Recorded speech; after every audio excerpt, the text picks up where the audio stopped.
Hey guys, check this out. What you see here is out of the ordinary. Which one does not match? Which frame does not match? Which one of us is out of match? Which one doesn't match? This is the Cigar Aficionados versus Master Blend teaser, AI versus Master Blender pre-show. This is a Cigar Dudes podcast. Ladies and gentlemen,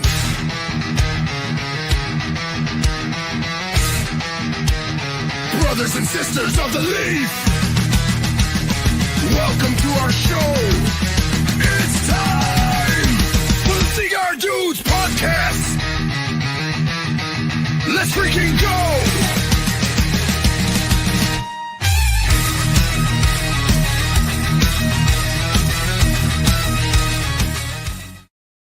I'm surprised I don't see Aldi back there going.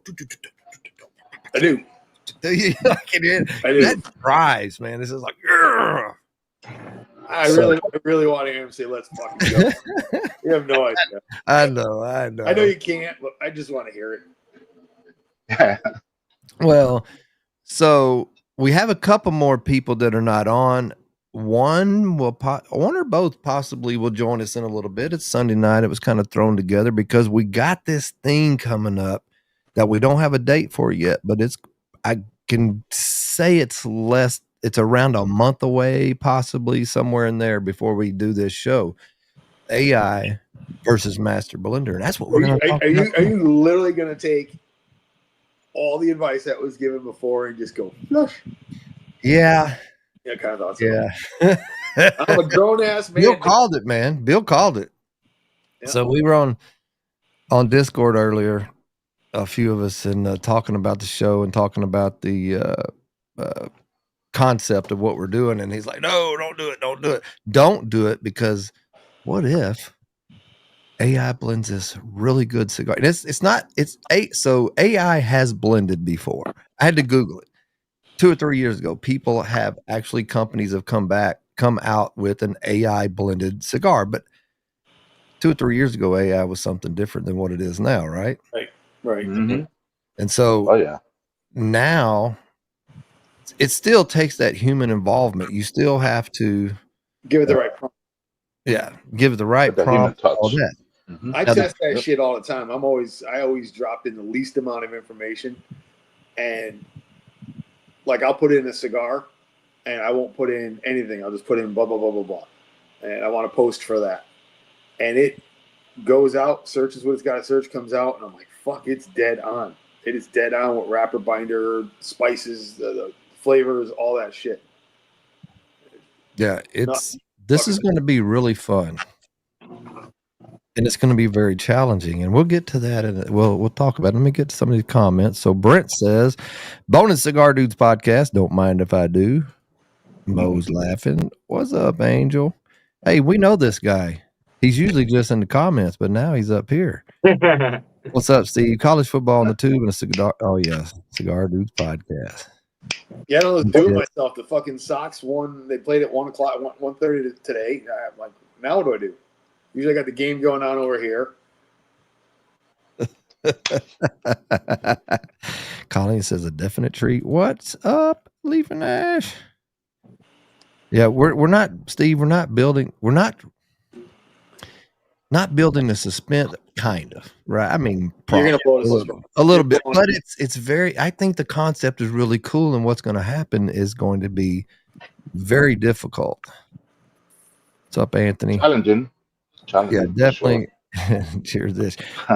Ish is out with his wife and some friends. He had some business stuff going on, but he may make it back. He's whining and dining. Oh yeah, he's whining. A little bit of dining. Mainly whining. Dang, it's a star-studded cast. Let's see who. What's up, Angel? Cigars burn. What's happening? No Ish. Yeah. Well, there you go. Yeah, who's this snazzy looking guy up here? Who's got? Is that the airport? Is that the Houston? Is that Bush Intercontinental? I just heard. Who had the airplane? Ain't me. I don't know. It's not me. That's wild. That just come in from nowhere. Yeah, it's I don't there. know. Nobody heard that? I heard it. Might be on heard my. it. I don't know. It might be on my end, but Oh, okay. I didn't pick it up. Yeah, it's just lost. He was we won't talk about Dr. Peppers. He's not here. What's up, Brandon? We should Love talk the about suit and Dr. Pepper. tie. It's not here. Yeah, thank you, dude. Too much red wine. Who's the NPR guy? Just kidding. What's up, Momento? What's up, dude? Do you do that? Do you do that on the is it NPR? Is it or no play? What's that acronym? The NPR. I may be thinking of something I different. thought that was the news thing, right? It's National Public Radio. Oh, okay. I thought he was the what's the non-play NPC. non-play. Yeah. Yeah, I thought that's what he's talking about. Non-player character. That's the computer player. Almost through with these. Gabe, you're such a handsome boy. That's from Dang. Go ahead, Gabe. Pedro, ¿qué pasó? Hey, at least we have somebody on here to translate. Fucking Aquaman. Fucking right again. Oh, we started flicking my toes. Oh gosh. Oh, Budget Smokes. What's up, man? Gary, good evening. Oh gosh, let me just got a MTS. Hello, hey, Crespine. Dude, the MTS guys were at the Jacksonville event. Fucking great bunch of dudes. I can't wait to get them on the show. And it was great. We were just bullshitting, and I was talking to one of the guys, and he's actually from Bridgeport, Connecticut. And I was like, "What are the chances?" So yeah, it was pretty cool. Hey, anybody on? I usually post on Instagram. If you want to comment, I can. We're gonna have a drawing tonight, so you got to be on YouTube, Facebook, Rumble to be able to comment and make it count. Not on Instagram. You're more than welcome to hang out on Instagram, but your comments won't count as far as a hashtag. I can read your comments out, and that's Church of Tobacco. Oh man, I can't wait for you to hang out with Brian. Well, he seemed like a very cool guy on the podcast. He is one of us. We had an absolute blast with him. There we go. There is your hashtag, ladies and gentlemen. What do you think we're giving away? These.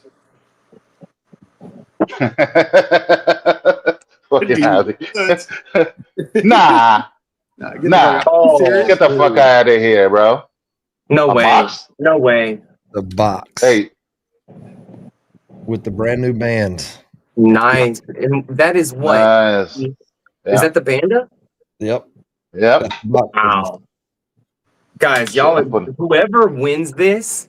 I'm sorry, I'm putting my name in there. Oh, whoever wins this is in for a freaking treat. That cigar is amazing. Amazing. To it just in case there's another name change, you'll have a fucking collector's item. Oh, how do you do this here? Like my hat.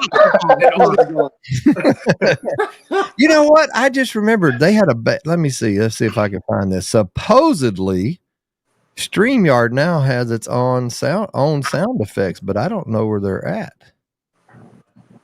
I have not seen them yet. Oh, nope. Oh, you have to do them before. Oh, could y'all hear that? Nope. Okay. Not really. Yeah, you have to authorize them ahead of time. That's cool. I got my own sound effect. Hey, we gotta do. I want to do a quick shout out. I found this couple veterans that are on Facebook, on Instagram. They just started.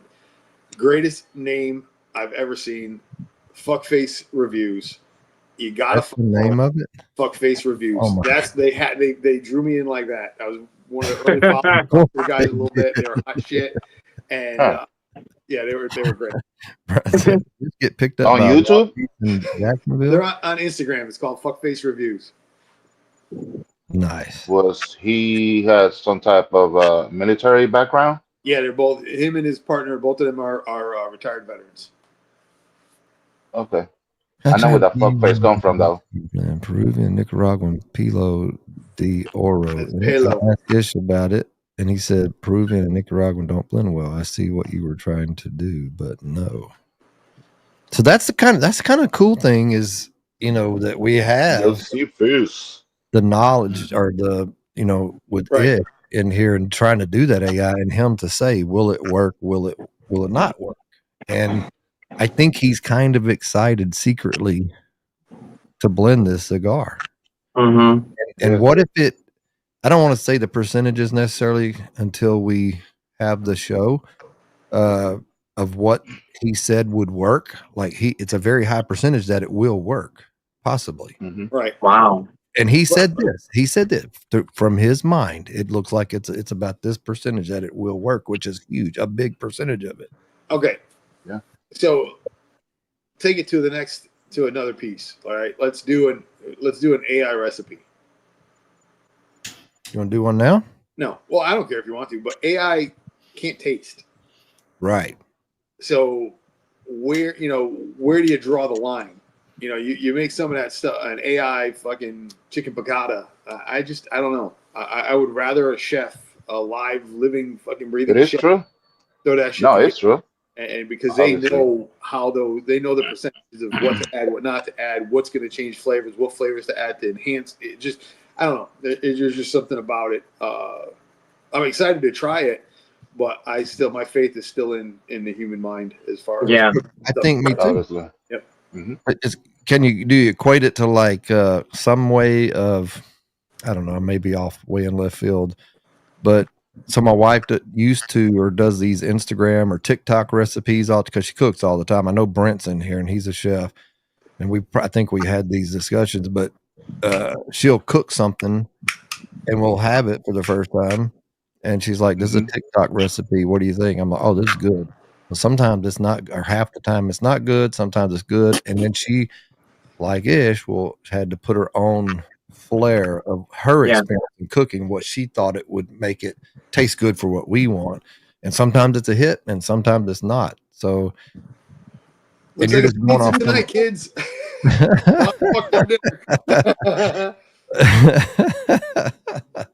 Let me see. Oh, let me start. I don't think this is even going to be a I don't think this is any sort of competition for Ish, honestly, because I think the only way that ChatGPT would be able to beat a master blender is if there was enough training data on the blends and how much of each particular leaf. But I don't care how much research you do on a cigar, you're never going to find out, oh, they had this much seco, or they had this much volado, or this much ligero. That information isn't out there online. And since ChatGPT is trained on everything online, I don't think that this is going to be a contest at all. Well, it's kind of funny you said that, because so you don't own a blend unless you pay for it, right? When you pay for it, you're spending several $1,000s for the blend and be registered and blah, blah, blah. Now you have the recipe. That's what the AI gave us, was the recipe. And that's what it's just saying will work. So, but to your point, is that information, like if it's on your computer, if it's hooked up to the internet, Big Brother's watching us, like is that crap being pulled out of there somehow? Right. Gabe, that's actually a question for you. Do you think that can happen? Because I know you like the computer thing. You think AI or the internet's pulling stuff off your computer without you knowing exactly what it's taking? Personal info to a point. Yeah. To a point. Yeah. It's always going to be. That's why the how do you call this? The black web exists. Yeah. It's because of information like that. So how did that? So y'all have all seen the recipe if you haven't had a chance to look at it, but how it breaks it down percentage wise, where to put it, how much of the tobacco, where does it get in that information if it's not already out there and has some type of an example, in my opinion? It had to have. And That's what was freaking Ish out. Like this thing put it all out. yeah, exactly. Yeah. Because each says it was like 75-80% Yeah, it's pretty up. much on point. So it was kind But of will it scary. taste good? Exactly. I think there's probably information out there. Like I'm sure that little small blogs and stuff like that, maybe they roll their own cigars and stuff like that, and they put that information out as a tutorial on how to blend a cigar. But Hmm. I think that that's only going to work depending on, like, if it was those exact leaves. Some leaves have stronger characteristics than others, and I don't think that it's going to have a large enough data set to work off of in order to. I will be so surprised if if we all think that this AI blended cigar is better than Ish's. Right. Hold on, That but would be question, crazy. Randy. I don't remember, but I ain't about to does it sit say down. does it say anything about, like, let's say if it's grabbing Ligero, does it say like if it's like the first priming of the Ligero, the It second tells priming? you what priming and all. It tells you all of that. Um, That's the thing. That's what I'm saying. It tells you the recipe is there, but is it right? Right. It tells you it, and see. So yeah. to let people know that's watching, Ish will roll 3 cigars. One cigar will be the AI blend, exactly like the recipe, just like you're cooking Mama's chicken soup Hmm. recipe. That's how you're no adding to it. The second cigar will be the same, but kind of like the what I described earlier, where my wife adds her little thing, or you got Mama's chicken soup recipe, but now you're going to change it up how you think it would taste better, given the ingredients, but using the same Hmm. ingredients. The third cigar is going to be rolled by Ish. He's going to roll it from his experience because it has the flavor notes he in this recipe. That's what he's going to roll the cigar based off of what it said. It even gives you the first, second, and third what you get out of it. And he's going to roll the cigar based off of that to see if. Hmm. And so you're going to have 3 different cigars. Now, each of us will get the 3 cigars, but only Ish will know they'll be numbered 1, 2, 3, or ABC. Your number A or 1 will be different than my A or 1. Everybody's will be, so we're not smoking this, we're all smoking the same number or the same cigar. We won't know. And because subjective, interference where oh man, I'm getting this. Oh, I am too. No, you can't. It's all individually specific to what you're smoking, and we're taking our own notes, and Ish will have all of that down up above him, so he's not cheating or anything. And at the end of it, he's going to pull it out and he's going to say what happened and what. All I know is that the friggin' AI cigar comes out to be a banger, or maybe Ish's answer to it might be a new ironclad cigar or a clown cigar. You never. By the way, if you didn't know, it's out there. If you've been sleeping under a rock, Aldi is a brand new. How do you say it? What is the proper terminology? You're a brand owner. Yeah. You're part of the cigar clown. Yep. They brought me into the fold. I'm the 4th clown, ass clown, whatever you want to call it. It's great. And it's so friggin' deserving and so friggin' I'm so excited. I just still think that's so cool. If y'all haven't noticed, his background has changed for obvious reasons. Eddie got moved out. Oh, wow. So Randy, the crazy thing is Show off. the thing that you cannot and it will not duplicate, no matter how hard it tries, is the passion that goes into what the blender does. It's just going to give you data. And how long did it take for them to create a computer that was able to beat a grandmaster in chess? I don't say it'll never happen. It'll happen eventually. I think it's still too new for it to do half of what these guys are doing and these ladies are doing as master blenders. Yeah. Yeah. I still don't see how it could ever do it in a way, because that human factor. We've all seen what's the show? It's going to hit somebody's palate. Someone's going to like it. Yeah. But you know how it could?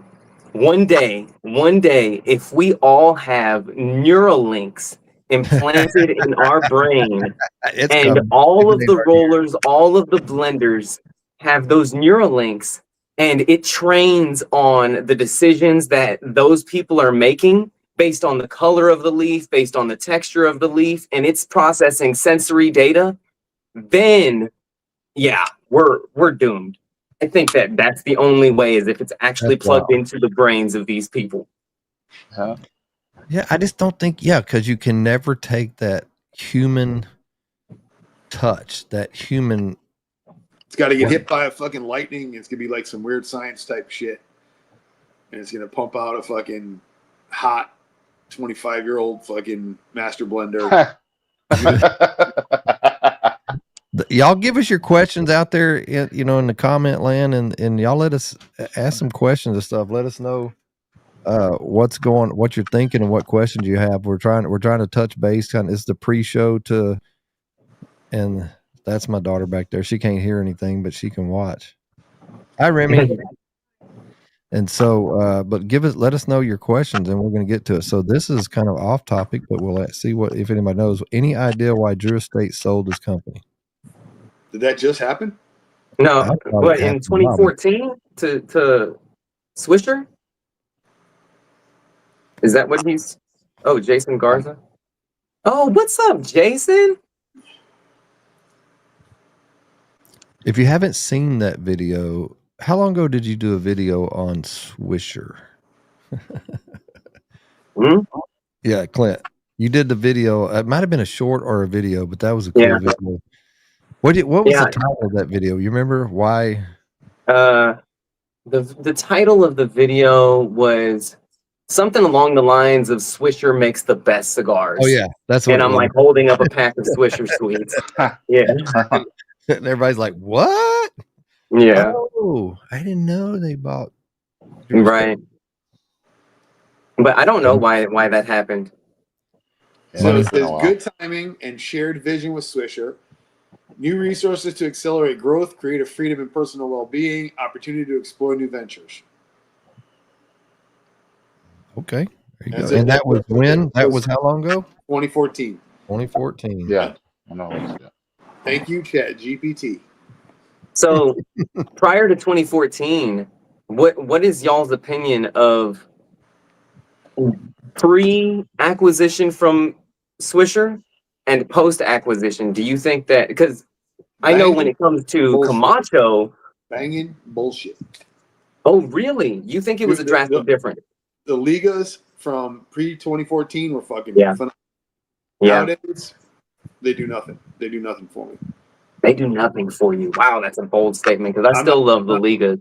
I'm not spending that money to smoke one. I can find a million other things to smoke. I can get 2 cigars for the price of one. And for me, I think the old Ligas were the ones those hit. That fucking the OG Pigs and the T92s. They were great back then. Nowadays, all right, it is what it is. And nothing like what we're used to smoking nowadays with all the there's so much. I like the smaller batch stuff. I like the smaller companies. I like their ideas behind what they're doing. Last question again. So pre-2014, when Swisher acquired Drew Estate, versus post-2014, did you notice a drastic difference in how the blends tasted? Not drastically, but over time, it did change. Yeah, lack of quality over time. I would say that. I don't know if they were trying to go public. I don't know what was the strategy behind it. But I'm pretty sure that it's just to push numbers, push quantity instead of quality. Right. You know how it is. Yeah. Corporate America. Business. America. Yeah. Make that money. Joseph said, "This will be challenging for AI, not Ish." Yeah. The more Ish information AI gets, the better it will become. The shoe is AI becoming an apprentice of Ish. What's up, Ed? Let's see what else we got. Well, Steve says undercover cigar spies are on the dark web sharing blends. Is that right? Oh, that's a question mark. Okay. Oh, yeah. Well, that I kind of took it as a statement too, but I mean, I did too.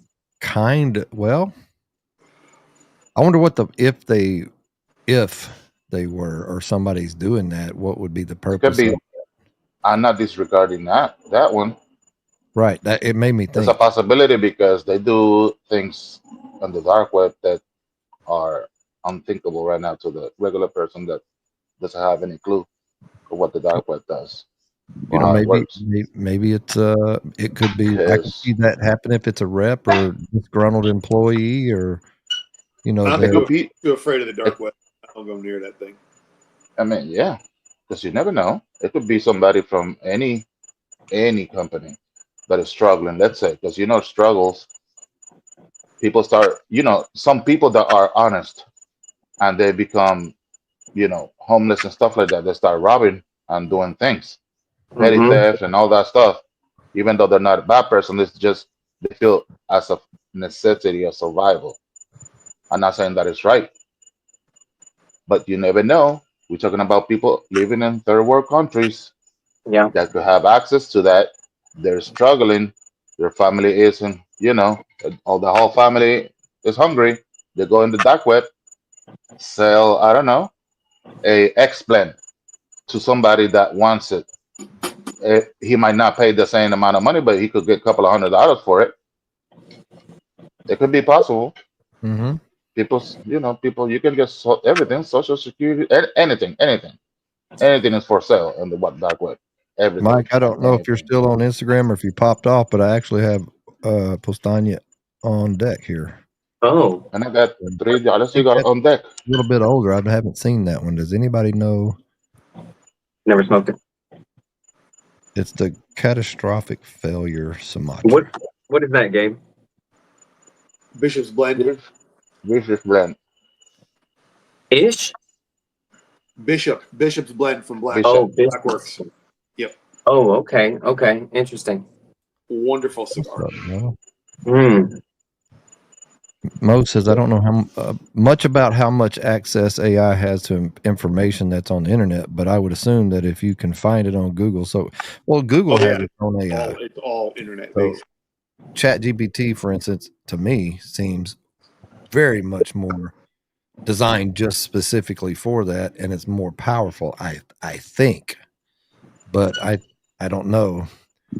I don't know what the last year or so, when you type in something, you'll see that AI kind of comes up first at the top if you ask it a question on Google, and it'll say kind of, and then you got Yeah, options it's there. becoming a no normal integrating that type of features now. Yeah. AI versus alien-ish, not a competition. Now, so the competition is really kind of, so it is kind of ish, right? It is ish. Is his competition is he being it doesn't even have a competition because he's making the blend, as it says, he's making the other blend his way with the tobacco, and then he's making his own blend for the notes. Our thing, the competition, is can we all tell the difference by our notes and at least say which one was the AI. But what if one of them, and this is kind of it's kind of I would be kind of nerve-wracked, I think, if I was Ish, because you're basically making 2 of the 3 cigars that are technically yours in a way, your blend. Right. They don't taste Yeah. good, and we, whether it's subjective or whatever, and we're like, oh, this is not it. But I don't know. There's nothing I would say out loud. I know that. Right. I mean, we got to come to some kind of conclusion, like, I don't think it's going to be, I think it's definitely going to be one is going to be outstanding. Yeah. Yeah. 2 possibly, and possibly 3 all taste great. That's why it's going to be so fun. Yeah. I want to play this game. Let's see. Which, you know what, Randy? So he said he wants to play this game. Have we thought of a way that we get to incorporate them into this? We were trying to do that at first, or the thought was to try to do a drawing to have a couple folks come in. Yeah. But then it was kind of growing too big in a way, and timing wise and everything. So, but what is your thoughts? I mean, maybe that we can draw until somebody gets it right. You know, like whatever that little spinning wheel, quote unquote, whoever that lands on, if they're in the chat, they have to provide which one it is that they think is AI based on what the panel says, and then that's before we reveal it. Right. And then if they get it right based on what the panel says, then maybe they win the prize. Well, I know he's rolling several of each, so there will probably be. I don't know the exact amount, but I'm sure there will be giveaways, right? Like what's going to happen with that. Yeah. And another timing thing with it is fresh rolled. You want to get it, in my opinion, from my experience, within the first 2 weeks. We need to smoke it, because after that it's going to change a lot. Yeah. Where we don't want to deal with that part as far as just going through those processes, but try to get it as fresh as we can. Aldi Grace. They're giving you hell, Aldi. I'll take that over fucking leaving the ass clown one up there. I didn't do it on purpose. Everybody's telling you congratulations. Aldi Thank is you. my favorite clown. New favorite cigar clown. What's up? It might work for mass produce mega numbers, and I'm a little behind on the. Maybe that's the Liga, or not Liga, but Drew Estate. Maybe not. Computer technology. Or it could be that he's talking about the AI lens. Yeah.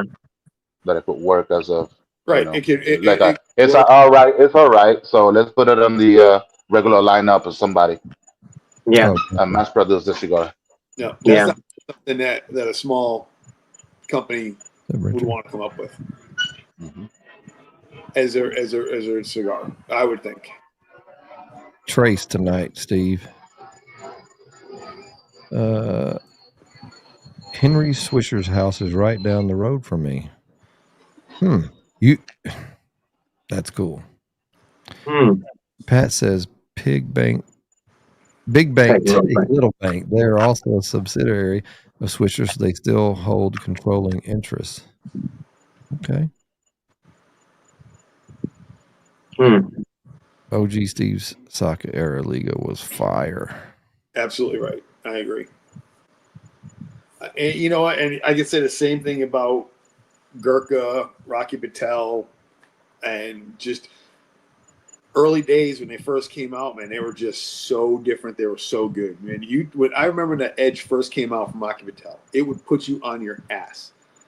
Nowadays, smoking for breakfast. My palate hasn't changed that much. It's changed, but not to the point where I could just smoke that thing whenever. When you smoked an Edge, you knew you were smoking something with some. Not that kind of condition. It was just good. It was that pepper. Everything was there. Not issues in here. I can talk about pepper. But he wrecked it for me. Pat says probably better distribution, and that's very possible too. Yeah. Just bigger is not always better, but I mean, who wouldn't want Randy? Someone came in today. Oh, I agree. I already know you control. We're going to give you $5 million. We're going to take over Ironclad. You still have creative control about what comes out. You still a part of it. We're just going to handle all the other stuff. Fuck yeah. That's like what's going on with Room 101 right now, right? I would drive down to Trinity to punch you in the face if you said no. Like literally. Yeah, I mean, you could. I'm sure Amanda would have already been beating your ass. Yeah, you could take it and do that. You could depend on what. And it's probably, I would imagine, though, they put it in the contract. You can't just take the money and run, right. and start your own again. Like there's going to be a time frame where you can't do things like that. Yep. Like I don't know what's going on with. I just lost his name. 101. Matt Booth. Matt Booth. Like, but what's going on with him? he still has creative control over Right. number one. So it's for him. It was they paid him a shit ton of money for the brand, but he's still able to control what's coming out. Misfit says, "Tell me about those Momento cigars, good sir." So tell them why you go by Momento Cigars. So Momento Cigars is my cigar YouTube channel and TikTok. But I don't actually sell cigars. I work at a cigar shop, and I started the channel because I was really excited about a particular cigar. And then when I smoked it and what came with the cigar, because it was this whole set, I was so disappointed and felt like I got ripped off that I was like, I have to tell somebody about this because I don't want somebody else to feel like to get ripped off like how I felt, right? So I created I just did a video, and that video did, I guess, better than what I was expecting. And I was like, you know what, let me just go ahead and shoot another video, and then another video, and another video, because I was just trying to save people the time and money, because I hate gambling on a cigar.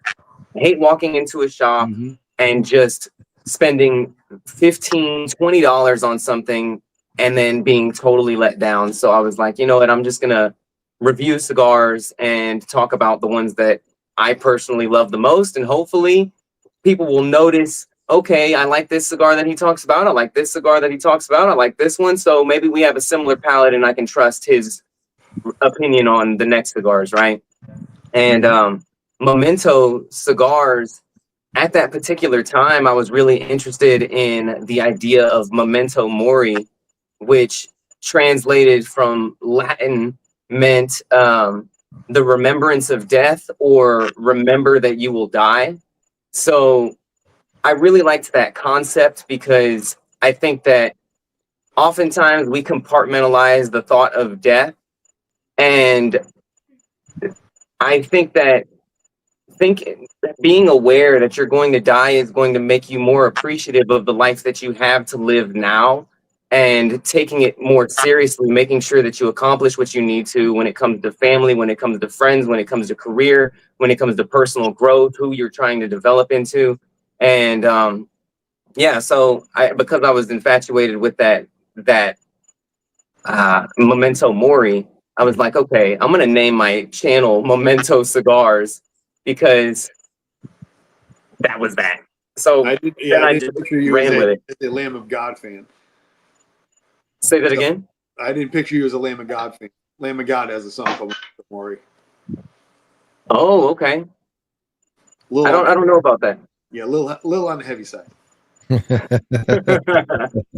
But also, Black Label has a Memento Mori cigar as well. Oh, really? Yeah, it's. I haven't smoked it. Yeah, it's very good.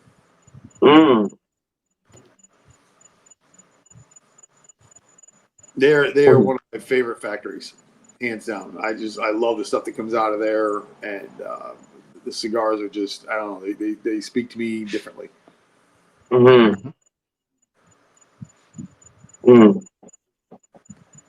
Double checking some stuff here. I'm not. All right, everything's looking good on this end. Liking the cigars that a reviewer can be just as it liking the cigars that a reviewer can be just as informational versus liking those that have similar palate. Yeah, I know what you're saying. Very true. Thanks, Colleen. Yeah, the whole Rumble thing is a lot of the people in our circle, as far as different podcasts that are doing cigar and whiskey and things like that. YouTube's just really cracking down on everybody. So Rumble's just a way for us to have a backup, so to speak, in case I don't prefer Rumble over YouTube at all. But if everything ended on YouTube, would still have an outlet. So that's why the Rumble. So please go follow us over there. Are you on Rumble? You got one on Rumble too, Clint? I don't. Okay. Nope. If YouTube shuts down, then the whole operation shuts down. Yeah. And make sure we are streaming to Momento Cigars on YouTube, and he has a huge following. Great friggin' videos too, like quality stuff over there. So make sure you're going Amazing. to follow Momento Cigars on YouTube as well. And you got a Momento Instagram, or you're not really kind of doing much with that yet? I use my Instagram for communication with people. But Instagram, the strange thing is a lot of people have trouble on YouTube, and I've had a lot of trouble on TikTok. But because my TikTok just blew up, I was like, well, I have to continue on TikTok despite them banning my content and me doing appeal after appeal, right?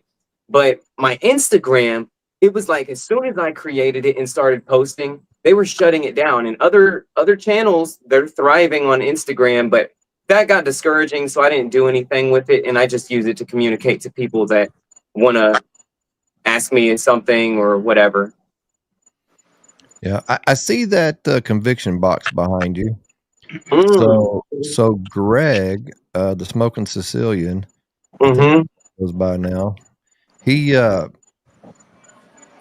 after a year, however long it took a while, that he got to adopt his son. They made that final just the other day, and he had won my last conviction probably a year ago on the podcast, and he smoked it.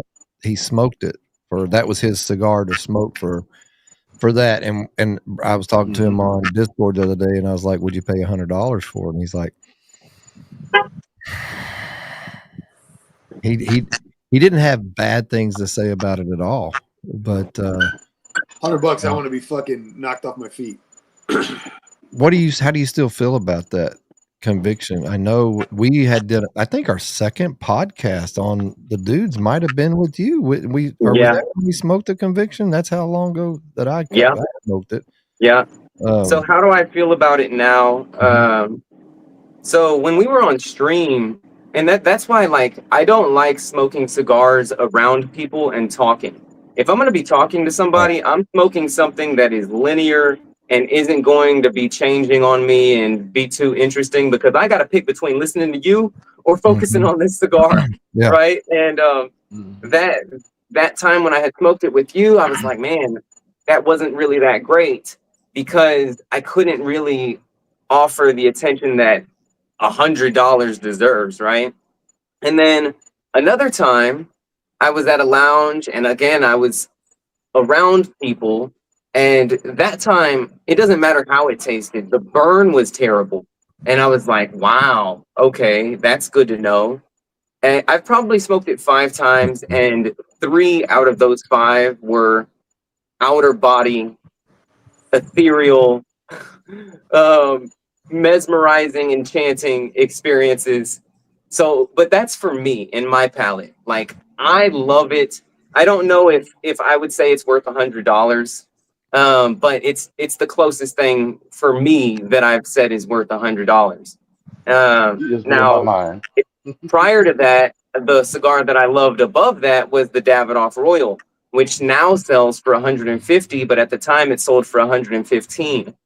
And I always, from day one, was like, oh, this is probably worth $50 to me. I would spend $50 on it, even though it was $115 retail, right? And I would still put it at about $50, because I think it's a great blend. But when I had that conviction, of course, I smoked it inside the lounge. It was properly humidified. It was perfect conditions. I was by myself after closing. Nothing else to focus on. It was a great video on his channel about that too. That's another great video. Sorry. Go ahead. Oh, thank you, man. Thank you. But yeah, so I love it. But I think that Rocky Patel has such a bad reputation for people that have been in cigars for a long time, and it's hard to really change people's minds about that brand, because at one point in time, he didn't have much control over the process, and he kind of had to like start over from scratch. And I personally am not a fan of hardly any of his blends that come out of his Honduran factory. But the ones that come out of Tavacusa in Nicaragua, I think all of them are knockouts. The last good one. I don't smoke. I think I've had 3 in the last 5-6 years. Mm-hmm. One of them was the number 6, and I did not like it. Mm-hmm. The one that I really enjoyed that I bought once and then I bought it again was the anniversary one that they did. Was that the 60th? Oh my God, I love that. It was really good. Yeah. That That's, comes out that's of how you see. Tavacusa. See, Yep. this is funny. This is how you see the difference between people's perspective. I heard people saying that they hate the 60th. Some people love it. Yep. Yeah. You know, some people love Gurkha, some people hate Gurkha. But that's the thing. Yeah. You see people doing, reviews online, and that should be their own opinion. That's what you think about the cigar. It doesn't mean that it is a fact because it's only you. It's my You're opinion. competing If you with like somebody them, else. smoke them. Exactly. Yep. Like Gurkha. Gurkha is a great example. When I first started smoking, I really got into it. It was in the early days of Gurkha, and man, we couldn't get enough of them because they were just it was great on the wallet, and the cigars were good. And then something happened, and I'm all set. That's a good segue to Spencer's question. I don't know if he's talking about Cuban or New World, but We could talk about New World. I think New World is boring as shit. I haven't found one yet that I've been like, oh my god. Same. Mm-hmm. Yeah. Overpriced. what about the black? Isn't it around a $30 cigar? And I've heard some people talk good about it, but I haven't It's tried it. good. It's a good cigar. Not worth the money. Right. But it's a good cigar. But it's not worth the money. If I'm not mistaken, several months back, Cuba actually won the trademark war at this time because they've been back and forth every few years. It's always, but right now I think Cuba's ahead in it now. That who owns what is it? What's cigar? What's the name of it? The big cigar company. That owns General Cigars now has Cohiba. So I think they have to. I haven't looked into it since then, but they got to do something. They're not supposed to be able to sell it, as far as I understand. So I don't know what's going on with that. It's just an ongoing thing, back and forth. Now I've heard, but I have not tried. I've heard that the new Cohiba Blue is supposed to be pretty good. The which one? The Cohiba Blue is supposed to be very good. But I'm not willing to spend that to test it because it's just not. I mean, I used to smoke the hell out of Red Dots for forever because you always, whenever you bought cigars, those always came with it. When you're giving away Cohibas as incentives, that tells me something. You know what I mean? Yeah. Back then, I didn't think like that. I was just looking free cigars. Oh man, I buy these 5, I get that 3 for that 3-pack. You just did it, but I wasn't smoking back then for the experience that I have now.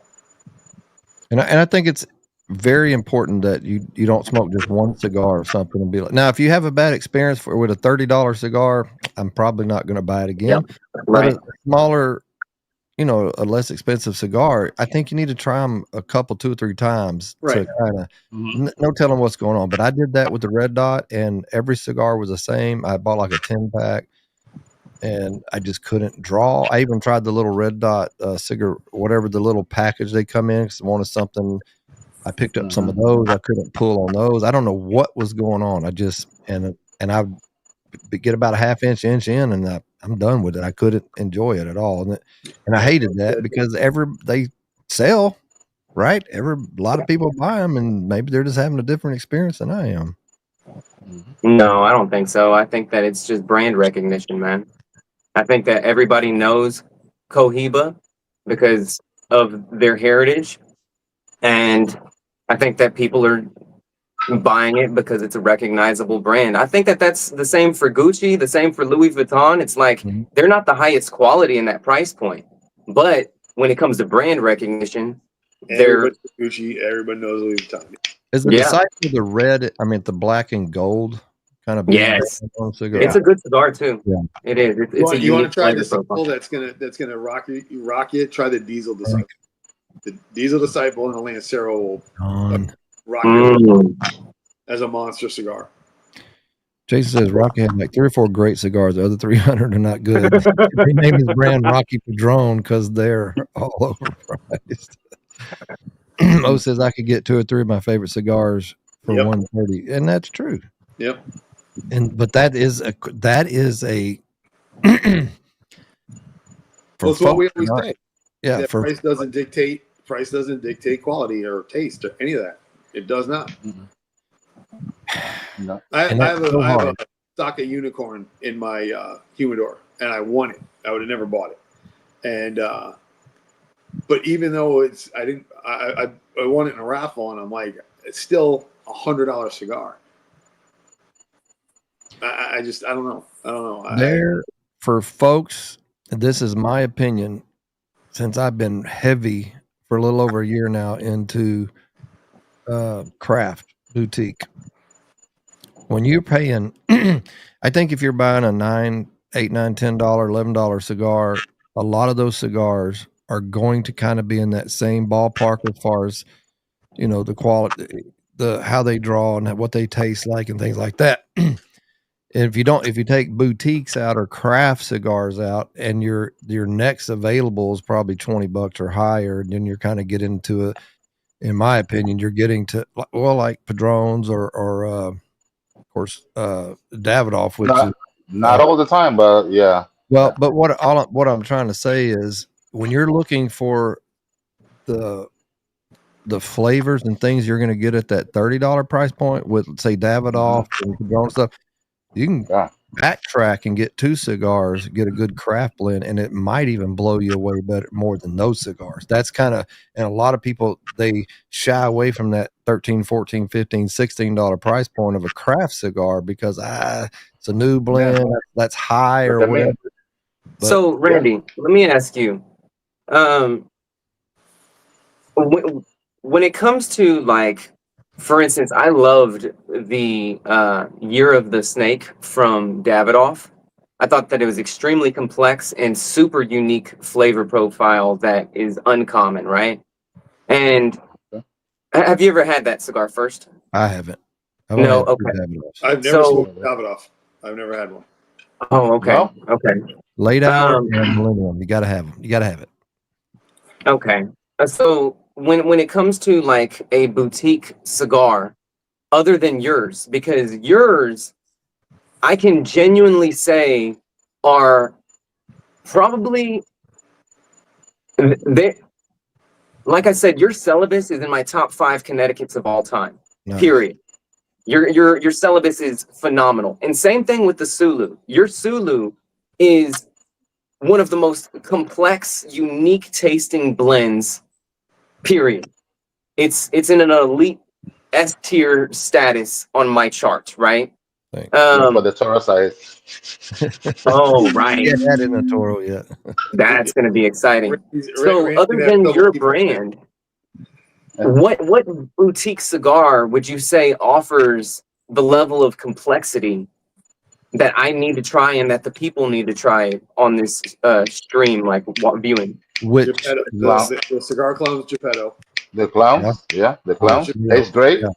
Tastes great. Hybrid Habano. That it's morning, noon, or night. Doesn't matter when you smoke it, and it is one of the most complex cigars I've ever smoked. Period. And it's called the Geppetto by who? Cigar Clowns. Cigar Clowns. Cigar Clowns. Okay. Yes. And is that like as you smoke it, it's constantly changing? Yeah. Or yeah. Okay. You've probably got 4 different flavor changes throughout that cigar, but they're just it's just different. It's such a different cigar, and it's one of my favorites. To like I want to be able to smoke this. Come on, Aldi, just say it, Aldi. You know you want to say the stick always transition. No. Because he'll know. It's funny, he brought the clowns up because actually the King of Clowns is the cigar, and I say this all the time, that's the cigar that turned me, right? That is the cigar, one of the first boutique cigars that turned me on to the craft blends, and because of that, and it was like, whoa, because I like smoke in Panda, and even you, Momento, and like Clint, we been on 2.5, 3 years or whatever it is that we've known each other, but that's all I was smoking is those kind of C-bid kind of cigars, and they were all just kind of linear or one-dimensional. And you're trying, like when people say, I taste this, I taste that, I taste that, and you can once you develop your palate, but nothing like the craft. It also, and we can talk about this too in a minute or later, but the complexity, I think there's going to be a point when you can get too complex as far as longevity of your cigar brand and your core lines. But everybody's, there's a lot of stuff coming out of Issues that I heard Aldi talking about the other day about. There's just that signature in there. Haze Gray is for me is a new good. cigar. A matter of fact, I just ordered 2 of their cigars that I haven't had, and hopefully I get them this week because everybody's talking mad. Props for the family by royalty. Family by royalty. You haven't tasted that. If you like the Celibus, you will love the hot tea as well. The hot tea is a very different Connecticut, and everything that Alan has done with Family by Loyalty was all done based on not being bored. I literally had to talk him through cigars. I'll send him a sample of something. He'll smoke it. He'll call me. He's like, dude, it's boring. I'm like, would you please finish the fucking cigar? Yeah, finish the cigars. All right. And he'll smoke the rest of it. He calls me like, you're right. You got to get through that. You got to get through I said, don't forget. And we always say it's about the journey, and so in that line, in the Family by Loyalty line, I absolutely love the Jerry, the Habano, the box press Frecky is absolutely next level, fantastic. But the one that everybody loves, and for good reason, is the Skull, which is a Cuba Brazil. And that Skull is just, I can't explain it because it's so different for me than it's going to be for you and for anybody else. I want to give a shout out to everybody because you don't want to miss somebody, right? Right. You got Jake and Scott with Fathom Fury will blow your mind. No quarter given, like holy crap! No quarter given. That cigar is freaking amazing. Is unbelievable. Golly, who else? Bryce. That Maverick is the best Candela I've ever smoked. It is. I tell you one as far as Silent Hero cigars. My hero. Yep. That's Silent Hero. His Connecticut is fucking next level. When it comes to more of a traditional style cigar, and I'll say this, and you can correct me if I'm wrong, Aldi, but the traditional style or taste where it's not extremely complex, but the friggin' cigars are awesome, and that's HDA. And the Veiled Mutiny is my go-to for their cigar. And it's just, and they're in that, they're where they need to be when it comes to that. They've got them, but they're not what I would say like traditional craft, but they're still what I say craft is, but they're freaking good. Like, I don't want to not say everybody we've had on the podcast. If I will tell that there's only been one that I said I didn't like. I won't say it now, but there's only been one that I didn't like. And you wore it on your face that night. Right. But it wasn't for me. That was just me. The rest of the guys liked it. But, there's not been a cigar that I didn't. One night, who was it? We were smoking a cigar, and I was getting something. You were teasing me about it, Aldi, like getting some kind of note out of it. I was like, "What the?" Because you came up with some fucking. It was something nuts. Cherry Lifesaver. Cherry Lifesavers. There you go. I was getting what? And I'm like, that's friggin' cool though. When you taste things like that, and everybody like Ish will say you don't taste cinnamon, but he's just always he's saying he's being technical about it. It's not that you're not tasting cinnamon. We can taste whatever it reminds us of what we're tasting. He's just saying it's not. Remind you of exactly. There's and everybody that we've had on, and everybody that we found and gone through, like the night we had Lovely on. They had a couple cigars in their line that were just. That was the one. That was the cigar that I got the cherry from, the Lifesaver from. And then when we had Imami on. Oh, dude! I was gonna mention that. I was gonna mention him just now. Yep. Yeah. Golly, somebody's getting mad because we're missing out on. I look at what Pedro and Rue are doing, and it's just there's a uniqueness to it. That Patriot is just. It's fantastic. the Admiral. Those are my two favorites from them. And that Habano just hits me just right because it's in my palate zone. Mm-hmm. So what I like and what I love about it, you might not enjoy, but I love that. I love that baking spice. I love that toastiness out of it, that butteriness out of it. Then you get to the Patriot. It's a double Maduro. It's right there, man. The body is there for me. The notes And that for whoever, Maduro are right and for there. whoever doesn't like the Admiral, might end up loving the Brotherhood, Right. Dude, somebody's and gonna get vice mad. versa. There's Yeah. so many I want to say and I can't remember. Like they're just right there. Golly, like you got Brothers Say it, Randy. Say it. GTO. Say it. Oh my God, Doctor. Look at the Black Label cigar, that OGT exclusive. The Triforium. Triforium. Good That was friggin' power smoke, but not overpower. Like you feel like you're getting what you need, that punch in the face, but it's not overly punchy. and then you look at like with Lou from Lore. My God. Yeah. Oh yes. He does. What was your question, Clint? Well, y'all have given about like 57 answers to it, so that's good. We could go on all day. I mean, we could put packs together for you left and right. I mean, and we haven't even touched on, and those are just the ones that really jump and get your attention. For me, where there's stuff in those lines that you might gravitate more towards than I would. Like I've got, we were at PCA last year. Alan looked at me and I said, "What are we smoking?" And he's looking through his bag and he pulls out a Jerry with the old label on it. And he goes, I said, "Dude, that's not even a question. Just fucking hand it over." Because it was 3 years on it, and it was one of the original Jerry's. It just aged so well, And Lou, he put out one called the Fat Tony. I tell him all the time, I'm like, dude, I have to limit myself because I will smoke through all my samples because I love that cigar. Love it. Roma Craft. Roma Craft.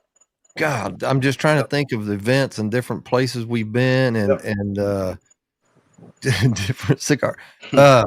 Seraphin's Arnold Seraphin's cigars out of Tampa. Oh man, he's got some good.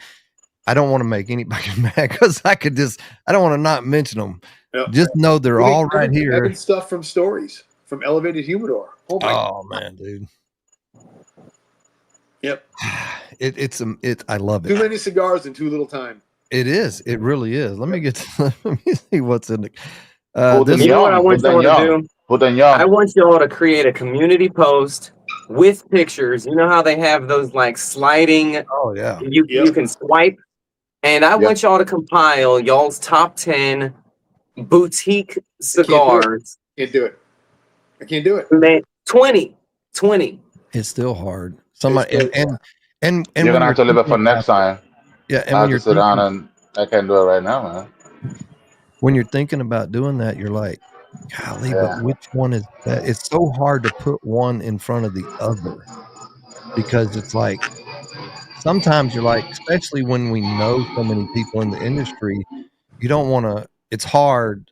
Say you don't want to make somebody mad. When you hear the story, I swear you hear the story, you like the cigars more.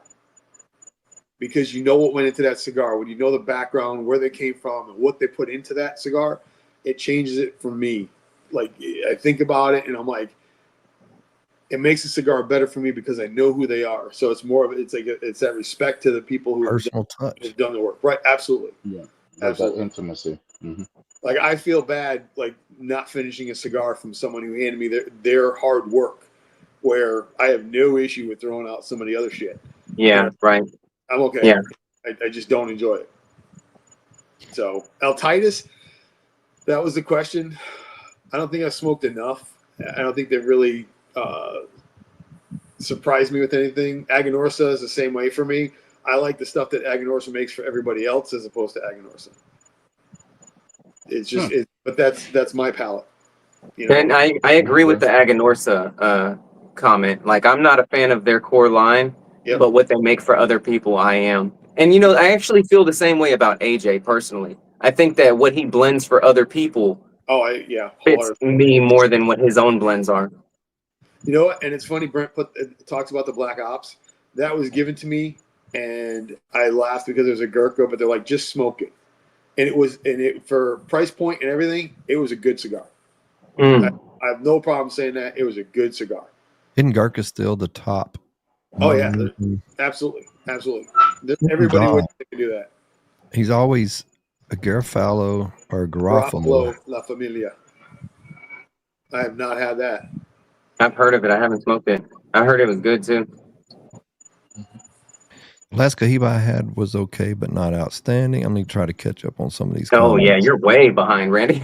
Blue is not that good. Black is better. I still probably have to try a black just to see. I What agree. is the price point? Isn't the black like a $30 cigar? If I'm thinking of the right one.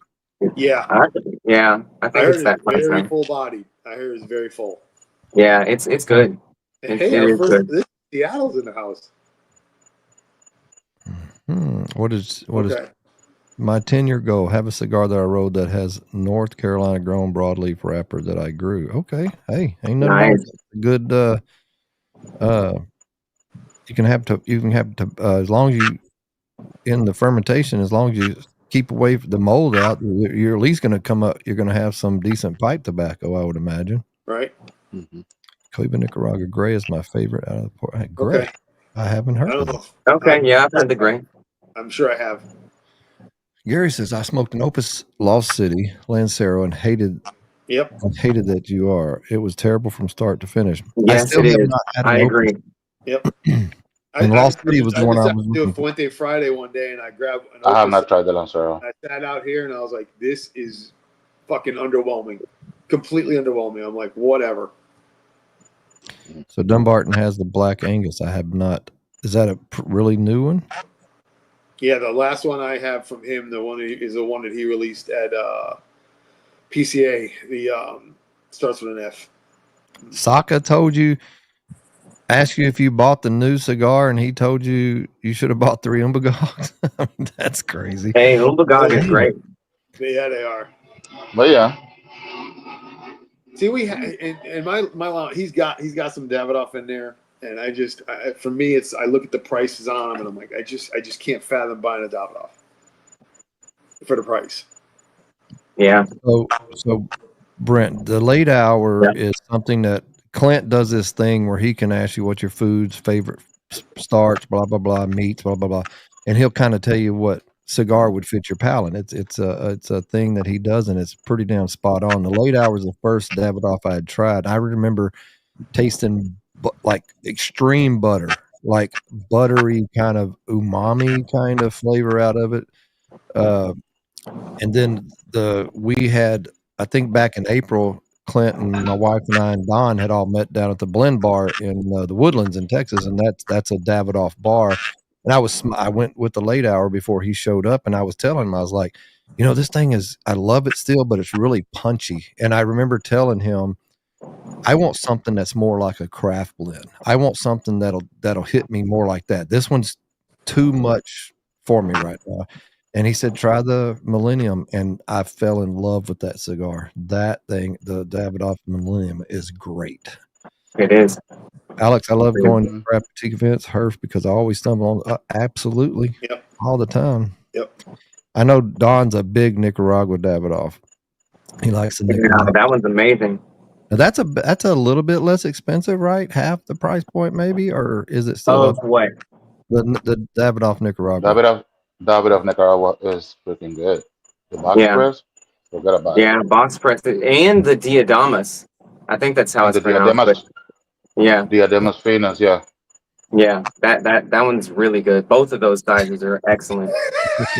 No. No. Hello, Randy. I am looking at coming out. I am still working on a blend. That will be a what do you call it? It's not a Lancero. It's a Lonsdale. Yeah. Yeah, Haze Gray Patriot. I haven't had, and that's mine. I want to review a Haze Gray. Because y'all, not only y'all, but also the Leaf and Ash podcast has really hyped up Haze Gray as a brand. And I watched y'all's stream with Haze Gray, and they seem like very genuine people that have a good nature to them. So I'm interested in smoking their product. They're amazing. Yeah, and to John's point, Pedro, our gal, hashtag our gal Val, and Rui, dude, we got to hang with them in Florida back in July, and it was great. It just when you get to, yeah, it's always great when they're great people and they have great cigars. It makes it very easy, you know. Yeah. Now, all of us have had this, right? Maybe Clint hasn't had it yet. The Around the World. No, but I'm going to, and I'm going to shoot an amazing review on this. I'm going to put in so much work not be on talking. this review. It's going to be one of my over the top reviews. You know how like I do a whole like narrative based review. That I'm gonna put in a lot of effort into it. It's gonna be phenomenal. What I will tell you about that cigar: smoke it twice. Smoke it twice before you do it. Smoke it twice. Be alone. Don't stand up too fast either. Don't stand up too fast either. Yeah, after you smoke. Be alone because absolutely, it's gonna blow your mind. It's gonna blow your mind. I don't smoke new cigars around people. I always smoke them by myself because I don't want to get distracted. Me too. That one just friggin' you take a draw in and you taste it like, man, what is that? That's delicious. And after you do your little thing, Clint, you're gonna be tasting it, and you're gonna be like, you're gonna take another drag to see what that one was to make sure. Now you got something totally different. All of a sudden, yeah. So, okay, going back to the topic that you brought up, Randy, you were saying that sometimes there are cigars that are just too complex, right? Yes. Would you consider that this is one of those where it's like, this is just too complex? That's where I kind of would be on the fence, right? It's like depends on the person. Yeah. I mean, and I talked to someone about a cigar that had a bunch of different countries in it, and they were like, I didn't get all that out of there. And I'm like, well, that's because, and if you think about it, they're not used to smoking Irish. They're not used to smoking. They don't know what Transylvanian tastes like. They don't know what Italian tastes like. So we're biased to a point because we've smoked all of those. We smoked all those blends from Ish. So we have an idea what those notes are supposed to be. And then you get this, and then you start pulling those and getting different feels for it. So it's going to be very different for someone who's never, that'd be a very tough cigar for someone to smoke that's never smoked anything with crazy tobacco in it. Mm-hmm. Yeah, Mo says you got to throw those honeybees in there too. I just unfortunately have not. I think I've only had one, and I was probably in a hurry when I smoked it, so like I didn't really get to just sit and enjoy it. But I'm definitely going to give them a try. Josephus, I see your comment, and I'm going to try my best to edit that. I'm going to make sure that my head explodes into rainbow powder if I actually think that it's that amazing. I'm going to do that type of edit. I'll pay for whatever AI is going to do that so that I can make sure it explodes into rainbow powder. Well, we kind of do, Mo, in a way, because we have different. I mean, actually what we do. We have every Tuesday we have somebody different on, and it's usually a cigar brand, boutique cigar brand that we have cigar. on. Mm-hmm. My dad was born in 48, so the story behind the PR 49 touched me. Inappropriately or regularly? You never know what you'll see. We'll never know. Really? Mason, the late hour toast tasted like smoking a stick of burnt wood. No, you got to try it again. You got a bad one. Mason's been hitting the head a lot. Mason. He did. Yeah. Right. Yeah. I mean, but that's. Is there a way to ban him? Let's just cut him from the chat entirely. But that's the beauty of it. Like I said earlier, that's the beauty of it because he doesn't like it either. It doesn't. That is the beauty of it. Yeah. You didn't like it, Aldi? I never had it. I don't know. I'm saying that's the beauty of the. You never. There you go. Yeah. You can hate. Mm-hmm. Yeah, you're right, Alex. Very little forgiveness. Yep. That's what's so much fun about a Lancero. I mean, it is. They're not easy to make. It's one of the hardest ones to make, and it's the most wrapper you're going to get. And when they're right, a couple leaves in there, and when they're right, they are just amazing.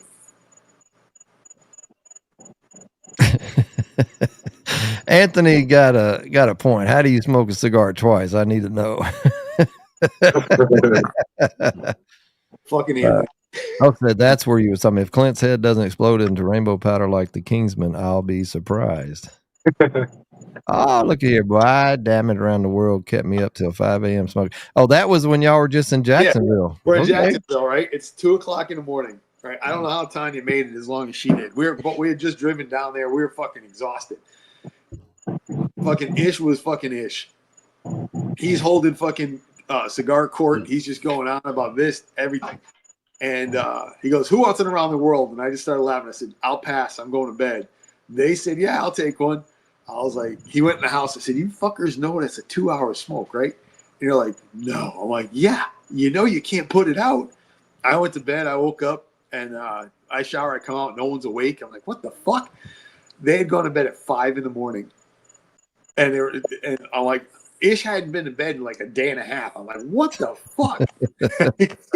Fucking Josephus. Yeah, it's I laughed. I laughed. Rue was fucking tired. I'll tell you that. He was fucking tired. Kiki. I smoked a late hour last week and enjoyed it immensely. It is a good it's up there. I like it. It's just hard to justify it sometimes. And if I'm in the mood or if I'm at the moment, I won't purchase them to keep them here, but definitely going to the bar over there, I would do it again. Yeah. Jay said put him in a corner for 3 minutes. Why isn't YouTube notifying me on this anymore? Well, if you got to make sure that you subscribe and hit the notification bell, but all notifications, I think, is what you got to do.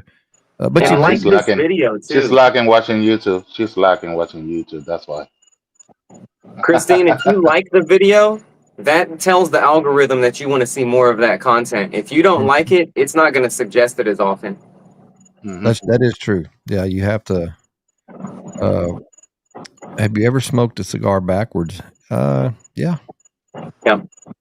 Actually, I've smoked the Alma Fuerte Claro, that green banded Plasencia.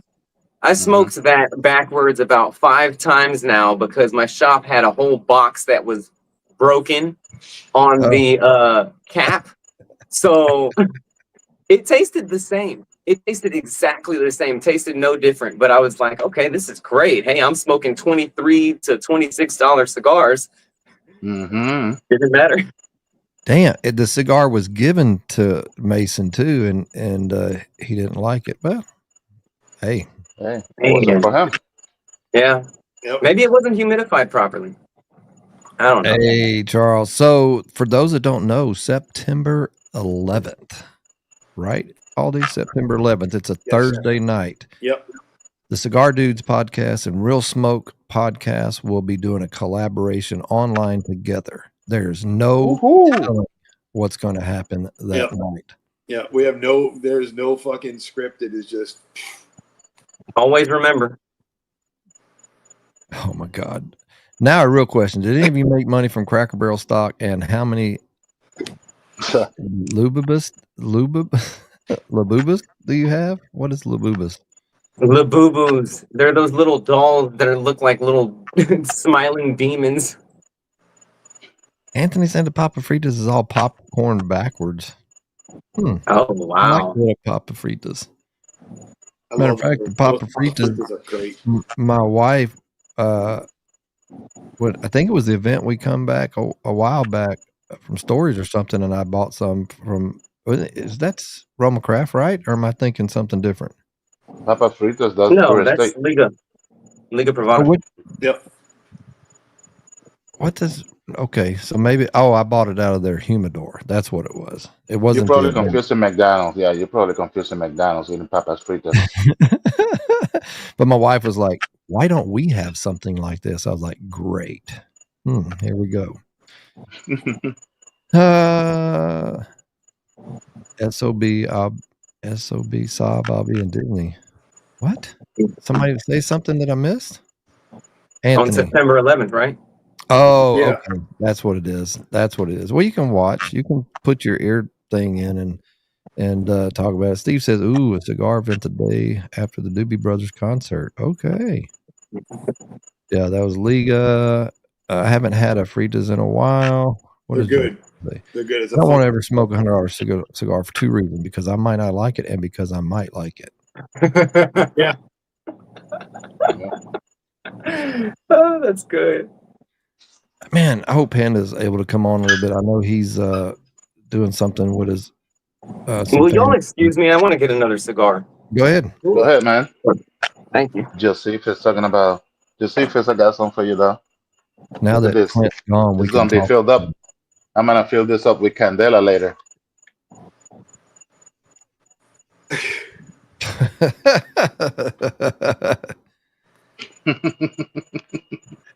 Jason says, "How Hello, many point. testers do you create to come up with the final cigar?" Or you mean like how many test blends? Yeah, I don't think there's no actual number. I mean, it's really whatever you want. I know guys that have a panel of people that test them. I know guys that just do it themselves.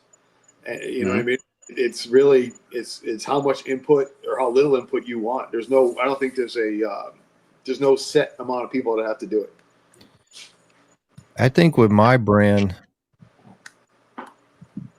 Ish has just made it too easy, right? Like it's kind of the thing where I was just very fortunate, I think, and so the first, basically, we went to do one, maybe two blends, and at the time, then we changed to 3 different blends, and we almost even went with a 4 because, and I say that because you got to stop. You got to, if you got to, it's probably best if I had to do it all over, come out with one blend, stick with that one, get that one going, come back, like take Lee Marsh the way they did it, like to do it that way to slow down. I think you definitely need to slow down, but when you're smoking cigars that are freaking delicious, and it's like, oh my gosh, and then you get some tests, you get some samples, and you see how they do over time, and that's just,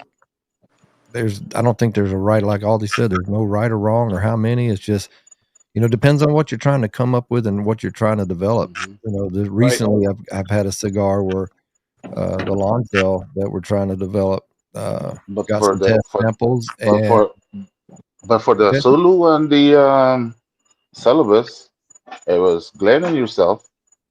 If you're gonna count them, and it was me, Yagi, it was Randy, and it was Veronica, and it was Crespin. Yeah, there was and Panda. Close to 10 people that in that group that was smoke, and even Clint had smoked it, but it was just some. So it's just really kind of where you're at, what you're trying to do. That's a good question. What did you get to smoke, Clint? I got the original. Hold on. Let's see if I can get this in. My father? Camera. Yeah, the original My Father. There we go. Yeah. How long have you had that? That's number 1, right? Actually, I've had this for 2 years. Is that number 1? Yeah, it's the number 1. Yeah. It's like the very first. It's the number 2 size, though. Number 2 size, okay. So Jason answers back, AI can't do that. Your jobs are safe. And that kind of we could get back into that. I mean, that is, but so at least a couple of years, or at least in 22, if you Google it, like AI cigar, or when was the first AI cigar? So there are a couple of companies out there that came up with the world's first AI cigar or blended cigar. But even that long ago, I would think just recently in the last 6 months, you're really only able to even get what you're doing now, like I'll say for AI, but then you're not even going to get close. I know some people that blend, just, talking in the off, off camera, off the record, there's people that have brought blends to certain people and they just don't work because AI doesn't understand that part. It just pulls its information off the internet. But that's why this challenge is going to could be unique because of the blend. I mean, it gave us a 3-page recipe, and it's just going to do it exactly like the recipe because it's just like any recipe that he would have. When you blend a cigar, if you buy that blend, you're going to get the recipe, you're going to get a video of how that thing is actually blend. You're going to get all the information you need so that can be recreated. You own that. It's registered, blah, blah, blah. It's expensive. It's $3,000 to $5,000. And that is your blend. Nobody can copy it. And you can take that to anybody and they should be able to follow it to the T, just like making peach cobbler or ice cream, Coke, Dr. Pepper, whatever. That's the recipe. But can it? I don't know, man. What do y'all think? Can AI ever do it? You think? He says the jobs are safe, but I think it boils down. I mean, on paper, it looks good. Mm-hmm. Let's pick. I look at this. The Mets, for years, on paper, had the best teams out there. Their teams were fucking unbelievable on paper. But they never amounted to shit because they didn't play together. So I can take the best of the best. I can go through the internet and find the best wrappers, the best binders, the best fillers, put them together. They're not going to work because they're used to playing by themselves. You know what I mean? Mm-hmm. They're playing for themselves. And you watch it happen with sports teams all the time. These are the best guys on paper, best pitchers, hitters, and they don't play together. They play like shit.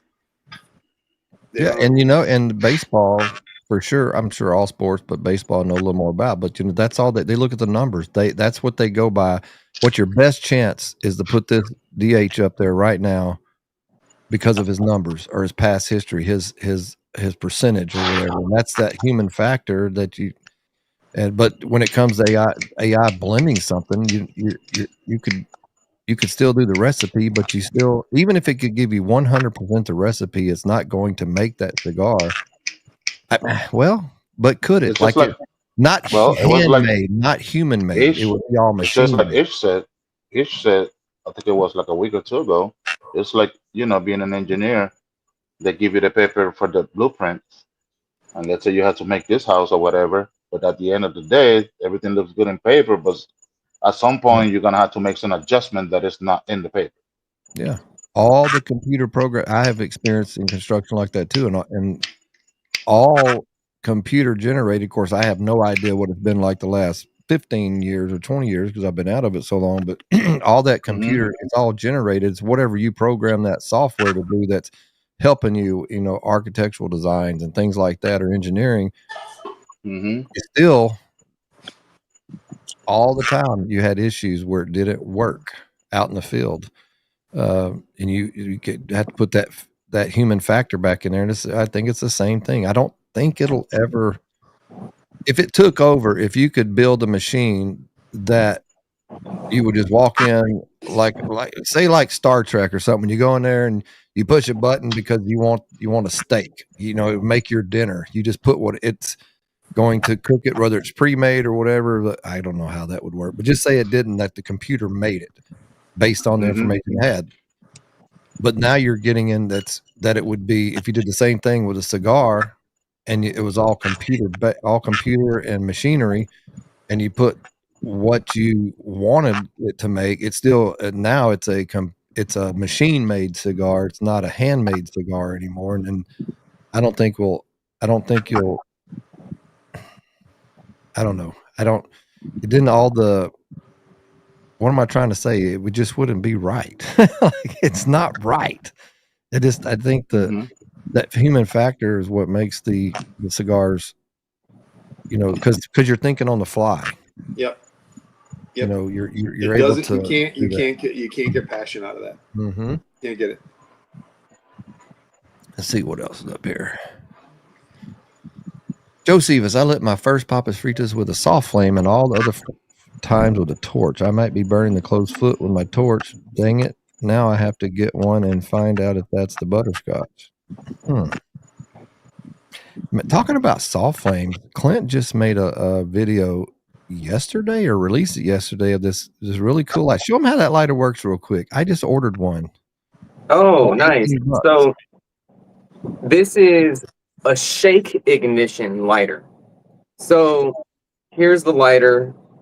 Sorry that my lighting isn't set up for that, but it's a shake ignition lighter. It has this fuel tank down here at the bottom, and the back is like this. But anyway, so the way that it works is there is what's called an arc right here in the middle. Let me see if I can get that centered. Okay.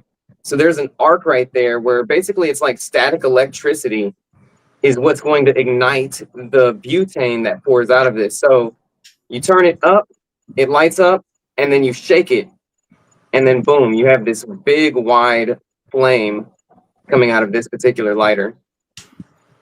And yeah, I really like the wide flame. I think it's, I don't know. I'm a gadget guy.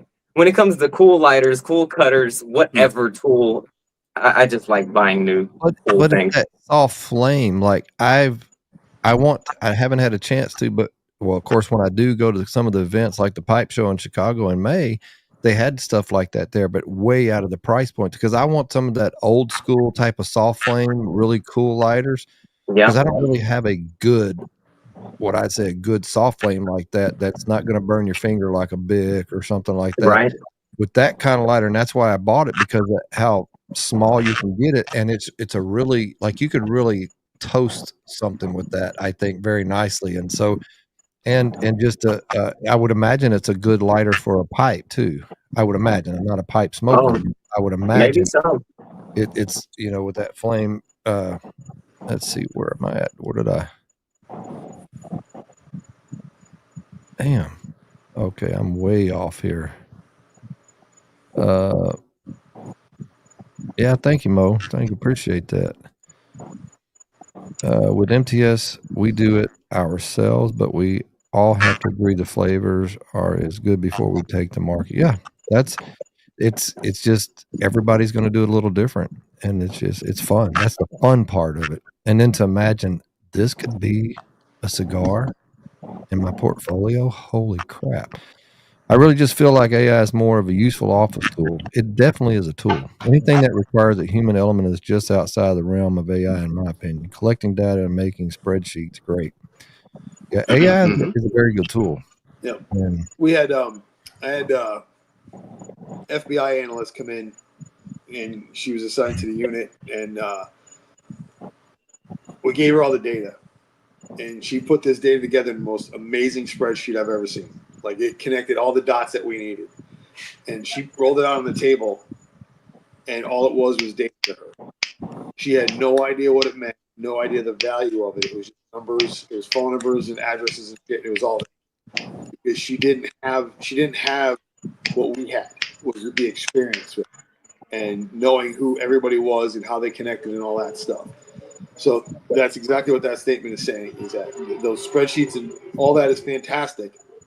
If you don't know what to do with it, it's fucking spreadsheet with data in it. That's all it is. well, so MTS Cigars says, if you guys were a master blender and AI made a good blend, would you admit it? Good blend. I mean, how I look. I mean, but I'm not a blender, so I would imagine Ish would have a different answer. Well, if Ish was here, he would definitely talk about that. And so I know we said we weren't going to talk about percentages or whatever, what the AI actually made it, but Ish did say it's a huge percentage of that blend. The recipe in his mind, looking at it on paper, looks like certain a huge percentage of that would work. And so that's kind of what I was saying. I've already said this a couple times, man, if this cigar comes out great, I'm going to probably claim it because it's I came up with the AI blend, but you really kind of got there. You can't just go to AI if you don't know anything about, say, cigar blending at all. You're going to have a hard time creating exactly or getting closer to what, once you understand it a little bit more. Now, Ish or somebody like him could go in there and prompt it even way better than what I did and get what you're looking for, but you're still having that human factor because that won't work. So you're going to try this. Now, really, did you just come up with it? Is with it yourself? Did AI help you? So it's kind of like songwriting. If somebody's a songwriter, back in the day before, when I used to do that 20 something years ago, when I was trying to write songs, I was always looking for a book or something to help me with rhymes or something to help me different than what my little scribbles were down. And so, like, could you get stuck? And so if you're using AI maybe AI just, oh man, because you could look up something to give you ideas, but then like, oh, that just gave me another idea. I'll do it this way. Yeah. It's like a tool. And Yeah. I don't think there's anything wrong with that. But to that question, that is a good question. I wonder how most blenders, master blenders, which there's not very many master blenders that are actually out there. 13 or 23? Yeah, it's very, very minimal. I forget what is it. Randy, 20 or 13? if you pick the AI blend, I think that's going to be, if you market it right, it'll sell really well, because I think anybody would be willing to, maybe not anybody, but a lot of people would be curious to try an AI blended cigar. I think that's just like a cool factor, right? You couldn't base your whole business on an AI blend, but having, especially at this time, if Monte Cristo said, "Oh, you know what? We blended this with AI," I would be like, "Dang, I gotta try this just to know what it's going to taste like and see, okay, is this going to disrupt the industry, or is this just going to fall flat, you know?" Hopefully it's amazing so that you come out with it and then I do a video and be like, Yeah. this cigar was blended by AI. Yeah, I mean, it would definitely be like, I'll give you, I don't want to show y'all yet, but we'll get into a little bit of this, a little bit more into when we do the actual podcast on it, but I don't want to show everything in case it is. I wouldn't want to. You don't want to somebody could say on the front, screenshot it, right? But so this says flavor arc, and in parentheses, ideal progression. That's what this says. It says the first. So I went with a cigar that was going to have mostly like dried fruit and chocolate. That was kind of where you got that sweet and kind of cocoa-y chocolate, kind of like a dessert kind of thing. And if you look at the wrapper and some of the other stuff, which I'm not going to say what it is, but kind of like, ooh, the cigar itself sounds freaking delicious. But the first third, according to this, what it says, the ideal progression, this is AI, you're going to get a nutty, creamy butter with hints of cocoa right in the first third. The second third, you're going to get that chocolate note that deepens, and then dried fruit like plum and raisin emerges. In the final third, you're going to get earthy notes and roasted nuts dominant with that lingering chocolate sweetness. And it's a long finish. And that friggin' sounds delicious to me. That's like looking at it when you're looking at anywhere you look to see, what is the cigar? What do other people say what the cigar is supposed to taste like? Because a lot of times it doesn't taste anything like what they say it tastes like, depending on your palate and what mood you're in, blah, blah, blah. But there's a lot of that will give you some of those flavors. I mean, the friggin' cigar sounds amazing to me. Yeah. And I think about it, and that's the hard part, because we got the AI blend, just like the recipe. Ish rolls it with the same tobaccos, nothing altered, but his way. And then he rolls a cigar to give those notes in the way he thinks it should be to get those kind of notes. And that's what's going to be very difficult. Going to be interesting. Really interesting, though. Can't wait. Jay says tobacco is a natural product. Too many nuance, even in the same type of leaf. AI isn't human. Can't pick leaves by quality, build a winner like you. And that's exactly kind of what I was going by a while ago. When you got the computer thing, it's not going to know, well, especially finished product with beauty and everything. It's not going to, I guess you could program it to pick a leaf, but by the viewing it or scanning it, but it's not, something has to load it. It's just crazy. Yeah, Sober Cigars says that is a cool lighter. So you can go to Momento Cigars on YouTube, watch the video which he just posted, and there's a link in that description that'll take you to Amazon, and I think I paid $18 for it, and that was. And you said that thing lasted you about 2 weeks?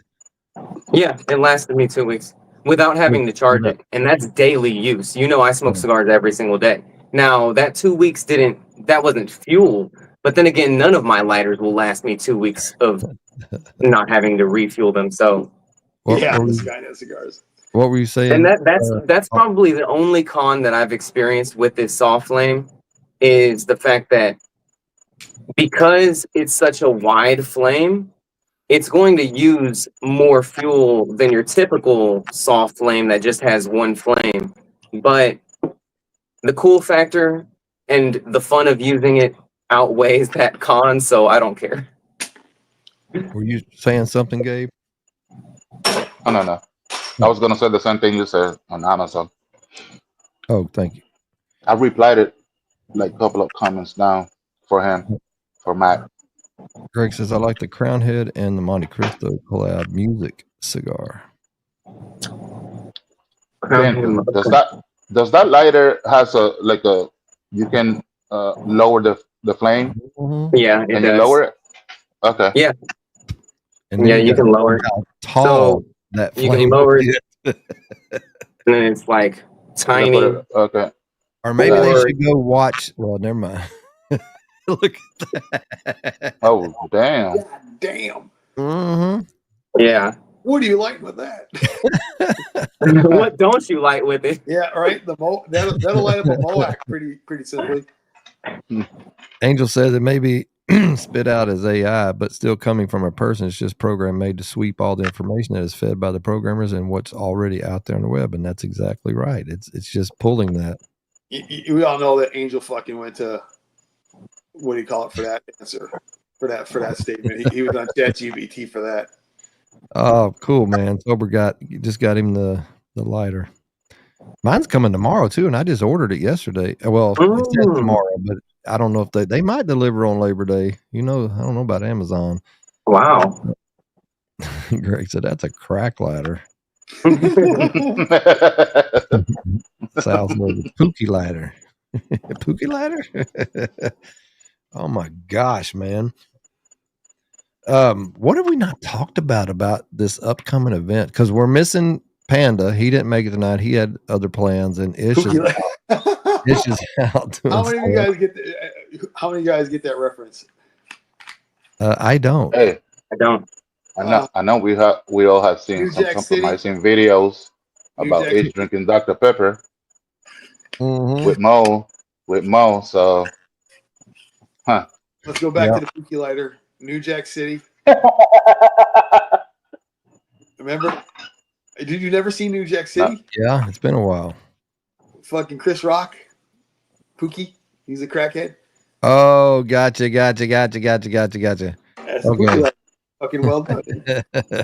Every time I always think of Dave Chappelle as the crackhead with the dried Whether the dried lips. on his lips and stuff.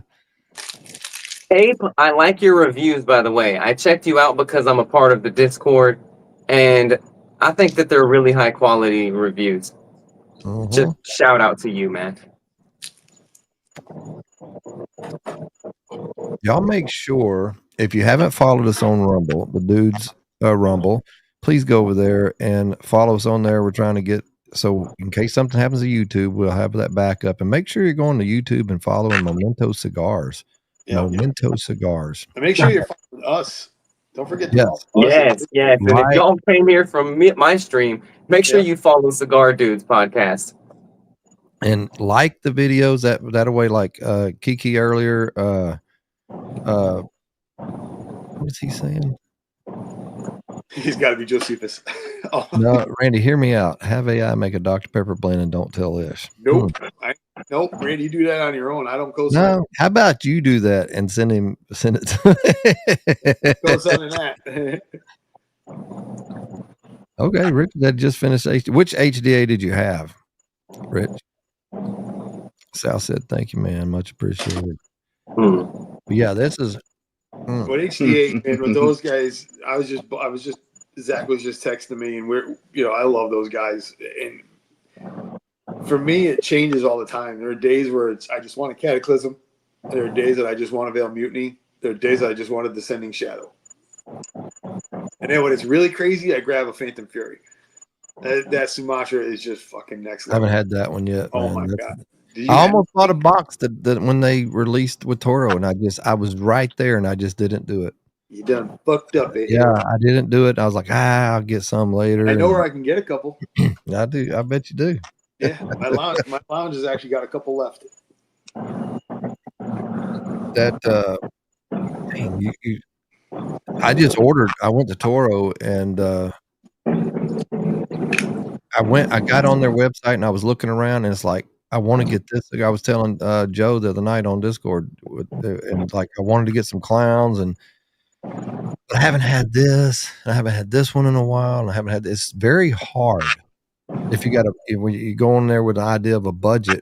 I doubled it while I was on there, and still end up getting quite a few cigars. But I was like, I'll get some later. This is a new blend. This is a new cigar blend from the Clowns. Now y'all saying what the wrapper is? He didn't say. I know what it's not. But I will tell you this. This is my last cigar, and I won't make it very long after this. This I smoked Friday night, kicked my fucking ass. the Gordo I just smoked is it was also one of the new ones, the new blends that they say, and it was excellent. But this one here, this is the one. This one fucking beat me up. This one is full. Yeah, I like that. You got to have those. You got to have those in your arsenal because they just sometimes, like you said, especially if it's going to be your last one tonight, but you knew, and it's going to hit you just right. Yeah. Well, I did that one night. I came out here with Aromacraft and something else because I wanted to put myself. I was like, I'm just gonna knock myself out. And I smoked through both of them, and I was fine. I was like, this is bullshit. Like, what the fuck is that? So Steve, yes, you can always go to our YouTube channel, the Cigar Dudes. I've posted a couple up. So this Tuesday, not tomorrow night, but Tuesday night, we have none other than Aldi and Joe with the Clowns. They're going to be on and they're going to talk about some things and possibly that new blend and some other stuff. And it's going to be fun. And then next Tuesday, I've already got it posted up. We have, and I still don't, I'm going to have to ask her because I mix up her names, but it's two sisters. They were born in Cuba, raised in the DR, and been in U.S. citizens for almost 20 years. So, and they're in the cigar industry. They do a podcast, and they're like really probably the first or the only Latin female cigar podcast out there right now. Oh, wow. So it's going to be very interesting to pick their brain and especially having some similarities with Ish as far as, the way they come up and in a different country and been in the U.S. for about 20 years. You know what I think? So it's scientifically proven that women have better eyesight, right? Eyesight? Eyesight, yes. And that's why, like, the women that are putting cigars in boxes, they have a color that they're looking for to match it, and it's because women have better eyesight than men. They can differentiate colors better than men. And so women also, the reason why, like, they are more women naturally, most generally speaking, before I get canceled, are more neurotic than men. They get quicker to be stressed out than men, and it's because of their threat sensitivity. They are constantly aware of threats, so they'll notice facial expressions and read body language a lot better than men will because, well, they don't have the physical defense of what a masculine strength and masculine body would. So since childhood, women have developed to pick up on subtle cues more. And when it comes to taste and smell is also a defense. Like, when you taste something bad, you'll be able to know, okay, this is sour, meaning like it's sour in a bad way, as though it's spoiled milk or something like that. And I wouldn't be surprised if women are inherently, by sheer numbers, better at tasting flavor notes than men. I wonder if there's any sort of study proving that they have better taste receptors than men on average. Because if so, I think more women should be in this hobby to be able to pick out these different flavor notes. Well, let me ask ChatGPT. Let me just see what ChatGPT says. Mm-hmm. What's the question? Do women have better taste receptors?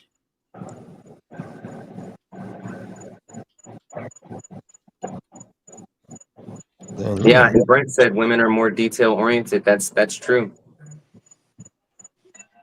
You know, it's going to be great is when we see Clint on the next podcast with a black eye because his wife watched it and heard him talking shit.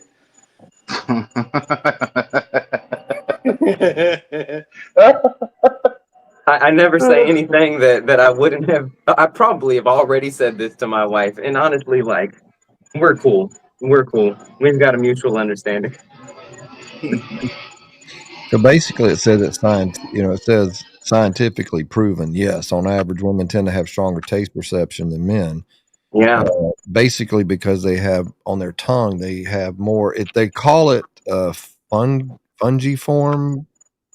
I can't pronounce it. Fungiform, PAPILLAE, but it's the small bumps on your taste buds, and they typically have more than those. But it can change with with balance Yeah. hormones, so it can change Wow. with pregnancy, that time of the month and things. Yeah. But a high proportion of women fall into the super taster category. Mm-hmm. It makes sense. Bitter and spicy, much more intensely, which I can attest to that. Several years ago, I think it was a Camacho Blue label, whatever that one is. Smoking the cigar, we get out of the van. I say, "Hold this cigar. I got to go back to the Jeep, get something." I come back and she was like, "Ooh, that cigar is spicy." And I'm like, "Ain't spice to this damn cigar. Like, what the hell?" But that was like, thinking back, she was like, "That thing's spicy to me." Like, wasn't spicy to me. So, but that makes sense, yeah. But women, like, I think, what did Brent say? Probably something along the lines with food, because I know he's a chef. But let's see, what I'm was looking at the? that cigar that Kenny was talking about. I have not even seen that yet. Oh, let me go back to that. What can you tell us about the new crown head in Monte? I didn't even know about it. It's called the Ciudad de Musica. I've not even seen that yet, but it sounds intriguing. Because I had the new crown head Caratoba, and it was outstanding. You read the description of it, it's disgusting. Don't read the description, just smoke the cigar. But don't smoke it first thing as your first cigar of the day. I did that, and it fucked me. It got me. It was full body, but man, it was delicious. Very unique. It was an excellent smoke. He says, "Why does my wife always have me check the smell and taste the stuff she is unsure about still being good?" Well, I mean, it's like even the kings had tasters, from being poisoned and things like that. She just wanted to make sure. I can honestly say from experience that women taste better than me. Okay, from experience. Okay, okay. Now we went off into a whole. Yeah, Sal says my wife has expensive taste. Same thing. Yeah, mine too. Gary said too much information, too much experience. Josephus. Brandon says I left my drink on the bar to go to the bathroom and came back to it having a napkin covering it. Female bartender making sure I didn't get drugged. In my 53 years, I've never been worried about that. Yeah. Yeah. I wonder what they would do. Hey man, look at this guy over here. Yeah. He's got this scally cap on. He's got this He got long, that beard. flowing white beard. I'm date raping him. Yeah. Fucking run it. I left Poor Randon. on purpose. Damn. The new crown head Broadway is fantastic. I haven't had that. I haven't had It is. very many. It's a good cigar. It's a good cigar. I have not tried that one yet. I gotta look. I don't know if I have that one. We had with Cigar Vault, he did their subscription pack. Crown Heads took it over when I don't know for July, and it was the bag was loaded with Crown Head cigars, and I don't remember which ones we got. I love the what's the name of it? The one with the Eddie Van Halen guitar. What is the name of that cigar? It had the Eddie Van Halen signature guitar, the red and white guitar that he always played. I can't think of the name of it. Is that supposed to say "Yo"? I think it was. I own more than I should. I've got a couple dozen. It's even. I started getting even worse with the fucking. No, I'm good. I don't have to work tomorrow, so I'm gonna sleep in before I go to the gym. Even though you want to take a holiday off, huh? It's getting worse with the Dixon flannels because they keep putting out these phenomenal collabs with bands. Is roasted Frankie? Thank you, Mo. Thank you. Yeah, Okay. Yep. So they put out an In Flames edition of the Dixon, which I bought, and then this week they came out with the Anthrax edition, and I was like, "Fuck, I got to get this one." But fortunately, they sold out in my size, so I was like, "Okay, all right, Ray, all right." Oh, while he's gone, I need to show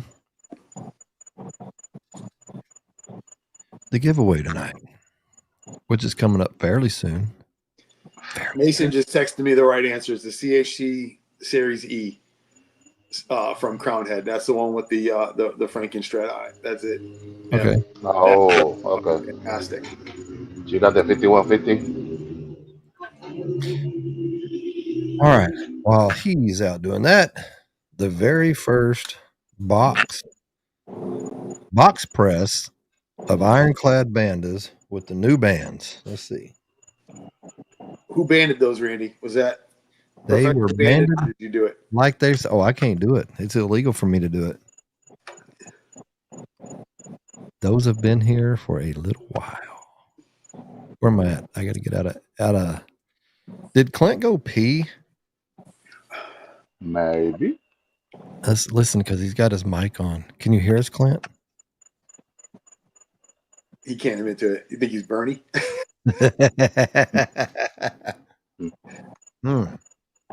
Make sure you're putting hashtag Ironclad Cigars in there.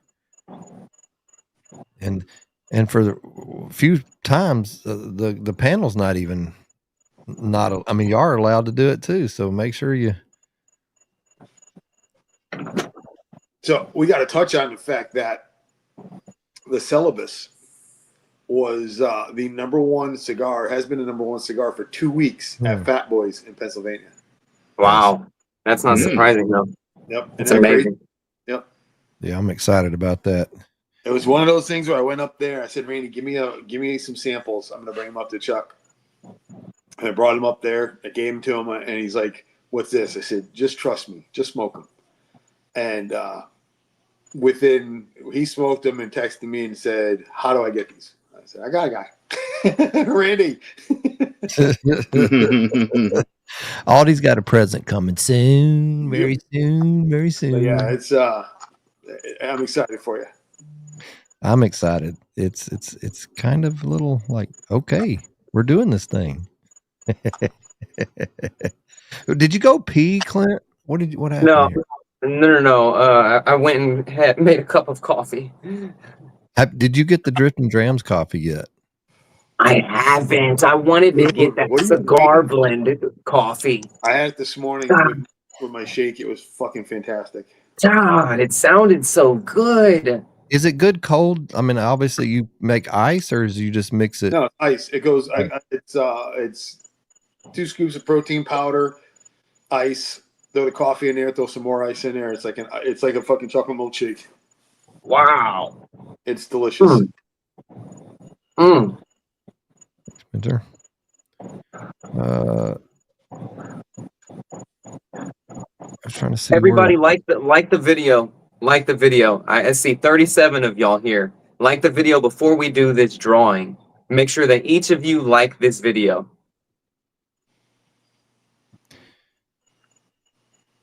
So I haven't had it cold, but I know just having it in the house when it's delivered and you get your first whiff of it, you're like, what is this? And that's interesting. I wonder how it smells to my wife. Different. Like what'd you say? Like, are we still talking about coffee? Yeah, we're still on coffee. because Brent said Drifting Dram Cigar Blend is goated. It's good, hot, cold, anything. Man, I can't wait to try that. What's happening, Bob? You know, it would be cool if we all drank that while smoking the AI cigars. You know, that's a good that's something I'm glad you brought that up. How should we, to be fair, not to be fair because it's individual, but what should we be What's drinking? going to be the beverage of choice? Yeah. Yeah, coffee. Just sure. some kind of coffee, huh? Yeah, black. Probably going to need it. Audrey's going to need it for that one to stay awake. Yeah, I'm probably need. Yeah, that's going to be another protein shake late at night. So. Yeah, Brent, it's good, man. I know Katie and Ethan, great, man, freaking great people. Why do we like the women folk better? Like y'all probably like Amanda better. I like Katie better. Yeah, well, everybody, because we're used to each other. I guess that's true. They're a breath of fresh air. Yeah. Oh man, yeah, it's so you think we should drink coffee, huh? Panda drink coffee. That's the only other one we're missing, right? Yeah. Yeah, because there'd be 5 of us, so it's odd. And that was another part of it, was to make it odd. So there'll be 6 total, but Ish being the 6th person. Randy, you don't drink coffee, do you? Or do you? Oh yeah. Oh, yeah. Okay. Do you feel like coffee enhances the flavor of the cigar? I will drink coffee sometimes in the evening like this, and while I'm smoking different cigars. For me, I have to have coffee with my Selvas. It just, for me, that's something I love with that cigar. I've tried some other Connecticut's, which is good too, and I'm talking about Connecticut, but I have had some of mine and some of the others. I can't think of any right offhand, but yeah, I think where the difference with a coffee, because sometimes you'll get a bitter note, especially when it comes to Connecticut's, right? Some Connecticut's can tend to be a little bitter. And I think for some reason, maybe the acid, because coffee can be bitter, and the acid in the coffee somehow does something to balance that out. You know what I mean? I think that's why. Yeah. Brent could probably answer that, being a chef. He said if it grows together, it goes together. Oh, nice. That's nice. So, and wine. Some people don't. I've actually had wine quite often recently while I'm smoking cigars, and it really, I was surprised. Now, not like a sweet red or something overly sweet or something, unless that's your thing, but I enjoyed it. Alex said it's a good palate cleanser. Yeah. Now, does that mean that's how I feel as well? Or because I usually drink my coffee with a touch of that, what is it? French vanilla, just a touch in there. I have to. Then do it. How do I kick you off of this stream? I have to, bro.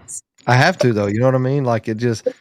But I used to drink cream and sugar, and it forever. And then I can't stand sugar now. It's like way too sweet. Yeah. So there's times if I start out if somebody just has black coffee, no creamer, like I'll drink it black. And after the first 2 or 3 sips, it's good to me. So I just never have. So you don't think that creamer leaves a film on your tongue? No, not to me. Okay. But I don't try it the other way either, so I wouldn't know. Now, I do take that back, because I have had. Now, I did drink the cigar blend. I actually French pressed it quite a few times out there, drinking it with a cigar, and it's good. What do you do different? Is it just more intense? I just think it's more flavorful. Okay. I think it's kind of like a cigar, or lighting a cigar too. I think some of it's just kind of going through that process, and making you wait, and you're smelling it while it's sitting there steaming, and wait a few minutes before you press it, and then and I only recently that was at the blend back in April, and that was the first time I'd ever tried it like that I can remember, and it was good. I had the bag open on my counter this morning when I was making my shake, and I walked by, while I was getting things ready, I was like, oh my God, that smell of just the coffee itself hit me. I was like, that's perfect. Josephus is hilarious. I'm getting down there. Gabe. He said Gabe like Ish would say Gabe. Gabe, you got to find that cricket. I don't know if it almost kind of sounds like it's in my let's see. What's up? Oops, I didn't mean to do that. I was looking for this. I thought the fucker was set up under my fucking drum set over here. I was gonna freak out, but it's not. It's not here. I don't. It's not mine. Well, that's probably good too. That double Haro Heck with yeah. a good dark. Yeah. Are you doing that in the morning? Well, I guess if you want to get everything going, like I said, that's why they Yeah. espresso beans out with high end perfumes and go. We used to do that with the candles when people are smoking Yes. much. You Yes. have a little jar of coffee beans. Mm-hmm. Let it smell that. It cleans their Yeah, nose. when you go nose blind, you're able to. Yep. So you just take it. Yeah, my wife does the same thing. You see, John's on his phone texting is to hold up so all the dirt and all the pepper talk. And then Randy like said, like my women. I don't really like coffee. Black coffee with teeny tiny pinch of salty. Okay, we'll counter the bitter aspect perfection. Now, I have heard that, and I've never tried that. Like black coffee, and you just sprinkle a little bit in there, swirl it, and sip it, and it. Now, Brent, does the type of salt matter? Does it have to be sea salt, or can it be iodized table salt? Yeah, Really to be change Himalayan salt. grinding my own, and I'll never go back. So much more flavor. Oh, that. So what about that, Clint? I think you're probably more bougie. Well, I don't know. Gabe might be into that, like grinding your own coffee. Oh yeah, no. I refuse to get it. Like before cigars, I considered getting into wine, but before cigars, I was into perfumery. So I have probably like 300 bottles of cologne, right? And Not Clint. right, yeah. And I got obsessed with perfumery. And then I was like, okay, I don't need any expensive hobbies. Well, lo and behold, I fell into cigars, got another hobby, and then dove all the way into it.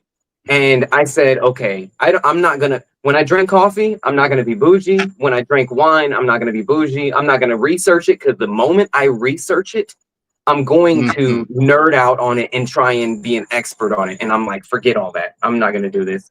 So I drank regular K-cup coffee and call it a day. Honeybees has their own coffee too, I guess. Not for me. A couple years ago, well, it was actually during COVID.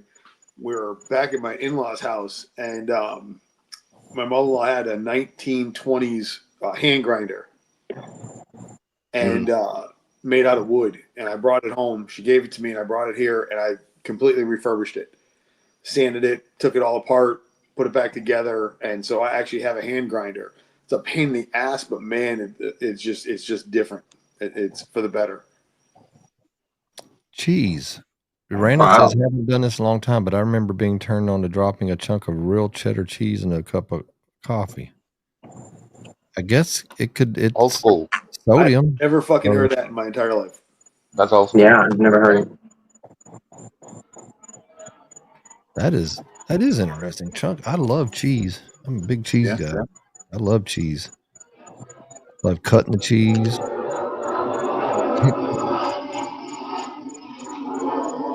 Are you by airport, Gabe? Yes. I'm just asking. No, but Orlando Airport is pretty close by, so there. Well, there you go. I just heard that one. I just heard that one is coming really low. Well, it scared your cricket. where Jake used to live, I guess up in Virginia or whatever, he had them big those Air Force or something, the base or something was there, and they were always like you couldn't hear nothing when they went over. When I would talk to Jake, and he would be like, "Hey, hold on a second," and because they were doing maneuvers, and I literally couldn't hear him on a phone call. We would have to stop talking because it was so fucking loud. Ooh. It's gross, but the best salt you'll ever eat is the salt you get from sweat reduction. Ooh. Wow. There's no question in my mind he's tried that. None. Randy, passing gas doesn't count as cutting cheese. Never heard of that, but I've had butter. Okay. I've had butter in my. Now, this is from a chef now. Never heard of that. I've had butter in coffee. Wasn't my thing. I've had it too. Your hat can be used as a salt lick in emergency situations. Oh, yes, Gary. She has 3 blends. I'll be right back. The Dawn Felicity is her dark, and she has an espresso roast all while whole bean. Oh, all whole bean. I got you. Weren't keto dieters using clarified butter in their coffee? Yeah.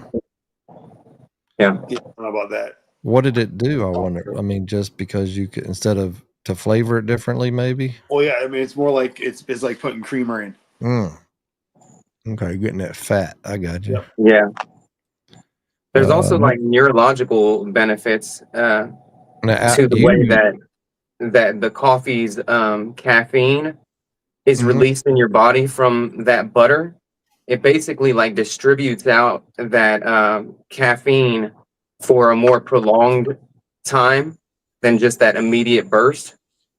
Because at one point in time, I was very concerned, and I still am to a certain degree, in like biohacking and using the full potential of my brain so that I can just be smarter, you know?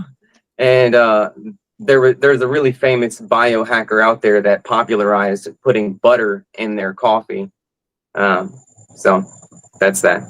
So Alex says mocha pot on gas stove is the only way to make coffee. Now, don't you do that, Clint? I've seen you do that.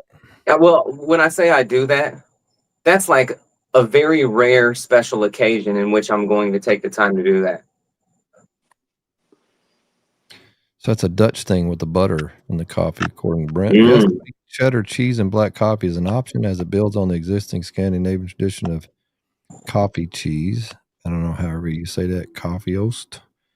Can create a surprisingly delicious combination of salty, methylene blue, sweet flavors. The Don Felicity. He's talking about the honeybee stuff. Butter and coffee is good, but it leaves a film on your throat that I didn't care for. I'm always got experience with that. About dripping dreams. I won't go anywhere else. Angel says, when I was younger, my grandmother would give me coffee and put a piece of cheese in it. Thought it was a Puerto Rican thing. I have to ask Gabe. Well, he didn't say anything about it, did he? No. A lot of people use clarified butter. Sean says, I once left a coffee out of my mug and poured my Mountain Dew instead, and it was so much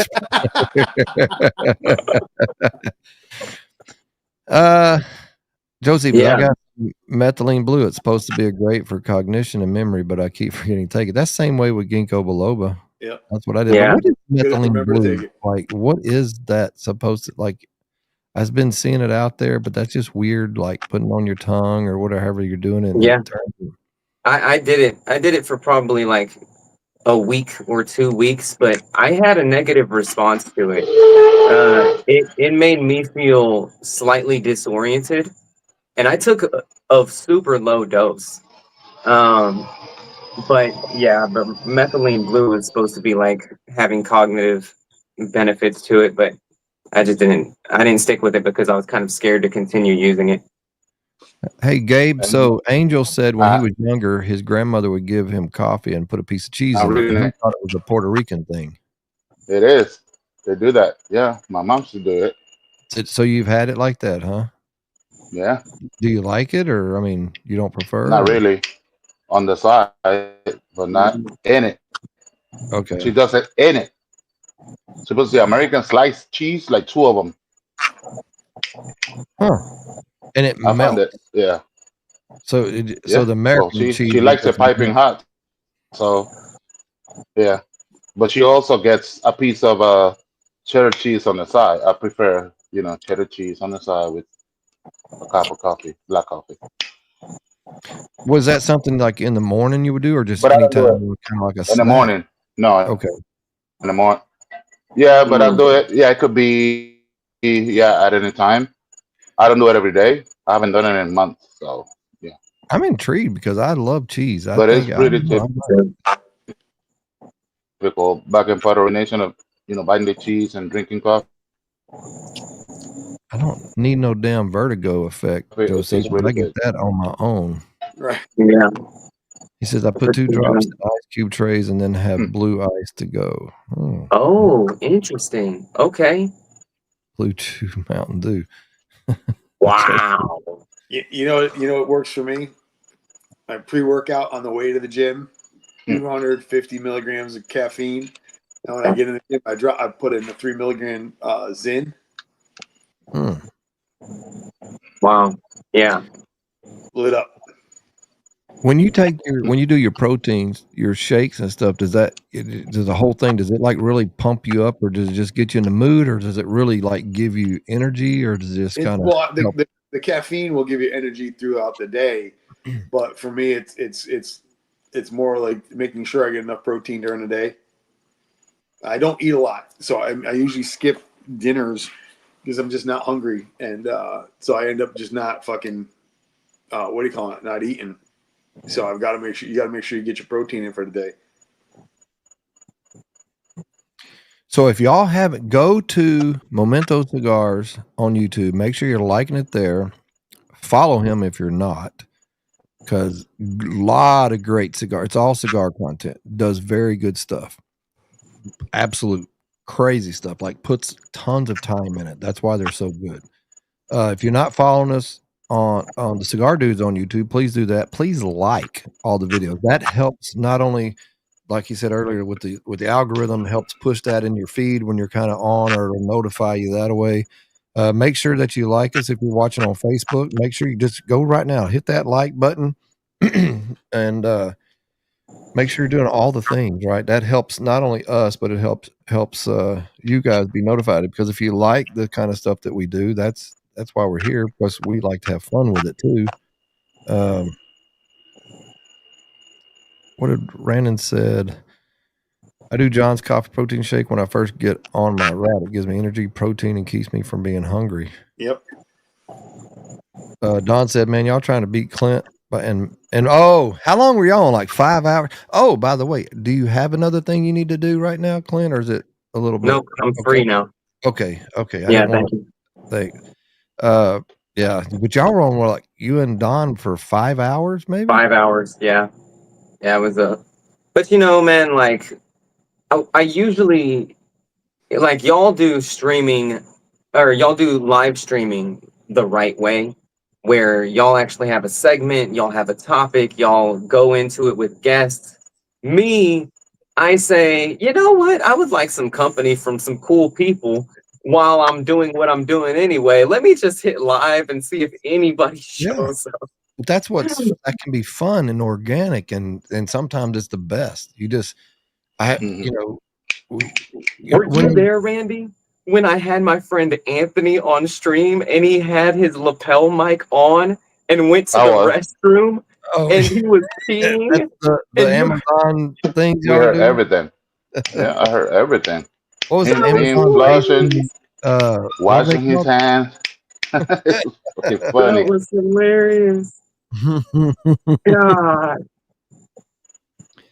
Yeah, I figured if we was on late enough that Ish would pop on at some point, or Panda might pop on at some point.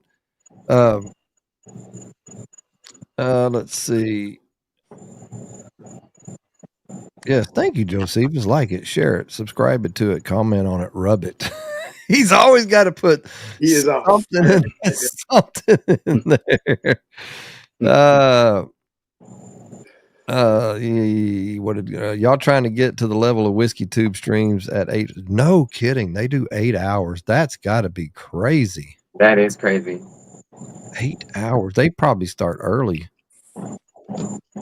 Wow. Josephus, I was on an 8-hour debate about mules the other day.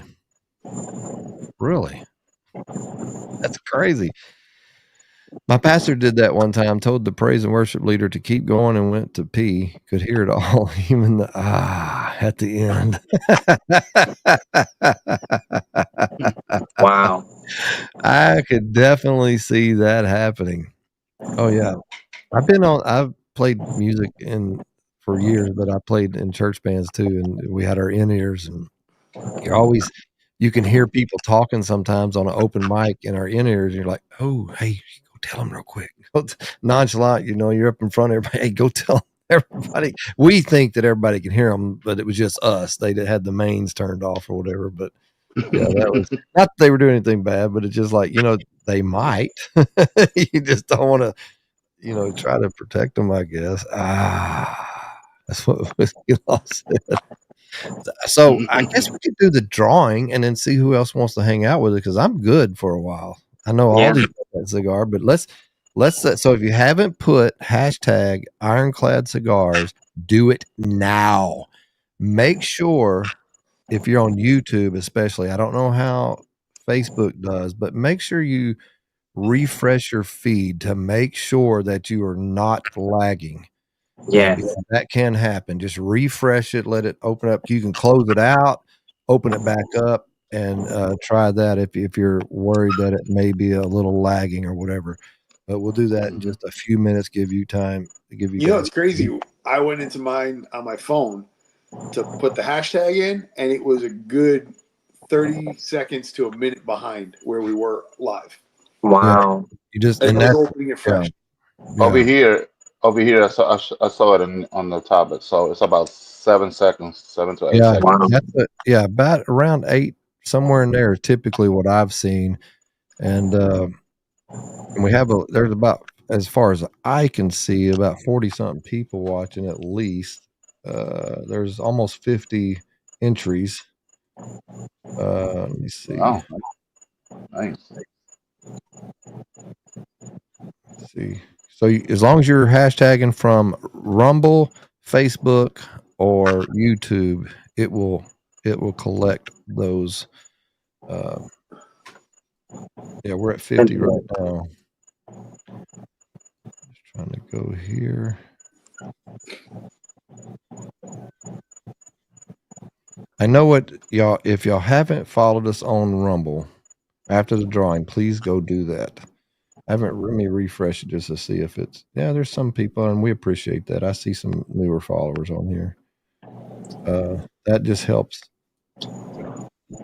Oh, I was looking at the Instagram and I saw Clint wave or something. I was like, who is he waving at? But that was waving. Yeah, we've had a lot of people in and out of Instagram, and unfortunately Instagram, just the comments will not come over here. And so I always tag something, let everybody know to come over here if you're going to comment for the drawing. Let me see here. Yeah, we're at 53 right now, so I'll give you just a few more minutes to get those entries in. Must be present to win, and it is a 10 count box of Ironclad Cigars, the Panda, with the brand new bands, the new band on there. Show it again. Can I enter into this? I want. Yeah, all of y'all can enter in. That's what I'm shoot. Let me Okay, now how do I rig it? brand new box, 10 box press. Ironclad Cigars. Does the capital letters matter or lowercase letters? I don't think it matters. No, You spell it doesn't matter. Yeah. Okay, I'm just putting in one entry to be fair, now, y'all. wins, everybody's gonna be like, that's rigged. Right, yeah. There's absolutely no way to rig it because that's weird. Because it come up. So if Cigar Dudes podcast or Ironclad Cigar Company win, I'll have to redraw because you're as a seat, it popped up on all of them, right? So it'll have to be just Momento Cigars under the YouTube moniker that would win if it came up. But Cigar Dudes, the Facebook Cigar Dudes and the Facebook Ironclad, I'll redraw because that popped up too. Oh, okay. I see. What I'm saying? Okay. Yeah, because I do. You're on the seat, and you were kind of posting as me, I guess, is how that would go. So dang, we got almost 60 entries. So let me post this up. Guys, if y'all haven't had this cigar, y'all better get ready. It is phenomenal. phenomenal. And even if you don't win, go and buy it. Who has it? Toro Cigars? Toro Cigar still Company? has them as Black Pearl. You can still get the 3-packs, the same cigars, but they're just named different. Fatboyscigars.com has them with the older bands, and I don't have, but yeah, with these bands right here, the those bands, Mm-hmm.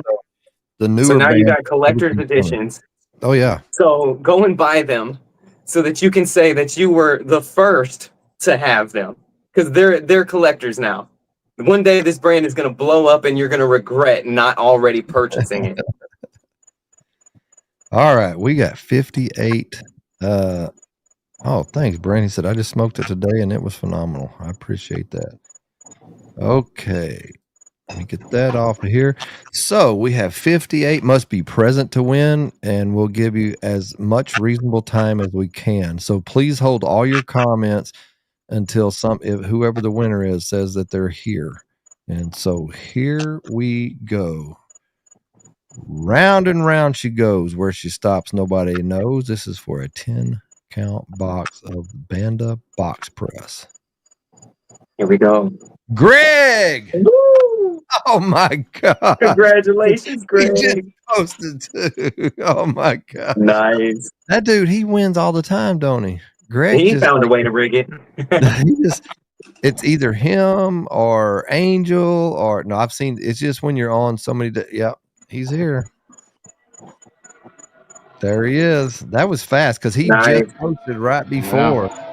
Congratulations, Greg. Nice. That was fast.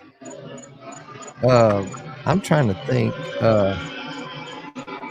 Let's see. How do I get back? They changed this. There we go. I was trying to figure out how to get out of that thing. All right.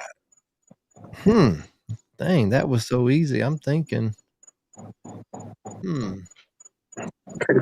You lucky MF.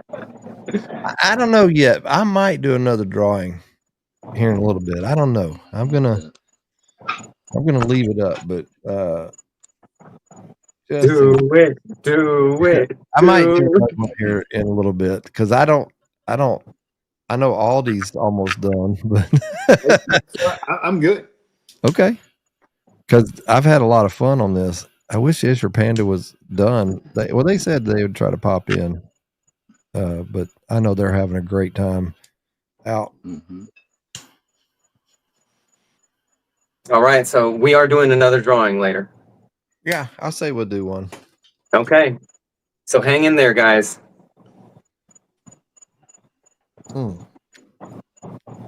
So the other drum will be at 5 o'clock in the morning. Oh no, it won't be on there. Let me go back and find out.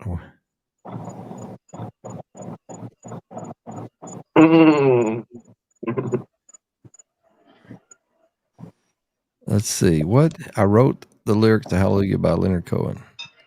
A Sue. I had to hear that. I don't. You're not gonna fucking. It's gonna be stuck in your head now. I don't know why. I know it's not the song, but I was like, people see us everywhere. That's not the song, but I don't know why that. I know the Hallelujah song. Yeah, you're right. He keeps winning. He's a winner. He says, I think I was low on Greg. Congrats, Greg, you lucky MFer. Greg says, finally not Brent. Brent acts, but you get on a lot. I watch so many podcasts that all of us are on. We're all watching everybody, supporting them and everything. And so when you're doing it weekly or bi-weekly and you're just on, there's, I don't know, more than that, your chances are pretty good to win. Mm-hmm. Like I said, on Real Smoke, Greg didn't win this. He earned it. Congratulations, Papa G. Let's get the Sulus on the line. Well, and phenomenal smoke. Let me see.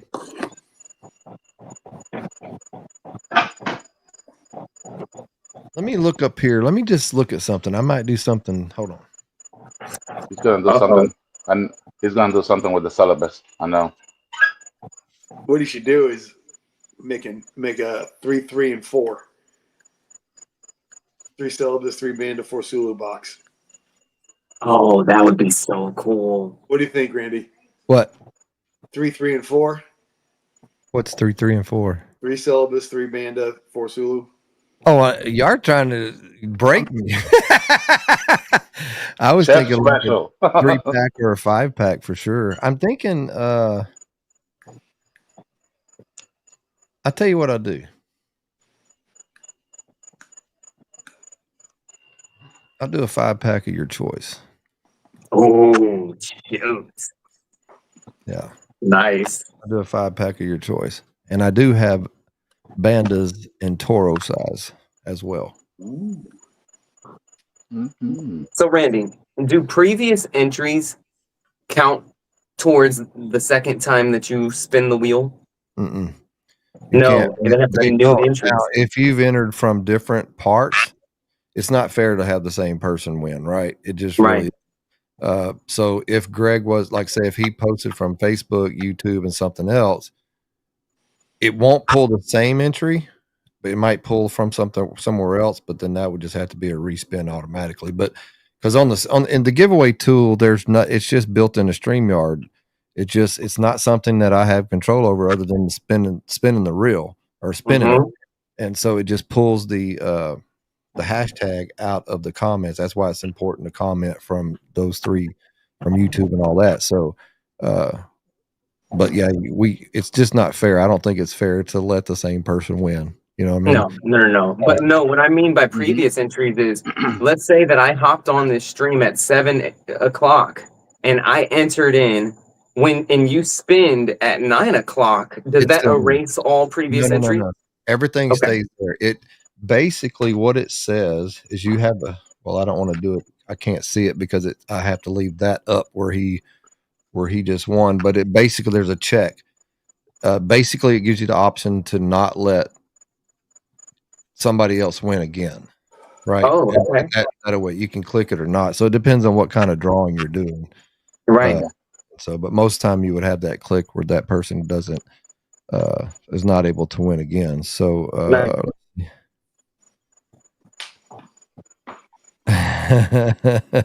now it's on you. There we go. Look at fucking Mason. Hell, Joe, or who does the YouTube? Is that Joe or Ray? It's all Ray. Okay, so IG, if Ray's it's all Ray. Still on here, then maybe he would say something. That would be great. Yeah, that'd be super cool. All right, Don. He said he's going to go get horizontal. He's going to hop back. He's going to go get horizontal and watch from the bay. Whatever works, bro. We appreciate you hanging out. But I am not seeing people liking, as far as what I can see here, I'm not seeing a lot of people. I know that, you know what? I bet that's just Facebook. That is Facebook.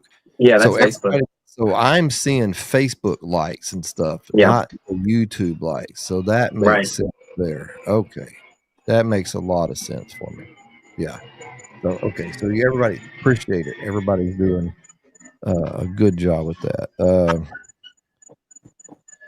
All right, Gary, man. Good night, brother. It's Sunday night, but most of it is Labor Day.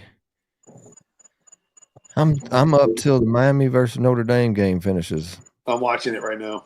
What quarter are they in? Fourth quarter is 9 minutes left. So you got about 30 more minutes. Yeah, Now, Anthony is another guy. Is it you and your brother that always win on things? Like there's no rhyme or reason. It's just lucky or not lucky. I've been fortunate a few times, but I don't win. I mean, I have won, but I'm talking about over the last year or so. Like I've won a few nice drawings. Lost a few too. Lost a few too. Mm-hmm. Oh yeah, that day. That was the last time I think my name was drawn. I was on, and I had to get off because we had a podcast. Because Toro's always on Tuesdays right before us. Yep. And then within that last 5 minutes, I got off to do some things on here, and then, I lost. Yep. You won the big one from Family by Loyalty. Dude, that was a great friggin' drawing. I got a hoodie, a bunch of cigars. I still have this really cool ashtray front that I got, a hat. Like there was hundreds of dollars worth of prize there, and I didn't even know that I won. Yep. Like that was a different type of drawing back then. So that was really cool.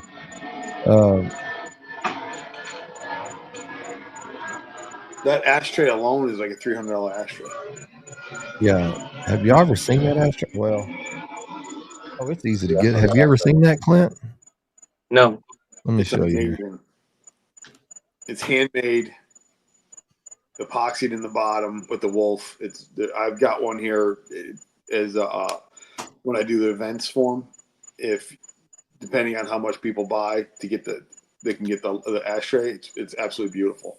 The problem is it's so pretty, you can't ever use it, man. I'm gonna put it on the big screen because, but it's so like I want to figure out how to mount it. So this is the back of it. Oh, nice. Yeah, cigars. Yep. Wow. And okay. Wow. So, that's what I was wondering. So that's like epoxy at the bottom. Yep. Mm-hmm. Or And resin. That, what do they call that? Purple heart. Purple heart. Purple heart. Wow. Yeah, I would be afraid to use that.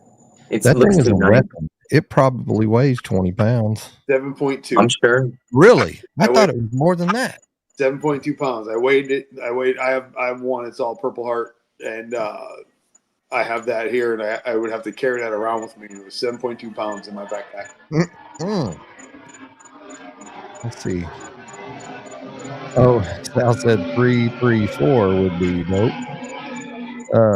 Well, raise up. You could text him. I'm just saying. What are we gonna do Tuesday then? If I start giving shit away today? Oh yeah, you're right. Yeah, you got to tune in Tuesdays. That's true. What do you want to throw in, Mo? That's pretty cool. I'd love it when people do that. That's how people used to do that all the time because it's like we would get in. We had what was the most drawings that one time 9 or Easter. 10 drawings? I mean Halloween. That Halloween we went 5 hours. Yeah, it was so. We gave away thousands. Yeah. We all gave away stuff. It was crazy. Yeah. It was nuts. It was a lot. Yep.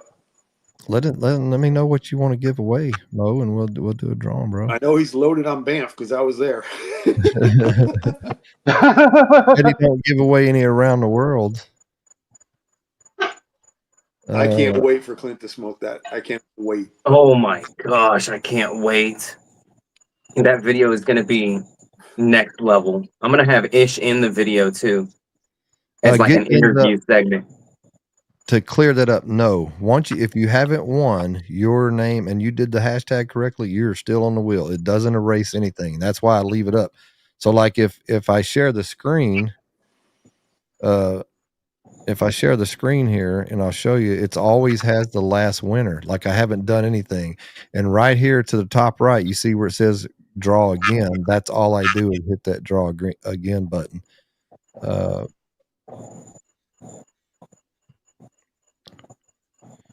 Let's see.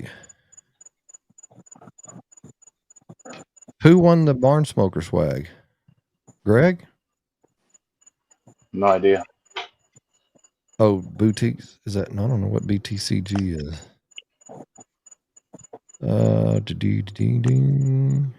Oh, okay. He says he'll do a honeybee 5-pack assorted. Nice. You just let me know. You say when you're ready to do the drawing, and we'll do the drawing. Misfit Mo is from what brand? Misfit Mo is in the Misfits. Honeybee Cigars. Yeah, but he's also with Honeybee. Okay, I didn't know that. Cigars. Okay, yeah. I knew Jesse was. Wow. I got to meet Mo in Jacksonville. He's one of us, without question. Fucking great dude. Yeah, he's really cool. Until Ish kills him. Pepper stuff. Let's see. All right. And that could be sooner than later. Mason has an around the world. He said, wow. Amazing, all he can say. Wow. I can't wait.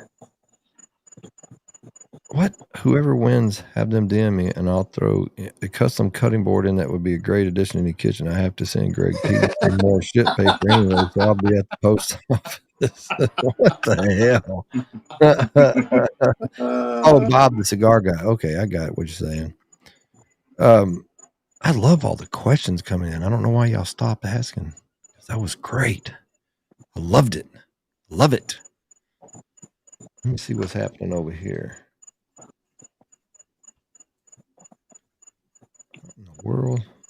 Do y'all ever try to log in? Of course, I don't know if any of y'all are getting on Rumble, but if you try to log in, it always wants you to do the premium. Nice. But I know I've noticed one thing, just barely having followers on the few videos, like I've made 5, or the account has made 5 cents. That's more than I can say for YouTube. You know what I mean? And it's only been open for a few months. You know what I mean? Like we just started kind of making sure that has that backup. So evidently they pay. I mean, that 5 cents, what will it even get you a piece of gum nowadays? No. Yeah, that's crazy. It's a start. Well, Joseph said he's serious about the cutting board. Okay. Nice. That's freaking nice. Gabe, you hitting that hollow point yet? Not yet. Yeah, I don't like. Oh, they'll pop up. So when you're watching live on Rumble, the ads pop up. That's crazy. I wonder if that has to do with the host not having a premium, because that would tick me off. Yep, it's got to be. Yeah, I mean, you can't do a live, especially you're doing a draw. Here we go. We're doing the drawing. Try this new tampon. Right. Oh man. Ed says I have 5-pack around the world. Can't wait to try. Can it be a morning smoke? Well, you could. I did not find that full bodied. I mean, I like a medium plus. That's where it sits. But it's whatever you do, make it your first smoke of the day. Only because you're gonna want to taste all the craziness in it. Yeah, that's for sure. You know, it's not the around the world I'm thinking about. It's the pure African that I'm thinking about. You want to make sure you're sitting down, I think, is the one. It's one of the cigars that will stick to it, but it's not. The around the world is not that full. Yeah. Oh, good question. I would say the Intercontinental is a little bit stronger than that one. That is a good cigar. Yeah, it is. Oh my gosh. That's a great question. How do you think cigar culture has changed in the last 10 years, Aldi? Cigar culture. I think I think the biggest thing that we've seen is the amount of ladies that are getting involved on the manufacturing side, on the sales side, and mostly on the smoking side. And I'm here for it. I think it's fantastic. And you know, my favorite thing I always say is working a humidor. And the biggest disservice you can do to a lady is treat her as if she's never smoked a cigar before. Let her tell you she never smoked a cigar before, and work that way. But just treat her like anybody else. Like when a guy comes in and you start talking to him, assuming that they've already smoked before or whatever. And I've seen some ladies coming in and hitting the heavy stuff, and it's fucking. I'm like, yeah, that's what I'm talking about. What do you think, Gabe? You've been smoking what, 20-something years, 30 years, somewhere in there?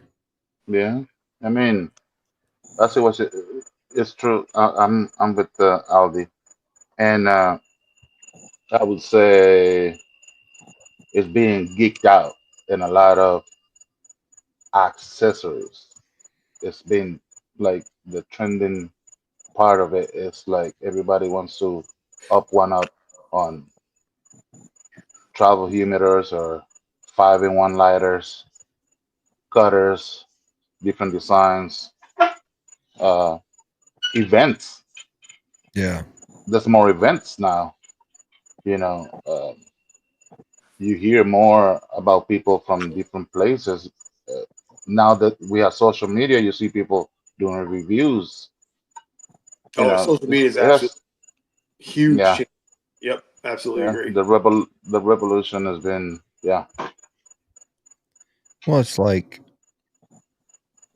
what we're in 25, so Evolutionized, I would say. the last 5 years with COVID sparked the first year sparked huge things with Yep. Oh social media, yeah. boards, It's like more. a lot. A lot. Yeah. And I think the important thing, because I'll get to that. Alex down there said the consumer's definitely more educated with different shows. And I think you have a responsibility, but I could kind of I could look at my own self for that. When I started doing the podcast, when I was going to start the podcast, it was going to be Cigar Dude or whatever. And that I didn't know how I was going to do it. I just was going to do something, right? Yeah. Based on my very, very limited, pretty much very limited at that time. I've learned tons in the last year and a half, but I've learned things from being on podcasts with people, with other things, starting your own brand, you name it, everybody. And I think it's very important when you're watching folks, just because somebody says something doesn't necessarily mean that that is the exact 100% take it to the bank truth. I think you should also do if you like what you said, Gabe, about geeking out about things. I think I'm a cigar geek. I could talk cigars just like right now. I can talk about it all the time. And so I think, but it's very important that you do your own research and have your own experiences with it. Yeah. Because there's going to be a lot of things that you'll take away from some podcasts or somebody talking about a cigar or whatever. And then you're going to have your own experience and be like, you know what? That's not how I did that. And it's okay to have that difference of opinion and difference because it is your experience, blah, blah, blah. I guess I'm just trying to say, do your own research, do your own geeking out about it and learn things and talk to other people because you're going to learn.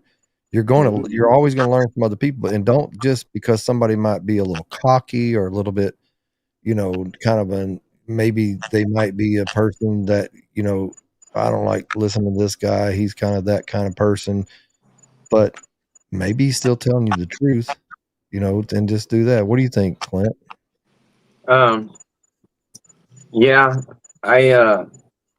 well, one thing I wanted to say was that because you have had the privilege of speaking with so many people that are really in the industry, Yeah. and I mean like really in the industry, whether that means being growing the tobacco, selecting the tobacco, blending the tobacco, working with the blender, whatever capacity it is that they're involved. I think that that's helped you speed run your education process.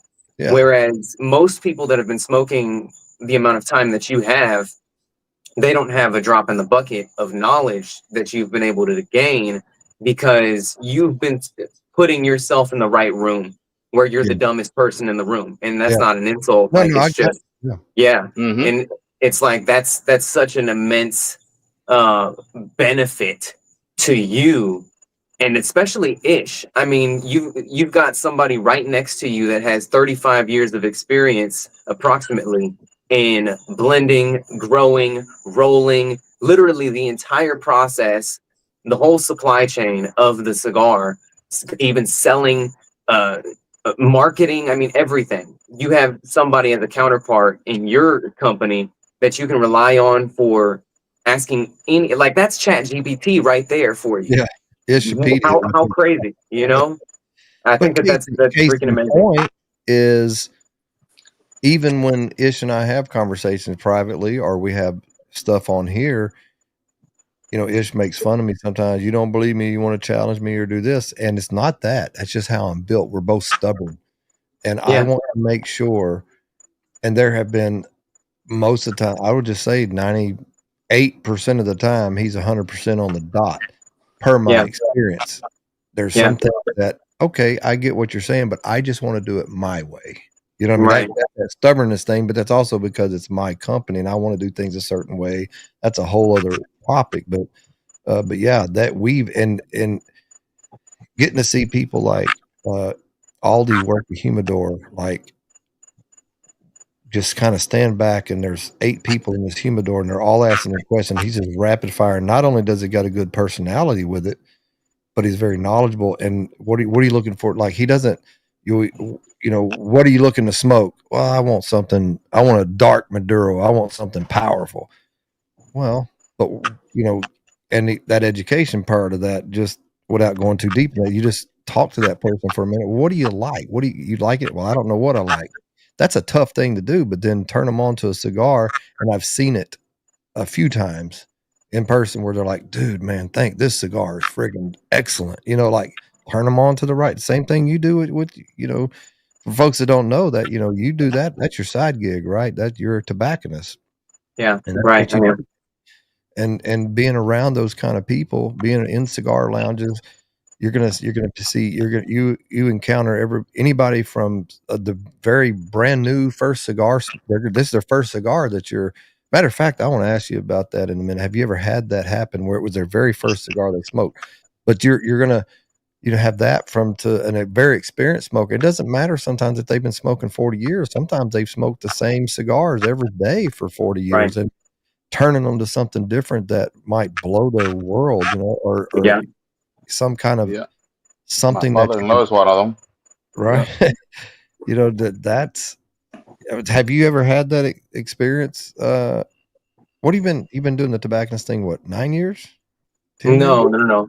8? I've been working for 6 or 7 years as a tobacconist. Right. Yeah. But you're also what, 30, early 30, 34. Yeah. So Yeah.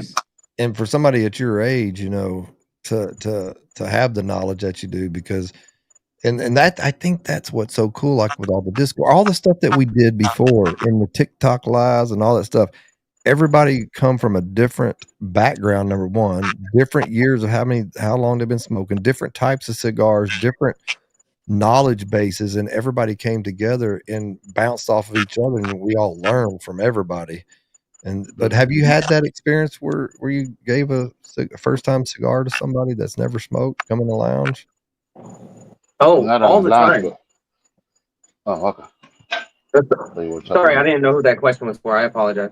I Okay. don't know. The question is for me. Either one. I don't care. I'm Oh, curious. no, all I'm saying, it's like my father-in-law. He was like, "How the hell can you pick up some flavors and blah blah blah?" I said, "Well, the only thing Oh, I see you smoking all the time is padrones, and that's the only thing he smokes." hey, I So wouldn't that, knock him though. I mean, if I could smoke them all the time, I might would. yeah, it is true. But I mean, he got the packet for it. But that was like, at that time, I didn't have any, like, a lot of varieties on hand. So I was like, you know what? I'm gonna give you a cigar. I'm not gonna say it's the same thing, but it could be maybe closer. Maybe you can pick up something. You know what? The cigar I put him to smoke, the Druid State Black and M81, Hmm. and And he that loved changed it. him. Nice. That changed him. He Wow. was like, "What? How much is this cigar?" He got me looking for it. I said, "Order me 2 boxes. Send them to this address." I'm like, "What the hell?" Yeah. Can I get one? Yeah. And did he smoke any other forms of nicotine, or like did he have any other forms of nicotine in his body like that he was used to? Swishers. Oh, he would smoke those, huh? Just Mm-hmm. as Yeah. swishers or as cut open and filled with something else? No, the Swisher Reds. That's it. Hmm. Okay. Yeah. Okay. Okay, so yeah. Before that, he was smoking maybe I don't know, something like ish.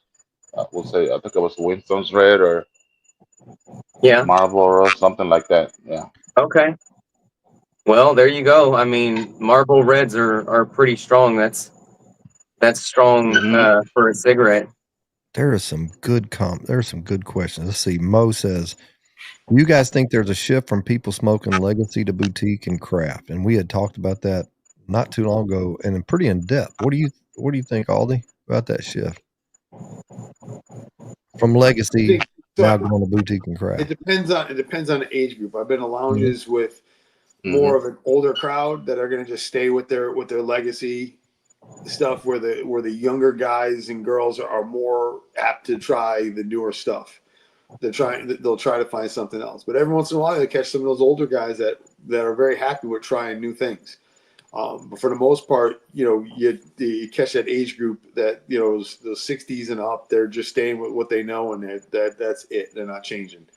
And they're like, yeah, I'll smoke it, but it's just not. It's not my Padron. It's not my Perdomo, whatever it is. And so, and I also think that a huge part of this, with the change and the shift that we're seeing, is the fact that the consumer has so much more access to the owners than they did ever before. Yeah. And that's a big piece for the buy-in, and there's a connection to the company that they didn't have before. Yep, goes back to what Gabe was saying about the events and the different things that people can go to. And absolutely.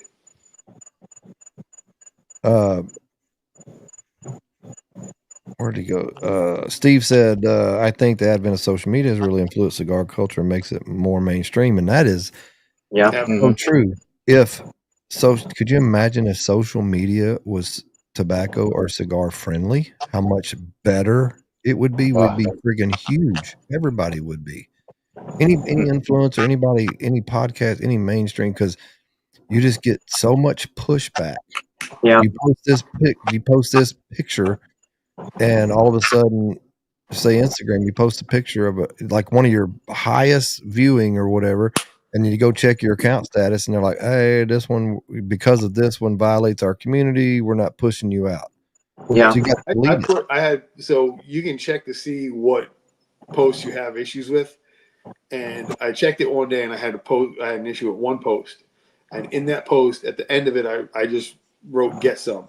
That was it. Those 2 words flagged for promoting tobacco. Okay, and that's on Instagram. So I can't ever see why. It just does it tell you what community guideline that you violated? You just assume that it said promoting tobacco. So when I went through the post, the only thing that I could see that would have even brought that on was the fact that I said "get some." And that's just AI really doing that to us anyway. Yeah. Right. It is. Yeah, it's not a person checking that. That's an algorithm checking that. Yeah. I think that in the next 10 years, I think that this industry is actually going to have another boom. I think that the reason is because they've been doing so many more studies on the positive effects of nicotine. Yeah.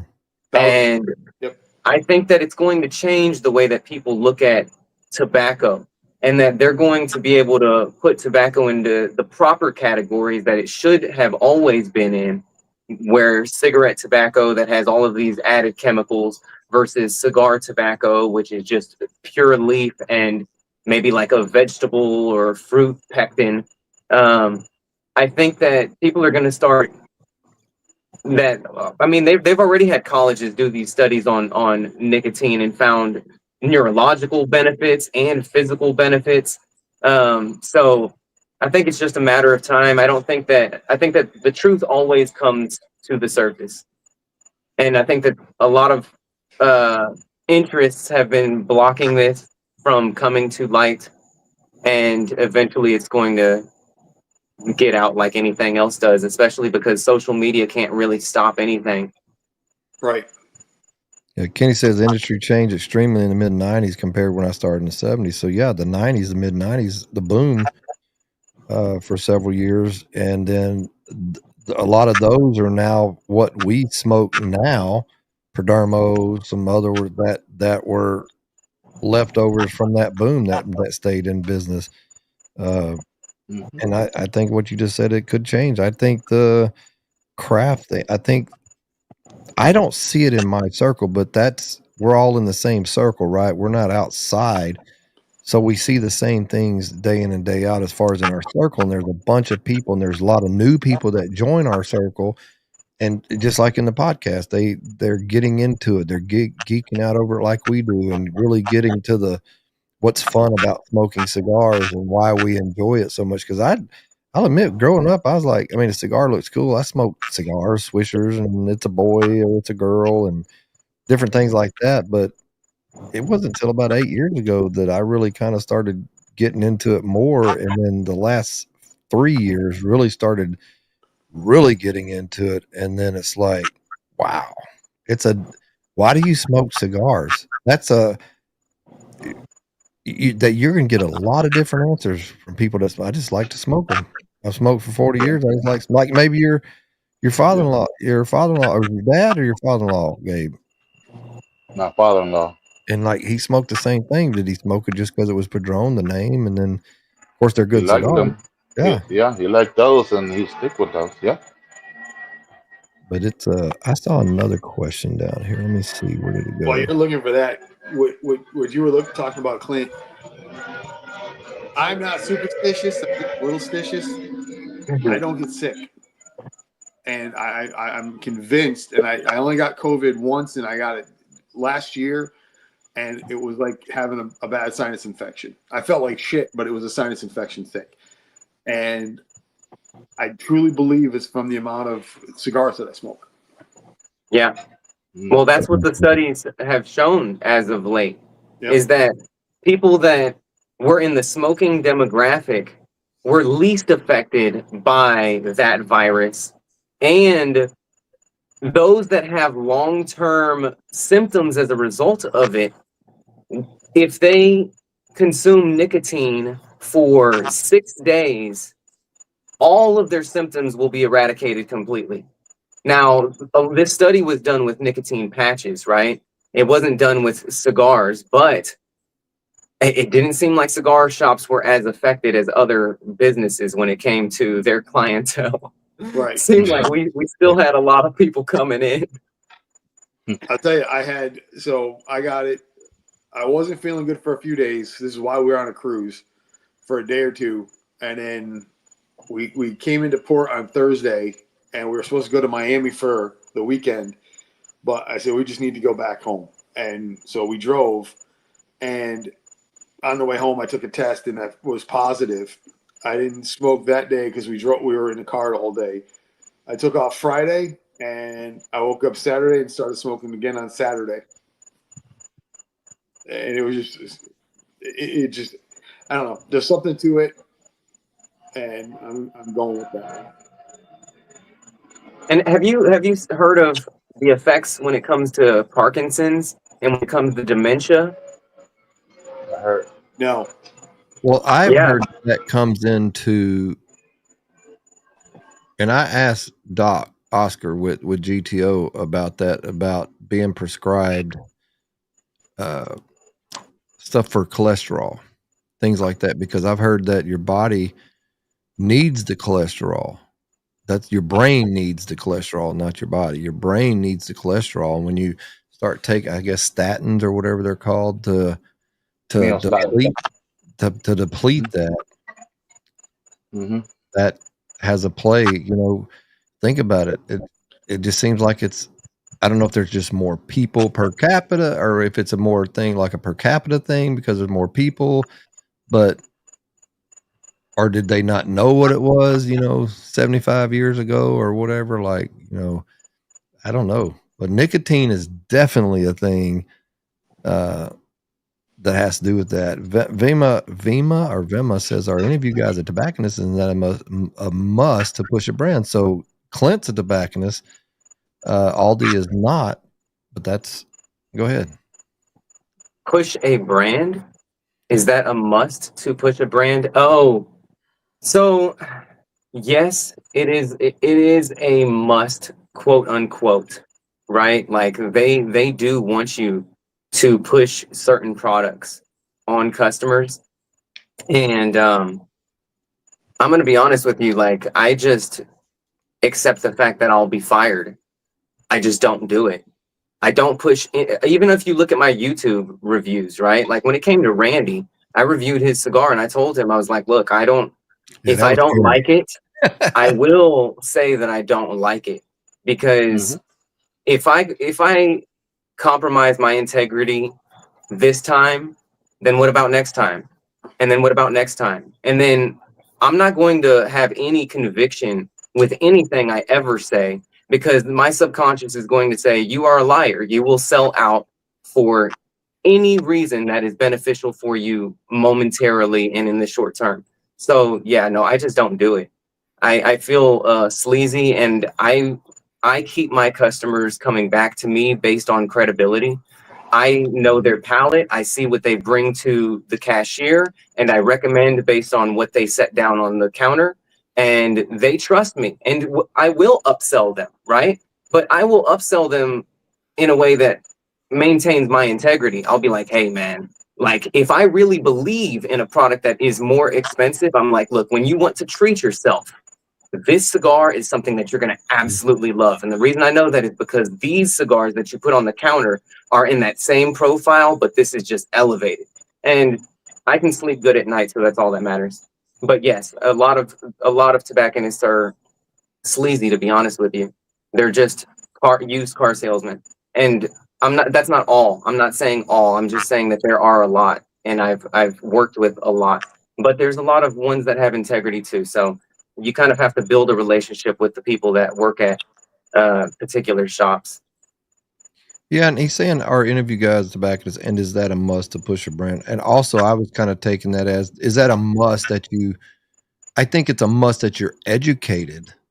Yeah. I think the tobacconist is more educated because of what they're going through when you call yourself a tobacconist. But Aldi's not a tobacconist to my knowledge, but he has a lot of knowledge and he's able to convey to the customer. I actually think that by definition, we would all be considered tobacconists by its actual definition, even though like it's typically associated with a particular like industry. If you look at the definition, it really is just somebody that is passionate and seeking an education in that particular product of tobacco itself, right? So I think that it's kind of like defining anything, craft, boutique, heritage, legacy. Like there's all of these blurred lines, and I think that that's just a term that can also just be. I don't have a problem with anybody saying that they're a tobacconist as long as they're putting in the work of learning about it. This For question, go ahead. For me, I'm not a tobacconist yet. That is my goal, is to get that piece of paper and truly, it's having much more of an education, but you can't, anybody can do it, but if you're not in it every single day and you don't have the passion for it, it's just a piece of paper. This is a great book, by the way. Yep. It's the same one that you'll get when you take the online tobacconist. Yep. It tells you a lot of history. And for me, it's just if you see me repping the brand, it's because I love the brand and because I love everything about it. So I try to learn, and I need to know everything about that brand. When I took on, it was great. When I took on Silent Hero, I said, Bryce, I need to give you a phone call, and let's have a chat. And so we called, and I had my little notebook, and I was writing down. I said, I need your story. Tell me your story. And he gave me the background and all that, because that's important. And knowing the brands, I said, I don't need to know where you blend them and all that shit. I just need to know I just need to know the brand. I need to know the Habano, where the name came from, the Maduro, where the name came from, the Candela, where the name came from, and what's your story. So for me, I've smoked there's not a cigar out there from a brand I had that I have not smoked and can talk about. And I think not being biased is a really good thing for you to be as a tobacconist or somebody what you're doing in the humidor all day. Like when you're laying out a buffet table for them, basically is what you do. You're not saying you got to try this one, or if you said that if you really like this one will really hit your palate. Yep. But here's some options for you that I think you'll really like, and let them pick. I've had guys look at me like I was nuts when I said to them one day, I said, if you like the Padrones, I said, I will save you a lot of money. Smoke this one. And I'll give them a family by loyalty. And they'll be like, they'll look at me and I said, if you don't like this, if this isn't in the profile and exactly what I'm telling you, I'll fucking buy you another cigar. And they come back and you're like, no, you were dead on. And because I know what I'm smoking, and I have that much faith in the brand that I'm promoting. Mm-hmm. And but if they're going to stay with it, I have that whole wall in this place in the tobacco merchant here in South Carolina. I have a whole wall of all the stuff that I brought in. And when I'm doing an event, we'll talk. You want to try something different, completely out of the box, something that you're not used to? You don't want to? Well, what do you normally smoke? And I will find something for you to smoke in that humidor. It doesn't necessarily have to be something that I have. I'll find you something else. There's a question right here from MTS Cigars that I've been waiting to get to. What's a piece of cigar history or tradition that fascinates you? Who wants to tackle that one first? What is a piece of cigar history or tradition that fascinates you?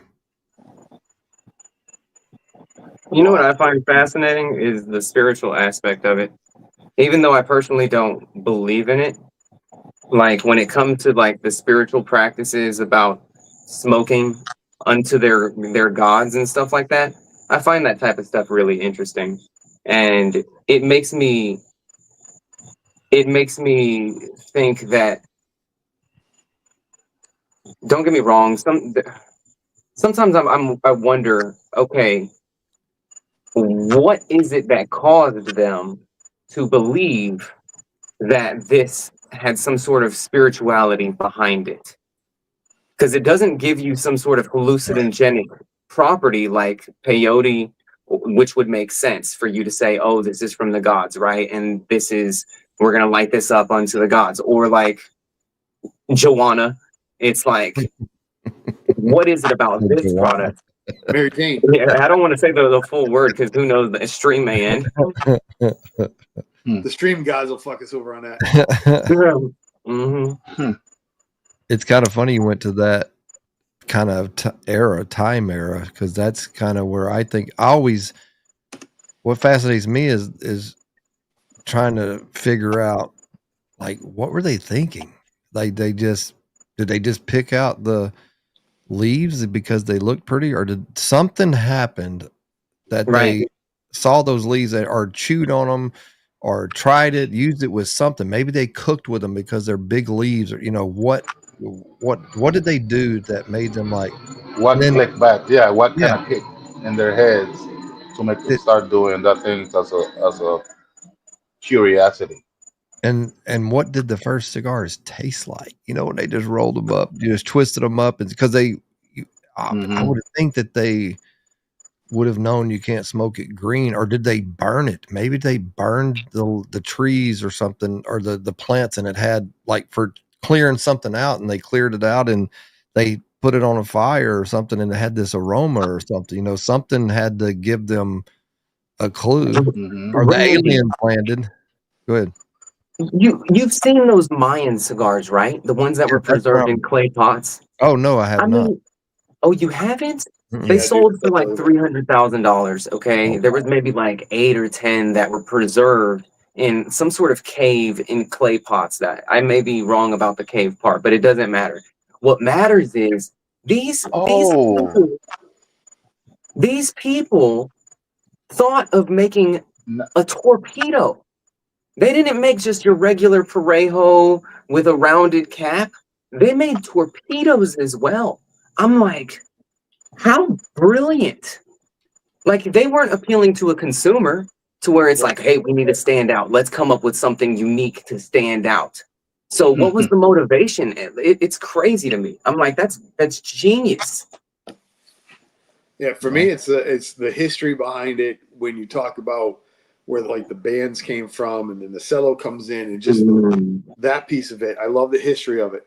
But to think that the tradition behind it is what gets me. Is like the tradition of what we do today is what they were doing thousands of years ago. Nothing has changed. The basics are still there. The leaves are rolled with a binder and a wrapper and are smoked. And we're Mhm. doing stuff that our ancestors have done, and it is really not changed in thousands of years. You know what I mean? That to me is just Yeah. that it blows my mind. I love that shit. Yeah, yeah, Yeah. so Is there true. pictures of that somewhere? I'm trying to find that. Like, Hmm. they show the cigars. Yeah, they show the cigars. A little out of our price range, Randy. Is Well, that Type the in one, Mayan cigars. Clinton? Is that the one that they have like some vase, like broken vase, close to them too? I think so. Right? Yeah. Yeah. Let me go to Google. It's been years since I looked this up. Mayan cigars. You're gonna get the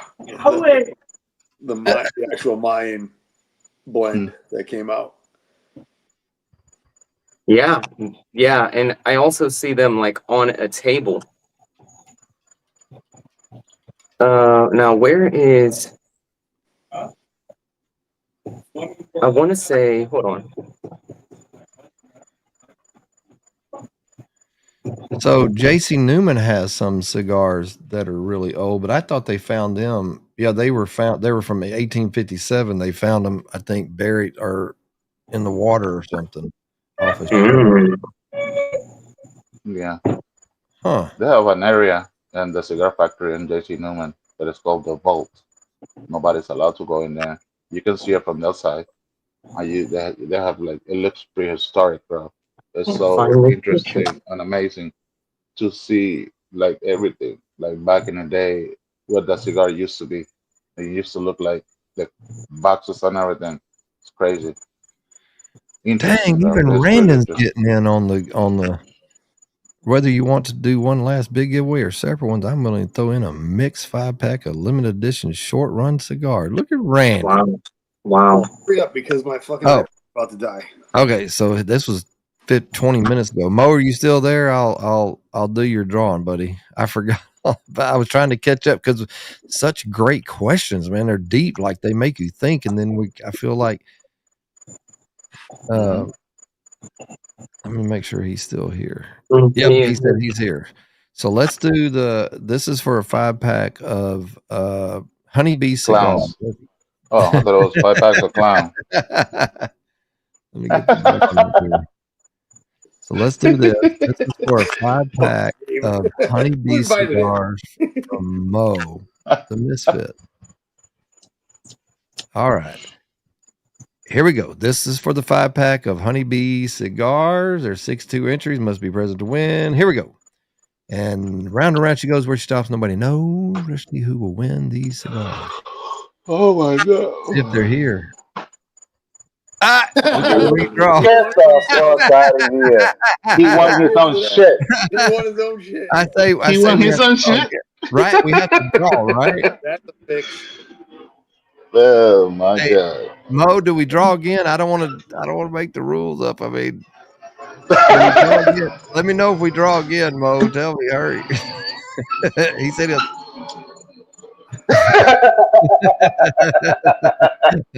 Sal said, "Bruh." That's ridiculous. Yeah, he said, go again. All right, here we go. Round and round she goes. Where she stops, nobody knows. Who will win the 5-pack of? The Doctor 414. That's somebody new. Let us know you're here, the Doctor. Let us know you're here. Hold on. The Doctor 414. Who is the Doctor 414? That's not Dr. O, right? That's not Dr. O. Oscar Rodriguez, right? I don't think so. Oh, so that's Brent. That's his Rumble. It is Rumble. Well, look at there. So Brent hit up. Brent won. Brent. That's funny. That's funny. Mo on probably either Discord or on his Instagram or somehow. If you can't get a hold of him, we'll get you in touch with him. So and send him your address. Is Brent in Cigar Dudes Discord? Brent and Mo are both in the Cigar Dudes Discord, so they could probably just message him through there, and then that'll work. Look at that. That's odd. Roll that. Is it? But I guess we could do a drawing for if Randon still wants to do something, we could do his drawing real quick, and then we'll get ours out pretty soon. Yeah, Brandon, let me know if you want to. Huh? Brandon's about to go to sleep. Well, he don't work on the holiday, I don't think. Brandon, let me know if you want to do your drawing. We'll do your drawing real quick. Let me get back up here to where he said that. Man, MTS got some good questions. We'll get to that one too. Josefa said the Mayan also decapitated the winners of their Super Bowl. I think Tim Swanson has one, either of that.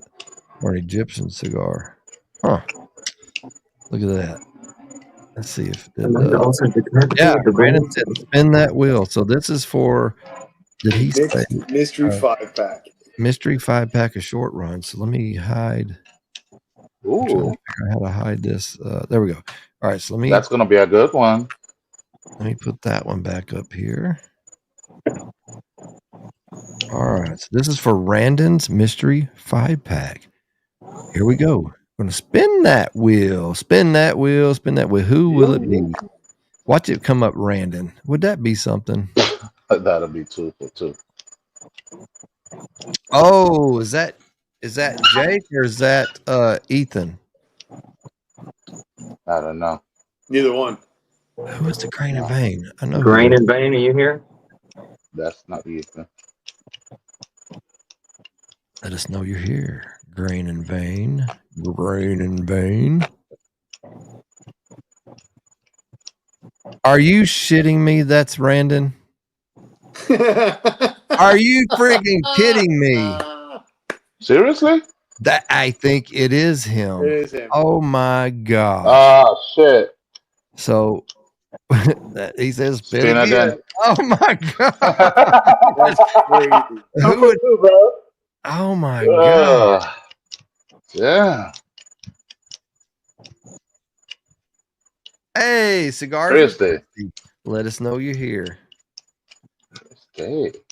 And thank you guys for the Rumble follows. Let us know you're here, Christy. That's funny, bro.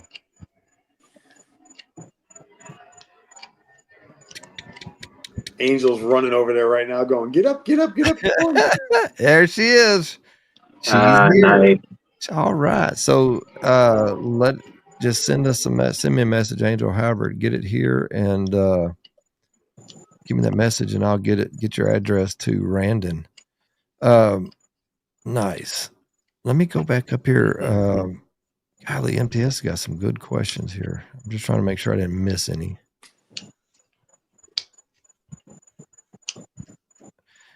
Alex was probably saying, yeah, when we were talking about the Mayan stuff and they were trying, he would say, I would say there was an extensive trial and error period with lots of green faces. True story. You know what's crazy is the Egyptians were the ones that created spermicide. And so you know how like certain, I don't know if I can say the word condom, but whatever, condoms will have that spermicide in it, right? Well, what that chemical derived from was crocodile feces. The ancient Egyptians would take this dried crocodile feces and prior to intercourse would put that crocodile feces inside of her hoo-hoo and then partake in the act, and that would be, I'm like, how many things had to go in there in order for that to be found out? Well, they didn't have goats in Egypt, right? Maybe that's why. Country boy, you know what I'm saying? that whole trial and everything. That is wild, though. How did they know that? Something happened. Right. But, you know, if you think about it with farm animals and stuff, like, you know, breeding chickens and things like that, maybe they tried different things with animals to see if it would, you know. I don't know. There's got to be an infection coming off of that. What'd you say? There's got to be an infection coming off of that. Oh, I know, right? Alligator feces. Yeah. I mean, who would thunk that?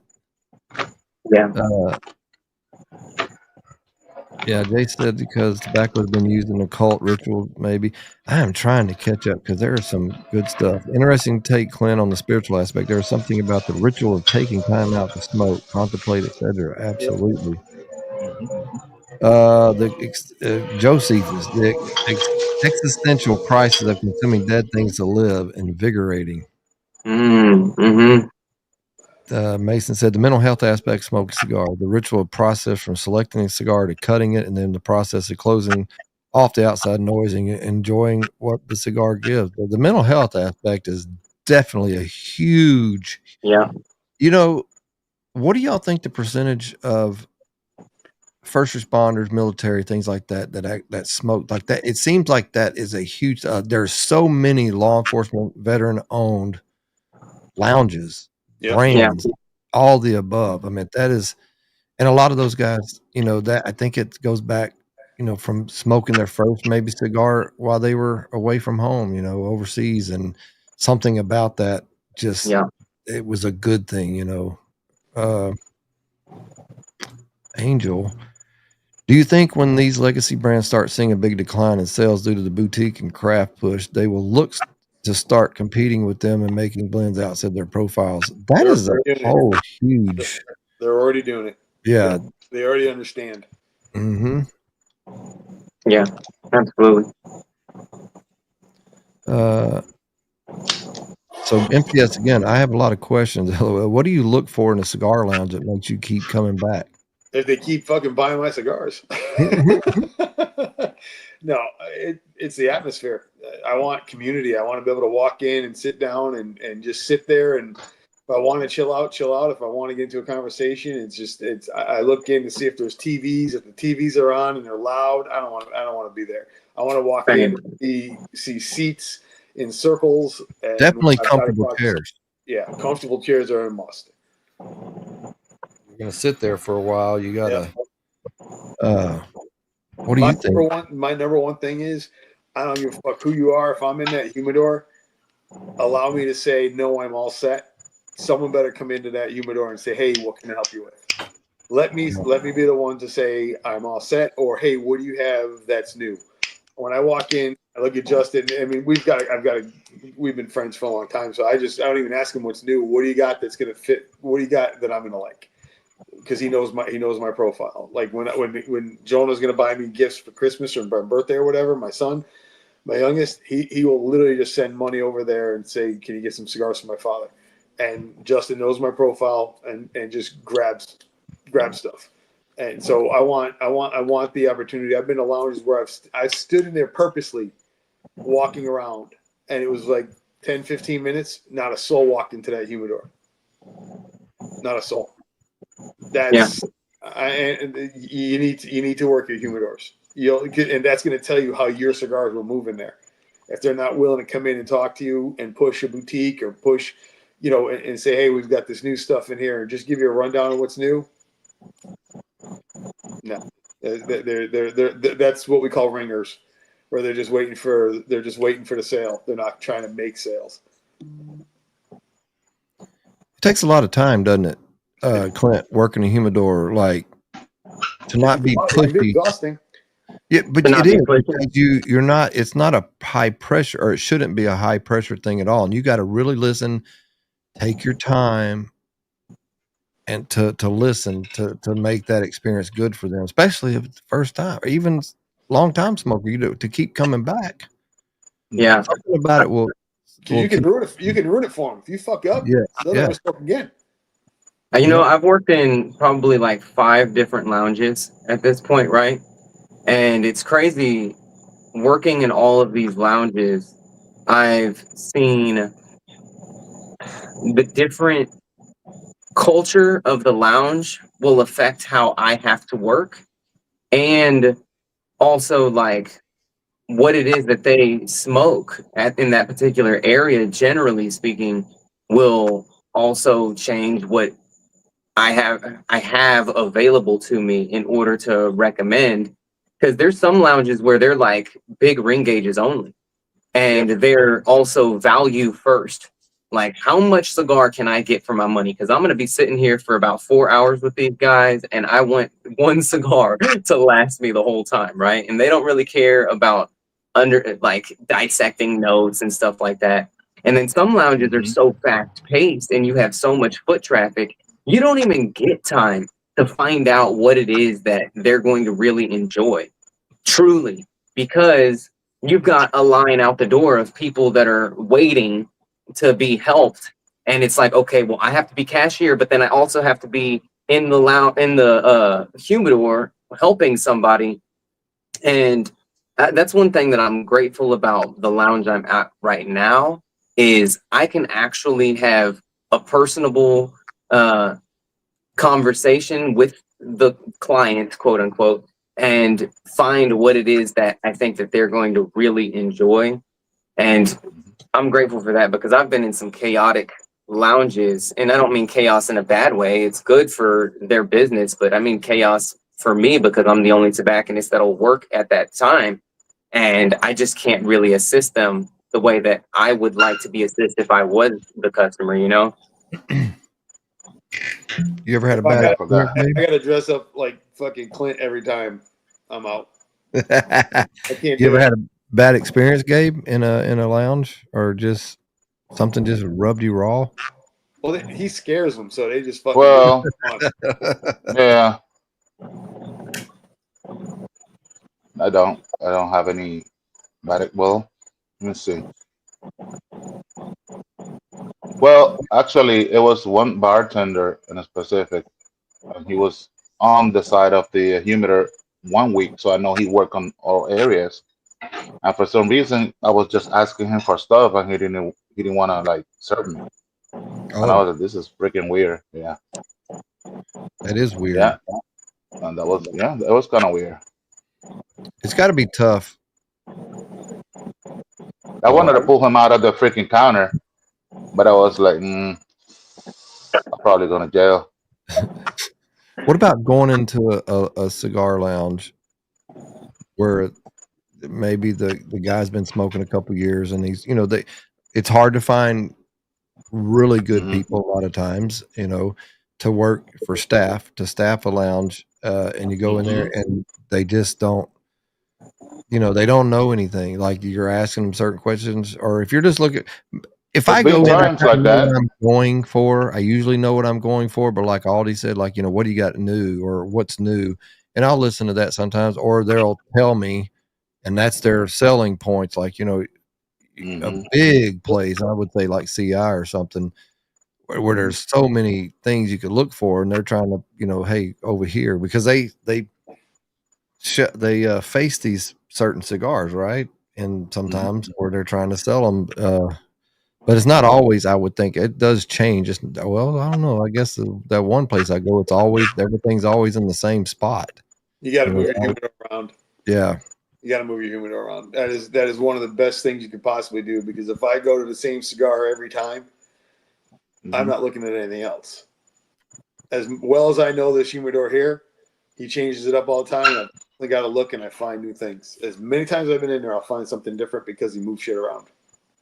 Yeah, it's not fair at all. It's kind of hard, especially that kind of big. But that's even a whole different category, really, something like that. But you got a mom and pop or something, or say something like the Vault or Fat Boys or somebody like that. You gotta have it where you can see everything. Like just walk around in that little deal and you can see it. But I guess when you get too big, if you get too big, then you're like, is it too big? Almost like kind of, is it too complex? Now, is the cigar too complex? Like where does it get too big where you can't? I don't know kind of where I was going with that, but yeah. It can be overwhelming, especially like for me with my ADD. I could walk in and I got a lounge here down in Greenville that is just got everything, and I could be in that humidor for 45 minutes before I can make a decision about what I'm going to grab that day. Yeah. Because if you got a smaller humidor versus a medium size versus a large, and you're still selling the crap out of cigars, Yep. You know what I mean? Where is that cutoff? I guess. I like a medium size. Yeah. Yep. Mm-hmm. Not too little, not too much. What size cigar do you enjoy the most, and what's your favorite drink to pair with it? Corona, Corona size, root beer, or a whiskey. Toro coffee. Toro, really? Yeah. Yeah. Toro. And you know why? Is because a lot of these large manufacturers, because Robusto and Toro sell the best, they will blend the Toro first and base the rest of the blend off of that. So because of it, I've pretty much made it a habit of just going straight to Toro to see what the blender intended, and then I'll dial it up and then dial it down just to see what it tastes like and which is the best size for my palate. I like that Corona because I think it's a little more intense in Yeah. flavor, Mm-hmm. and I can also smoke more cigars. Right. Yeah. Yeah. Yeah, I would say that too. I like coffee pretty much on everything,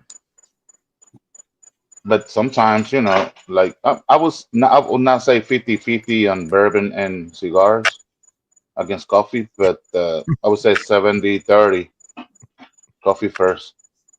And the size of the cigar, I would say, yeah, Toro, because of the time that you get to smoke the cigar, if you have the time. But if you let me choose, even if I had the time of the world, I would say either Corona Gorda, or maybe Robusto.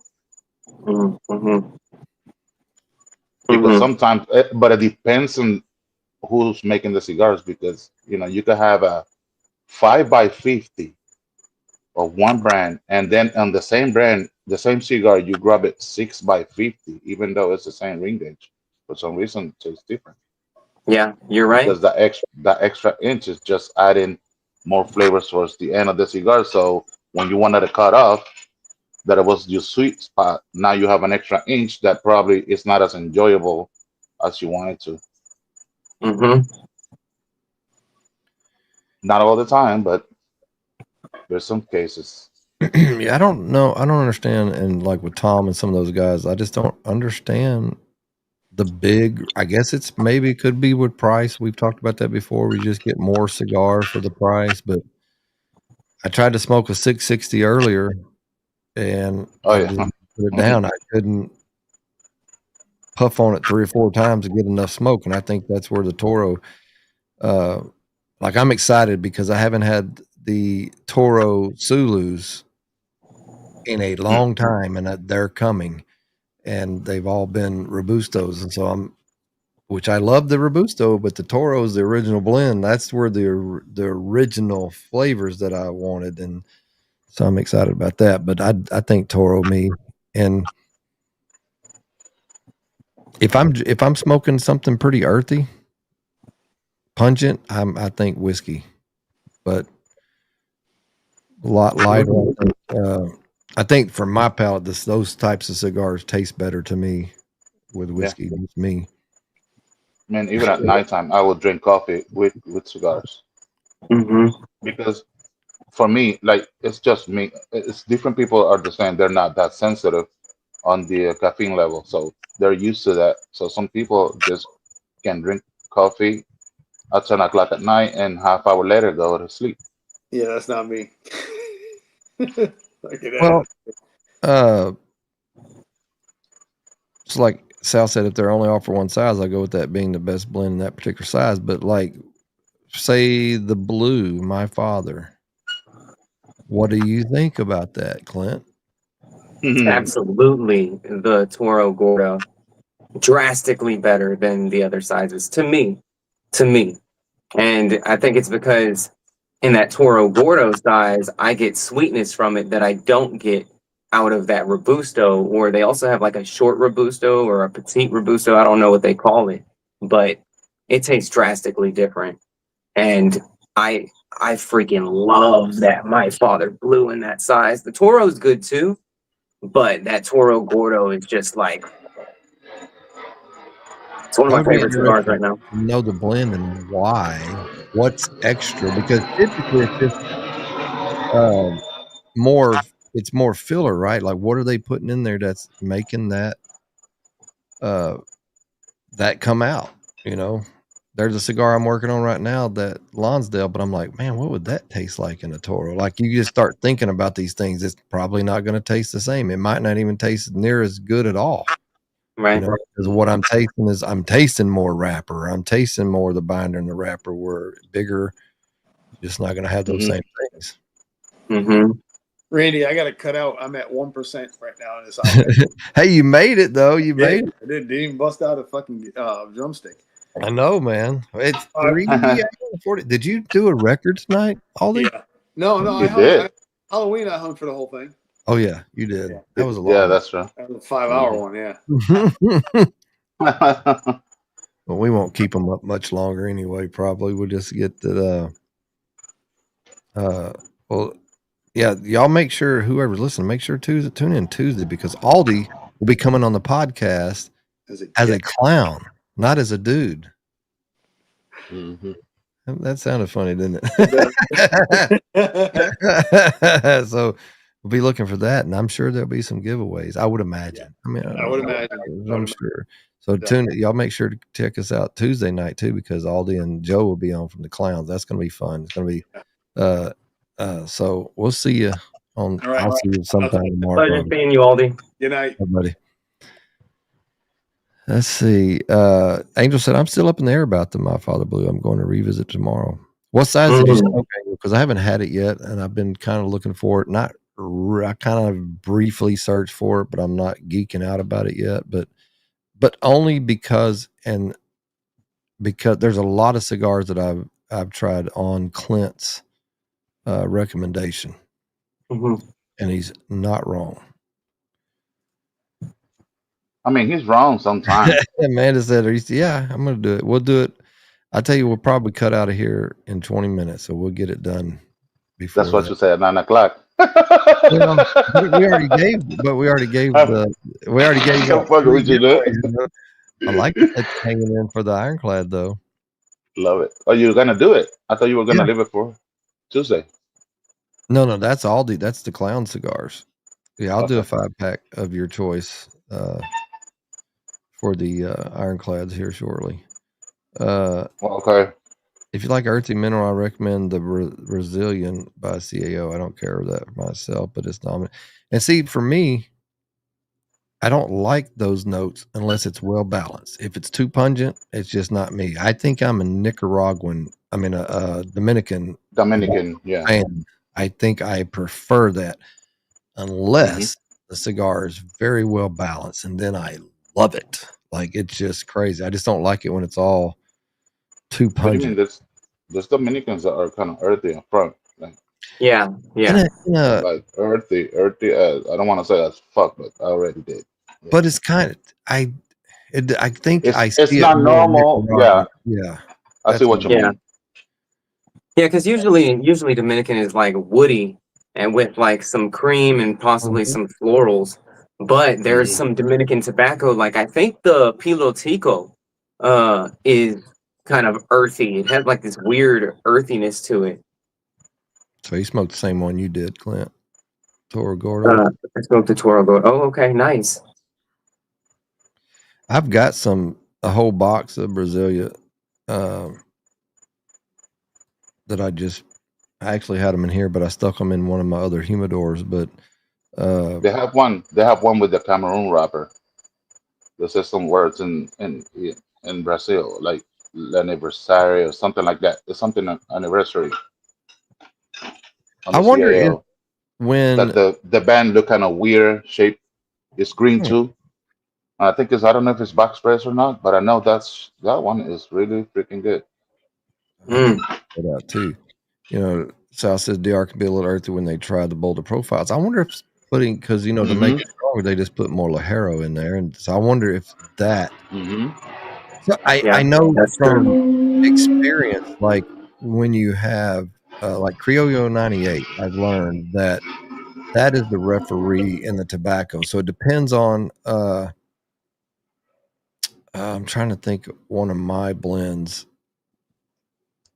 Maybe the Sulu. Yeah, I was going to say the Sulu. You will get that, but where I call it balance, and that's where the Criollo, the 98 comes in, and says the referee between, like, okay, you're a little too much here, but you're going to mellow out. Yeah, it makes it salivate. Yeah, and it just has that nice, and that's why it's so important. Like with the friggin' AI shit, how's that going to tell you that? How does that know? It might know that, but is it going to blend it right? Is it? I have no idea. Shoot, a good example of earthy Dominican is actually LFD. They make a lot of earthy Dominican cigars, whereas Fuente doesn't really do that. A lot of Fuentes aren't leaning toward earth. What about the Davidoff? Have you smoked any of those that remind you like that, or they just They're just different, I guess. I've only smoked Well, those few. I mean, that late hour that has a lot of different countries in it. Yeah, Oh, exactly. I didn't know that. You have to disregard that one. Yeah, but and then same thing with the Millennium that also has like a little bit of like a Earth profile in it, but I don't remember what's in that. But the rest of Davidoff's, I mean, they're like mild to medium, and they don't even give you that Earth profile like the Signature, the Grand Cru, the Nicaragua, Anniversario. Yeah. What is he saying? Doctors used to use premium cigars to administer smoke rectally with no real benefits. That's where the term came from. Oh, blowing smoke up your. Okay. Oh, I wow. didn't know that. He just Wow. blowing smoke up your butt. That's crazy. I didn't. I didn't know that either. Does he use? Do you think Josie?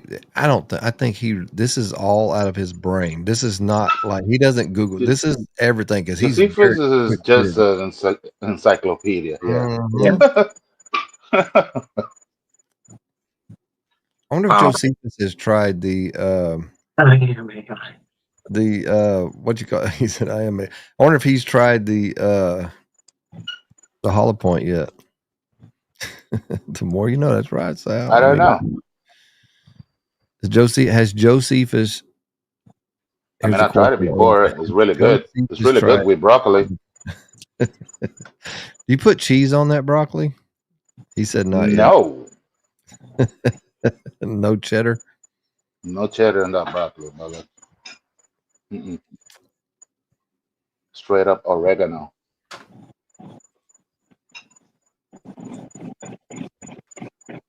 Oh, I see ROCF Cigars on Instagram. You know what that means. Uh-oh. Uh-oh. Oh, wow. No way. Yeah. ROCF Cigars. He said evening. I don't see him in the YouTube chats yet or the Facebook chats. He's probably driving. It's what? It's 11:50 his time. So, Ape Herf said sprinkle a little hashish. Does that bullet one that y'all are talking about have that in it? It's nothing but tobacco. That's what. It's nothing but tobacco. Yeah. Yeah. Okay. You put your own grain. You can put exactly pipe tobacco, whatever. Mm-hmm. Broccoli, oregano, doesn't matter.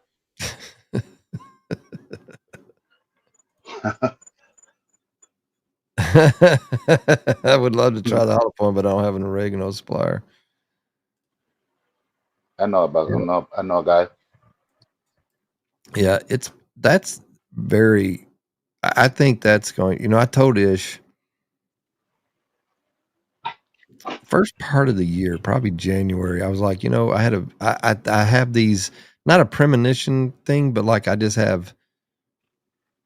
I don't even know if it's a vision. It's just something that comes over me that's so. Like I don't have an issue saying it sometimes to somebody. I'm like, you know what? This is how I feel. This is what something. I'm just going to share it with you. I feel like this is going to be, and I told him, I said, I feel like this is your year for some reason. Like there's something powerful that feels like that's like something's going to happen really good for you. And none of us knew anything about the cigar until just a few months ago when the patent and all that took several years. Like Ish talks a lot of stuff, but he kept that. I don't know how he kept that under wraps, but, but I just feel like that's the thing that's really going to do well for him. Really well, really extremely well for him. Ish could be so mainstream if he wanted to be so mainstream. I think that, I mean, he said it himself that that's not his goal. He's not trying to have a large brand because that would take away from the brands that he blends for. Mm-hmm. But I mean, he has the ability to be right there with, especially like the West Tampas and the brands on that level. I think that Ish he has the capability and capacity to blow up, but he just doesn't want to. I think it's inevitable, though. I think that it's coming. Yeah, it's going to come regardless because you just can't hide good stuff. Good stuff is going to spread by word of mouth. Too many irons in the fire. A lot of things he's done. All the things that he still does. It's like it's just you can't just. But that's just he just likes to be busy, and that keeps everything going, keeps everything afloat. And if he wanted to, he could be on these like really mainstream podcasts and be like he's like your blender's favorite blender. He's like your favorite cigar that you didn't know that was blended by him. It's crazy. Like if he just spoke about those type of things, the blends that he himself has blended for these massive companies. Yeah, people don't even know, right? They don't even know. They have no clue. And he can't take credit for it. I mean, someday. For 120 what right now? 127? 123, I think, fixing to be 123 soon. Yeah. What's that? That's how many brands. Different brands. All different sizes, And as long as I've known him and as close as we are, and to hear him talk and, day in and day out, there's only very few that who he blends for. And I think when if you was to smoke there's some cigars that you'll smoke from and you're like Aldi was talking about the other night, there's a signature there, something with that blend. I think that's the difference between the blend that he might develop and a blend that comes out of his factory. So there's a blend. So it depends on the tobacco. I think what's so prominent with Ish is brands that he represents or blends for is the types of tobacco that he has. And that's where that signature is at. That it's like a food chain or something like that. That's the kind of tobacco you're working with. And that's why another reason why I'm kind of like why we're on here tonight talking about the pre-show. That's why I'm so excited about this AI cigar and going to the, we get to smoke 3 cigars. Can't wait to try that challenge. I'm waiting. That at least one's going to be the bomb, maybe 2, and maybe it's even gonna be 3. It's going to be so interesting. I hope it's 3 because it's going to make it. This is going to be a historical event. Yes, nobody's ever done this. Man, can't wait. I can't wait for my subscribers because I'm gonna make sure that I really promote this stream, and hopefully we have a lot of people watching because I really think that this is probably some of the best cigar content online that's ever came out because nobody's ever done it. Of the year, of the year for sure, at the bare minimum of the year. Yeah. I think so. I don't know for sure. I want to answer Kenny's. Kenny asked, is there an under the radar Cameroon cigar to try? Absolutely. Ish's BAMF, BAMF cigars.com has the Puro, the Cameroon Puro. Wow. That is the cigar. That's the Puro though, right? That's the Puro. That's the Pure African, and they have the Cameroon. Pure African. So remind me, the Pure African is the Puro, right? They're both Pure African, but the smaller one is the one that is a Pure Cameroon.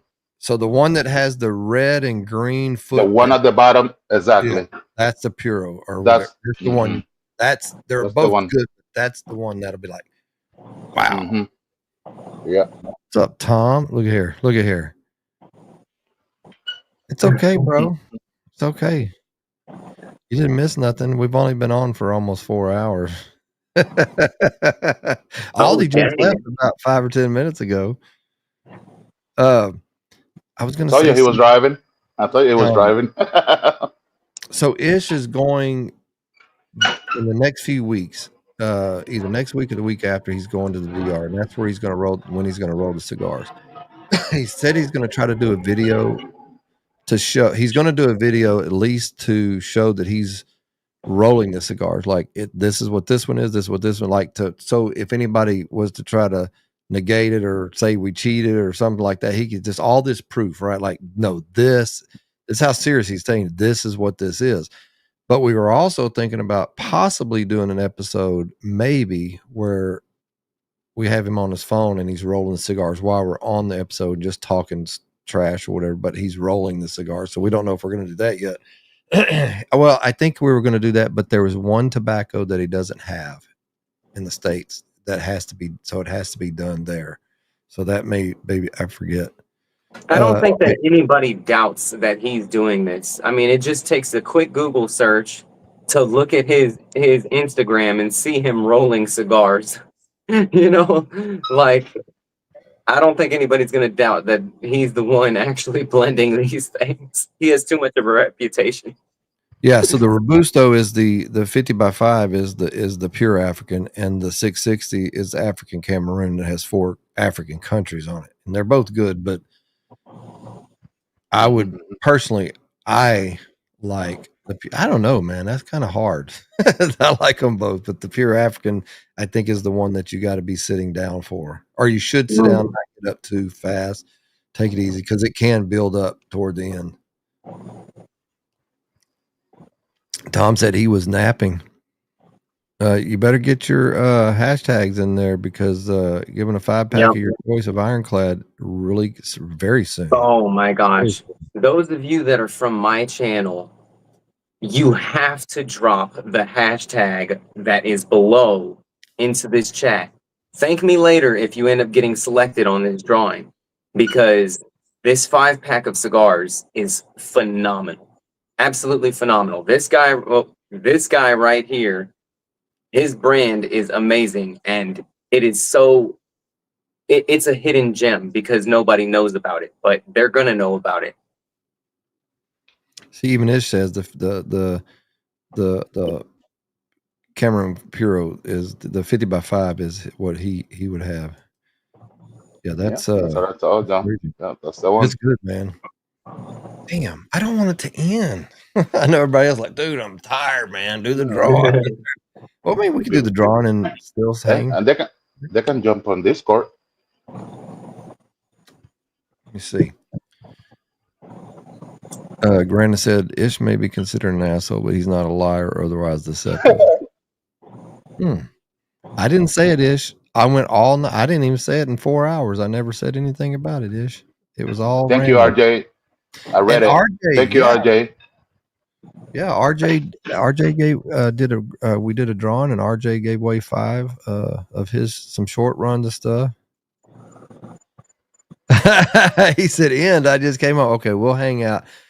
Do you know what that means? No, we go on the Discord. No, we jump on Discord. It just came home. You know what that means, right? You're gonna have at some point. You're gonna have one person watching. Well, but Ish is finna get on. You know, there's probably going to be another drawing. I would imagine. No, it's gonna be like 3 more hours. No, it won't be that long. But you know, everybody's been on here hanging out. Everybody's been in and out. I don't mind. I don't mind. I'm just saying because a lot of people might just leave. Yeah. What does he say? All right, guys, the next drawing, I'm going to give away a free mouth hug. Wow. Oh. I don't know what that. Yeah, nobody needs to enter that drawing. Let's see. When are you telling it you are having AI? No, thank you. Pepper recipe and Aldi is sending it to him. Angel and Chris say we're hanging, buddy.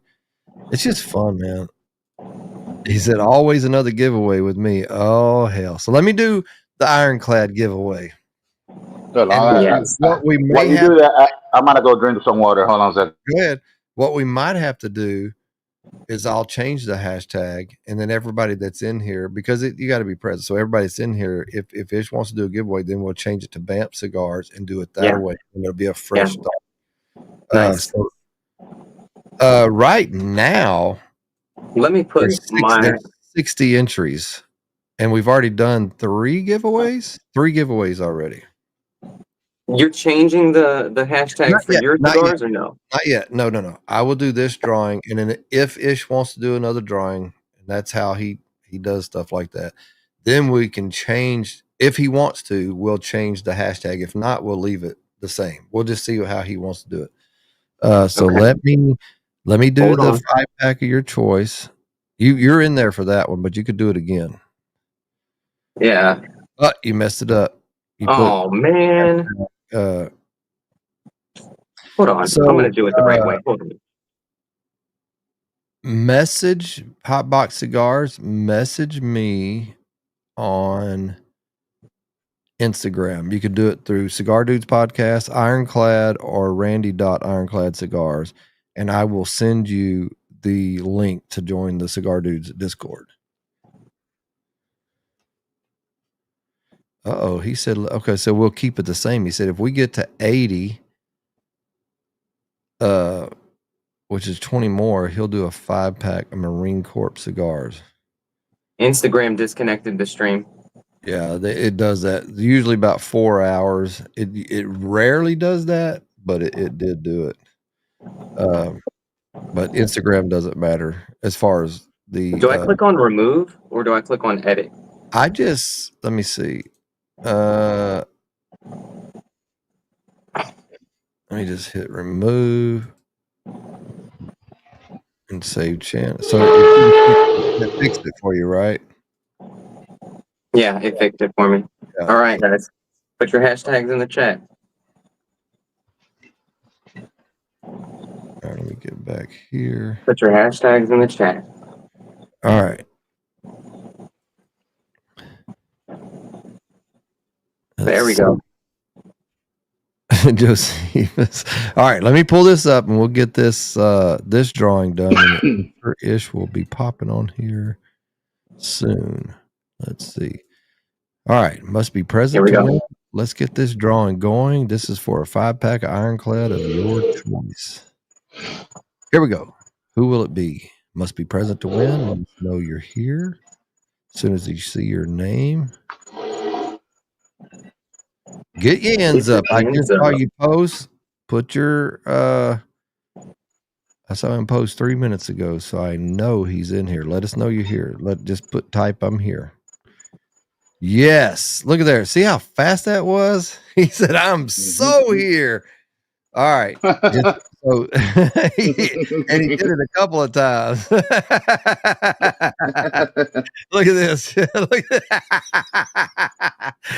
and you know what? And to his credit, there was a while back where he won, but he didn't get it in. Yeah. Didn't get it in time, and unfortunately we went to a different. So send me through any of them. Just do it through Cigar Dudes on Instagram, and unless there's another way you can get it to me, but just message me, private message me, John, and give me your address stuff. You can tell me on here, or no, tell me in the message which cigars you want. There's 3. You got Celibus, Sulu, and the Banda, and tell me which ones you want. Any 5, any combination, 5-pack. Heck yeah. Yeah, you're welcome, bro. Yeah, it's about time. You got a nice win, and I hate that, but I think it's that refresh thing. When you refresh it, it helps to make sure that you're on, like it's in the live. Like, yeah, 5-pack. Well, you can have a mix pack, or you can have 5 of the same cigars, or mix it up, however you want to do it. I'll do it that way. You can have 2 of one, 1 of another, 3 of another. 2 of another. Yeah, Joseph's got it. 2 Sulus, 2 Celibus, and a Banda. Now with the Banda, I got box press and Toros. So let me know. Just in the message, when you message me your address and your name, make sure you tell me which 5 cigars you want. At the Celibus, the Banda comes in box press or Toro, and then you have the Robusto. Sulu. Is that what is put in there? That's right, Chris. He wasn't going to miss it this time. I'm glad, man. Congrats. I'm excited for you. You're offering the box pressed and the non-box pressed for the Banda in this drawing. So the box press is very limited right now. There's Nice. not many left. For now, I'm going to cut them out of the core line to concentrate more on the 3 main original blends to get them out. And at some point, I got to bring it back out because the box press is really good. It just it really it was a hard choice. The only thing that I'll have that's 2 sizes is the Toro Sulu and the Robusto Sulu, and that was a hard choice I just made. So because I want to be able to concentrate more on it, right? Like I said early on, that was just kind of one of those things where I moved a little too fast, and plus a lot of changes and stuff that's been going on, you know, with the branding, the rebranding, and stuff like that. What is he? At Cigar, do you want to keep the 5-pack a mystery or know what you're getting? I would like to know what Christy's getting, Randon. That's pretty cool. And I know why he says mystery pack, and now this guy is. All I know is I got to go pee. Once he pops on, I'll go pee for a minute. You guys have already went and peed a couple times. I heard Clint. Not me. I just wanted to get water.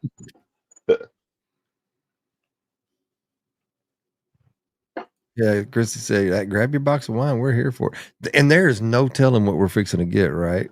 He's been out on the town. He's been having a great time. I want to know what he ate because I know they were with a bunch of friends. I know they probably ate some really good food. It was royalty. Thanks, Brent. Yeah, man, that thing just, I think it hits different. And I'm so torn. I know Clint's getting some stuff very soon as well. And I'm nervous about it because I was nervous about the other cigar. I think Clint was more nervous than I was with the Celibus. And that was back in the Black Pearl days. It's still the same cigar, but it's like Clint was like, bro, what if I don't like it? And then then we're not friends anymore. I said, bro, Right. do what you got to do, man. It's up to you. If you don't like it, tell me. But I know where you live. Each wants to do the impossible now. Damn, 100 entries, and I will give away 5 cigar hand rolled on the spot. Dang. Wow. So at 80, he's giving what was it? Man, he's feeling it. How many tonight. entries do we have right now? Well, right now it shows 59, but we've done 4 giveaways. 1, 2, 3, 4 giveaways. So that's minus. So it's I think we got to add that to it, right? Like, so we're not that far away. We're like 17 away from 80. Wow. So I just need to drop my hashtag in there 20 more times and we'll get there. Maybe. I think that's the way it works. Get you ends up as far as that drawing, unless we change the hashtag. We might have to explain to Ish that, you know, we've constantly kept 30 to 40 people, and so some obviously have went to bed and stuff like that. A lot of them's told us good night, but we may have to tell Ish kind of what's going on, and he may say, okay, well, let's do it this way, and then everybody can possibly re-enter for BAMP stuff. That's going to be amazing. I hope that we get to 100 entries because having 5 hand-rolled cigars by him, that's going to be crazy. Fresh That's going to be crazy. God, it's so good. And I can't wait for the time, Clint, that you get to come to the event with us and maybe like we go to Ish's house or wherever we're at, or he's set up to roll or whatever. And you really get to just have that just deliciousness. Yeah. And guys, y'all watching, if y'all have never had, I don't even know if I could say from anybody fresh rolled, right? I think a fresh rolled is the best, but from Ish, a fresh rolled, oh my gosh, all those flavors that you get are just so much more in your face. What did he say? Anyone can play, even if they won before. I just came home, but let's do it. So we might have to reset it. So we might have to drop those numbers. It's just saying. So we'll talk. We'll see. Because I can't go back and I can't go back and reset it that way. I mean, he's been home like 15 minutes. What is he doing? Getting his wine ready. What do you think? The Rumpelstiltskin of roller tobacco takes on an even more golden hue in his end. That is great, Josephus. I bet Josephus is somebody I need to get on Discord with later on and at some point and be like, okay, this is an idea I have for a song. Here's the melody. Here, let's just write this shit. Because I bet that's probably something. Yeah. Yeah. He's probably got songs of his own or poems or something. But you have to give him a hollow point first. Indeed, Gabe. Just got my glass full. There you go. Man, I don't know if I may need to get another cigar. This was cigar number 3 back to back. Now I gotta get cigar number 4. Mine too. Well, I'm on my third one. This is my third one. Actually, Bishop blend. My fourth one. Delicious. My fourth one. I had to I look need to over. go get number 4. Because if Ish is going to be on here, I know.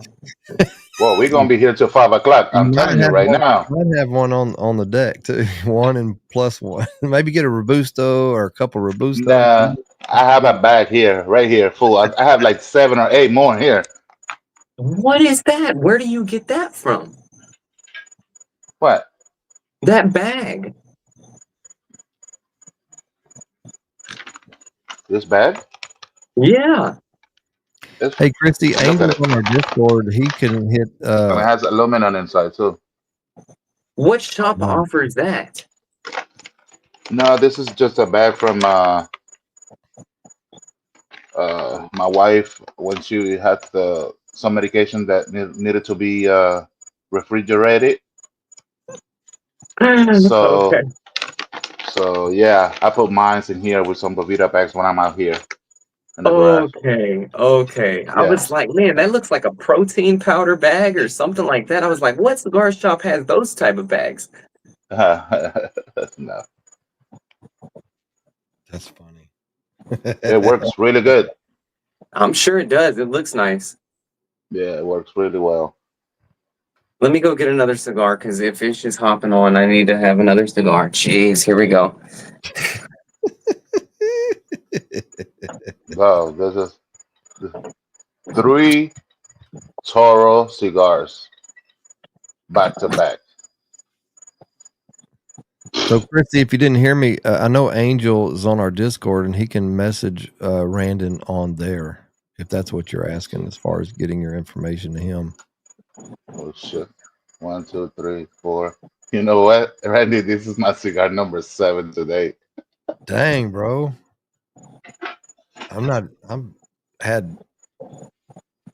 Well, it's my first cigar of the day because it's 12:15 in here. So. You said big day today. I had lunch with Mike Johnson, Buccaneers, and the president of American China Chamber of Commerce. So I am ready. He's ready. Oh, he'd been ready. I told you he was dining with royalty. Mm-hmm. Told you. Absolutely. Let's see. Did he post something I missed? Oh, this is what whiskey Randon's getting. Blackbird Crackle, excellent cigar. A Festivus 24. What? Phantom Fury, Stolen Throne, Crook of the Crown, and 5-year anniversary. God dang, bro. Damn, bro. That's a nice 5-pack. Ah, damn. Yeah, man. That is a nice. Wow. That's the 5-pack of the year right there. That's nice. Southern Throne. Dang. I need to tell Brandon that I'll do some trading too. Shoot. Have cigars will travel. I've been enjoying. I don't know that I've only had a few Pastania, but what did I say this one was? Which one you have? The broadleaf? Catastrophic something. I'm trying to find I've got 1, 2, 3. I've got 4 bands here, so I know I've had 4 cigars since I've been. Catastrophic failure. It's a Sumatra. And I like it. Yeah, that's exactly right, Joseph. It's a problem with that 5-pack is you only have one of each. But that's the thing when you stick it in your humidor or whatever, and you're like, which one am I gonna smoke? That'd be gone in a day for me. Oh Lord. Finally. The man, the myth, the legend. Going on. It's about time we got a celebrity appearance on this podcast. Hey, Aldi made it to about 30 minutes ago. He was fine. Mm-hmm. He hung out with us.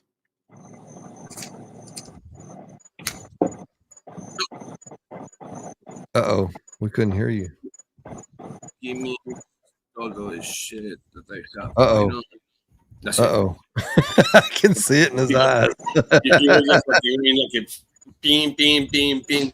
So I just came home about 20 minutes ago, and I was in the car driving. My wife, what are you doing? I said, stop the fucking music. I listen to the guys. You with the guys. Stop the music. Like I said, I'm going to bed. I say, okay. So that's what it took me a while to show up. It's all right. Better late than never. Josephus said, I heard that all Cameroon tobacco is really just a Sumatra seed grown there or is derived from Sumatra-ish? ? Cameroon tobacco has no Sumatra whatsoever. Sorry, Josephus. I know that you're a comedian, but you cannot make jokes What's up, man? Sumatra. Sumatra is Indonesia. Africa is different country. Just let you know, it's different country. That's right, Hot Box. He said, I had 3 in a row last night and 4 total for the day. I've been trying to chill out all day, but I'm going to go ahead and fire one up now. Absolutely. Nesca, stop. He said, well, maybe it was San Andres. Well, San Andres, Mexico. So no, I think what Josephus means is that the seed, before it became African tobacco, it derived from that other tobacco. I think that's what he means.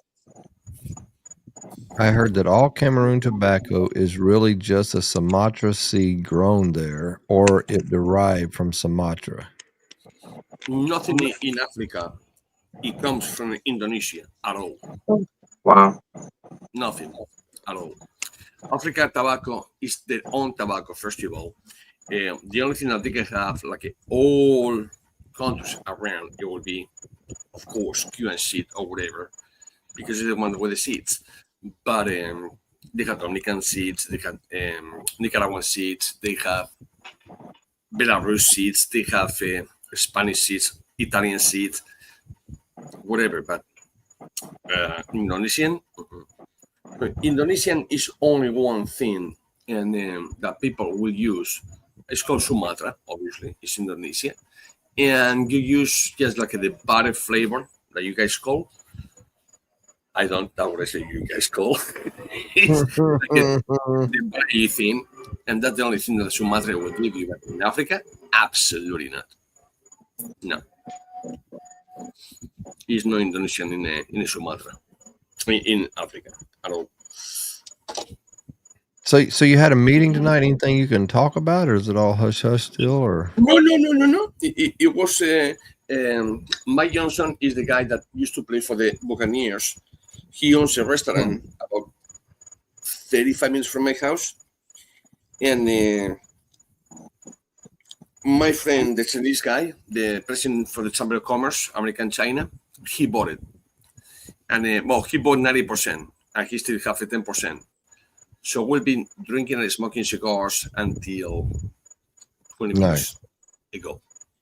So, but yeah, we're making new cigars for those guys. It's called the Majestic Place, whatever. So it's full place involved. It was, I was for once the smallest and the skinniest guy, except for my Chinese friend, in the whole thing. Those guys, they're like fucking massive, you know, like what the fuck? But yeah. Dang, man. It's been a night, bro. We've had some good conversations. We started off just kind of pre-show talking about different things, and so many good questions. You guys were on. Not even new. So I came over here driving. I said, stop, honey, stop. Yeah, you didn't think we'd be on this late, huh? What the fuck are these guys doing? I said, no. I said, that's bullshit. So I went to YouTube. Honey, type YouTube. Put Cigar Dudes. They live. I said, they live. No. Let me see. Blue. I said, you know what, honey? She told me, fuck you. I go to bed. I'm tired. We'll stay. I said, good.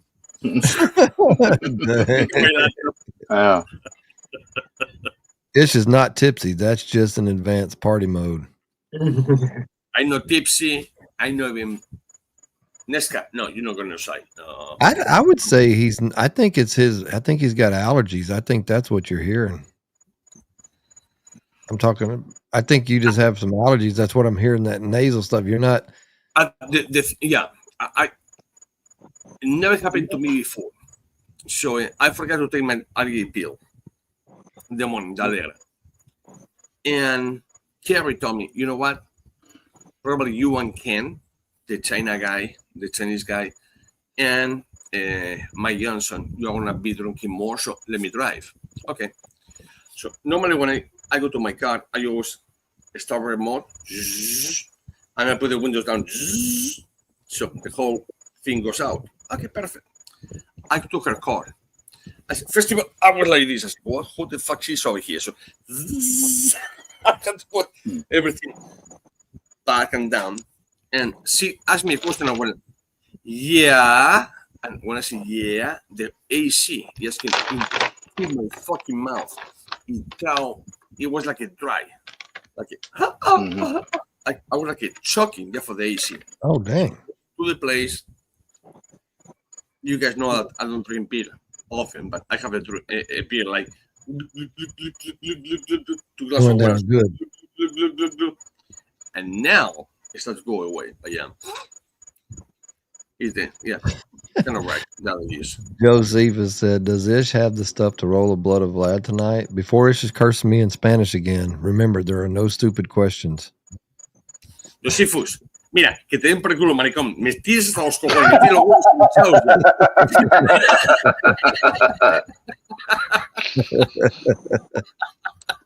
What are you smoking, Clint? That looks pretty big, actually. It is. It's a 6x60. What is it called? It's one of those factory smoked Maduros from Jewish Day. Because my palate's burnt out anyway. After the last 3 cigars that I had, I was like, I don't need to smoke anything great right now. And I just need to just smoke something. Momento, that's not Maduro. That's what they call it. Oh, now, let me see here. That's a Havana Oscuro HPA. 100%. Look where you put your lips. Is darker than the rest. It is. When you put your lips, it's darker. Yeah. In a Maduro, you will not see that. Wow. I was just keeping him on the solo for a minute to see. Yes, he comes. He wants to say, "What's up, motherfuckers?" Let's see. What did you say it was? I'm just curious to see what it says. That's a Havana Oscuro HBA. HB as in boy, A? Yeah, HBA. Okay. that's not Maduro right in there. Again, I didn't put my chiles. If I put my chiles, it will be even worse. No, it's a Habano Maduro, Habano Oscuro HBA. Wow. Yeah. But again, they can call it, they can call it whatever they want. But maybe easy for people to know, but it's not. So Angel said Ish needs to drink beer more often because I understand him clearly. No subtitles needed. Hey, Angel, let me tell you something. That's fucked up. To this country, it was about 26 years ago.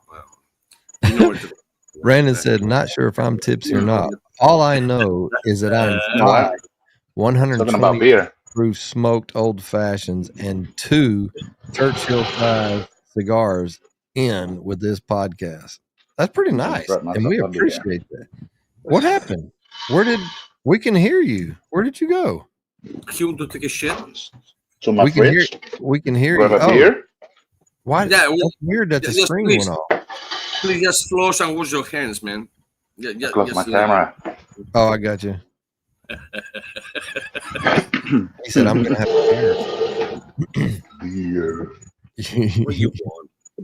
Let me see what kind of sounds we got on here. Let me just see because we got look at that. Look at that. Blue Moon. Blue Moon of Kentucky. You know what Blue Moon is made? Gabe, you know what Blue Moon is made? No. Here, Florida, Riviera Beach. About 35 minutes from my house. Okay, well, grab me a couple of 6-packs. I can go over there. Cheers. Cheers. What the crap? What happened? What's going on? What you want? I didn't know all these. I'm just I trying to add some more sounds. I didn't know all these sounds were on here till just now. I didn't mean to play that. Let's see. I'm almost done. That's pretty crazy. They offer you more sounds. I wonder if that one sounds like peeing or something. Okay, I'm almost done. I thought he was googling the wrapper on the cigar the Clinton is smoking, but no. I did, but it did it. You said Drew Estate factory throwout. What is it? Factory smoke. This is the factory smoke Maduro. But it's a Drew Estate? Yeah, Drew Estate. And Josephus, no, I don't have any of the factory throwouts from JC Newman. What? I've had them before, but it's been years since I've had them. Yeah. So it says the wrappers are dark, oily Nicaraguan Maduro, binder Indonesian, filler Indonesian. Oh, hold on. Go back again. The wrapper Dark, says what? Oily Nicaraguan Maduro. Momento. So please. So does it dark? Dark, oily Nicaraguan Maduro. That's not dark, right? I believe that you pick up something different from your humidor. Does it happen at 2000 Oscuro? Yeah, it doesn't give you much information online. It's oily, for sure. It is. Let's see what we got to play with here.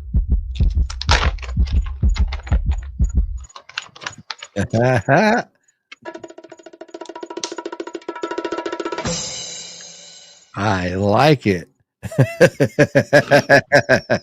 Oh, that's really good whenever you're doing a drawing.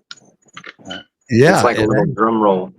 Yeah, So- so these are it's new. I don't know what, How long you been guys over here? How long 4 hours and 29 minutes. are you fucking kidding?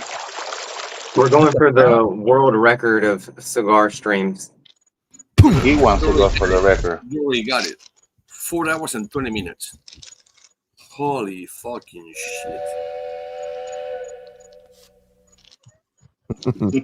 Yeah. I feel bad for my audience, whoever tunes in. So much fun. Last one. Oh, that was stupid. That says that was a GUN shot. That didn't even make sense. You good. Randa says, I got to say that Rojas Factory overrun from cigar Hello? page punch way above the price point. What's Nice. up? What's up? What's up? Oh, I missed some. What's up, guys? The dark tip. The CEO came by to do a cell check. Let's see. Oh, Factory Smoke Israel State. You'll probably get about 200 or 300 hours logged in for this show. 200 or 300 hours. No, we've had a good time. It's really been a lot of fun. Lot of great questions from everybody. Everybody's been hanging out with us, which we So, I'm sorry, guys, but I just came. So, can you recap everything like in 2 minutes? What happened? Yeah, okay. so kind of what Christy says, whatever human put in is what AI pulls out for information. So we've been talking about the pre-show, right? About what's coming with what you're going to do. Now you're going to the DR in a week or two, and that's when you're going to roll the 3 different cigars. Yeah, but it will be filmed. It will be just Right. so nobody, nobody can say, oh, blah blah blah blah blah. No, Right. Be, If anybody wants to try to debunk it or anything. And so I know that, we talked about how you're going to number them different. So we're not smoking. If I'm smoking 1 and Clint's smoking 3, or if we're all smoking number 1, we all have cigars. They're not the same cigars, just what our numbers are, Think which you about have it. that. What I do 1, 2, 3. You know how many combinations are in 3 different numbers? Mm-hmm. 1, 2, 3, 2, 1, 3, 3, 2, 1, 3, 2, 3, 1, 2, blah blah blah. So you will not smoke the same cigar at the same time at all. Yes, I love you. Can you just? There you go. So yeah, Let's see. I don't like people smoking the same cigar because it will be per se. Influential. So, Ish, can you take a second and go through your rap sheet and credentials? Because it's 4:33. That's the time of how long we've been on here. And I'm going to cut out your square and use this as promotional material for my page so that whenever we end up actually doing this live stream, they can hear it directly from the master blender of what it is that he's done historically and what he's going to do on this stream. Well, take us through kind of what I do. And when I was driving, I hear you. When I was driving, I hear I blend cigars for 123 different brands. Well, to today's day, today, call it Monday, you want to call Monday or Sunday still, is 125 brands. Each brand has between 3 to 12 cigars each. Never copy one brand to the other. So what we're going to be doing in 1 or 2 weeks, when I go back to the factory, because I need Pelo de Oro, which is a cigar, excuse me, tobacco I don't have over here at the house. So I will be blending what AI said. Hold on, Gabe, you need some fuel? Speaking pages, like what is in it, with everything, with percentage and everything, and how it tastes. The more important thing is how it tastes. So I'm gonna do the same thing that AI says, but with the same tobaccos, but try to make it better. And then I'm gonna switch all to the tobaccos to make what AI says is gonna taste. It's gonna taste like. For instance, say nutty, and it has leather, it has pepper, it has blah blah blah blah blah. So I will blend the cigar exactly like AI said. Then with the same tobacco, what I think it will be better, and then with different tobacco, what I think that it will be way better that for the description of AI say, if it makes any sense. Yeah. So that's tell us a little bit about like how long have you been blending or involved in the cigar industry in the capacity that you have? I've been smoking cigars for 37 years, blending for over 25, 26 years, factory for 11, 12 years now, 4 factories, 3 in the DR, 1 in Africa, in Zimbabwe. And I blend for big companies. I mean, not just the 125 blends. It's like when the big companies, they need, hey, help, I'm not up to here, and we have to make 3 million cigars, and we only can produce 1.5 million. Can you do something else, whatever? So they give me the recipe. Of course, I cannot change that, and roll 500 cigars, or excuse me, 500,000 cigars or 1,000 cigars for whatever the company is. So I've been doing this for many years, a lot, many years. Nice. Nice. That's going to be great. That's going to be really good. Thank you. You got it. Brandon said, where did I see that? Brandon said, I paused my video game to hang out on this podcast. So instead of killing bad guys, I'm killing liquor and cigars. Josephus said, which is a lie. Josephus is a liar. Said Randy told us his idea for the name of the new cigar is Transdiction. You know what? You see, Vance, let me tell you something. Hold on. Let me think about it. Fuck. Hotbox says that he thinks we're going to bust a record. I think our record is 5 hours. I'd have to go back in the podcast. What he said is Halloween. I can figure. I'm gonna go back and just see. It's been a while. I'm gonna go see while we're talking. I'm gonna see when that was. I know it was around Halloween. So I can go to live. I can go down. Fish. I saw a picture of a cigar with a Dr. Pepper band on it. Is that gonna be a new blend? I'm just asking for a friend. No, it's gonna be. That's for Mo. It's gonna be but 38 in somebody's fucking head. Oh, up in the 4 hours, 55 minutes, and 30 seconds is the longest stream I've had, and we're almost there. 4 hours, 55 minutes, and 30 seconds was the longest stream. You don't have to break it, you know. I mean, we're almost there. The obligation. You don't have to feel in the obligation to do it. And I'm just kind of going back just to double check. You just warming up. Well, when Clint was on episode 2, that would have been back in February, probably. Well, when is National Cigar Day? Every day. I'm trying to remember, but that was when, and that was 3 hours and 15 minutes. So it must be a Clinton thing. But yeah, they've I don't think this happens like we don't set out to do it. I think it just happens, and it just happens. We've had so many. What did he say? You got that taco meat out? What? He's got that taco meat out. His hairs from his chest. Brent said, "Let's go beat that record." Hell yeah, we're gonna have to get Brent to cook for us one day.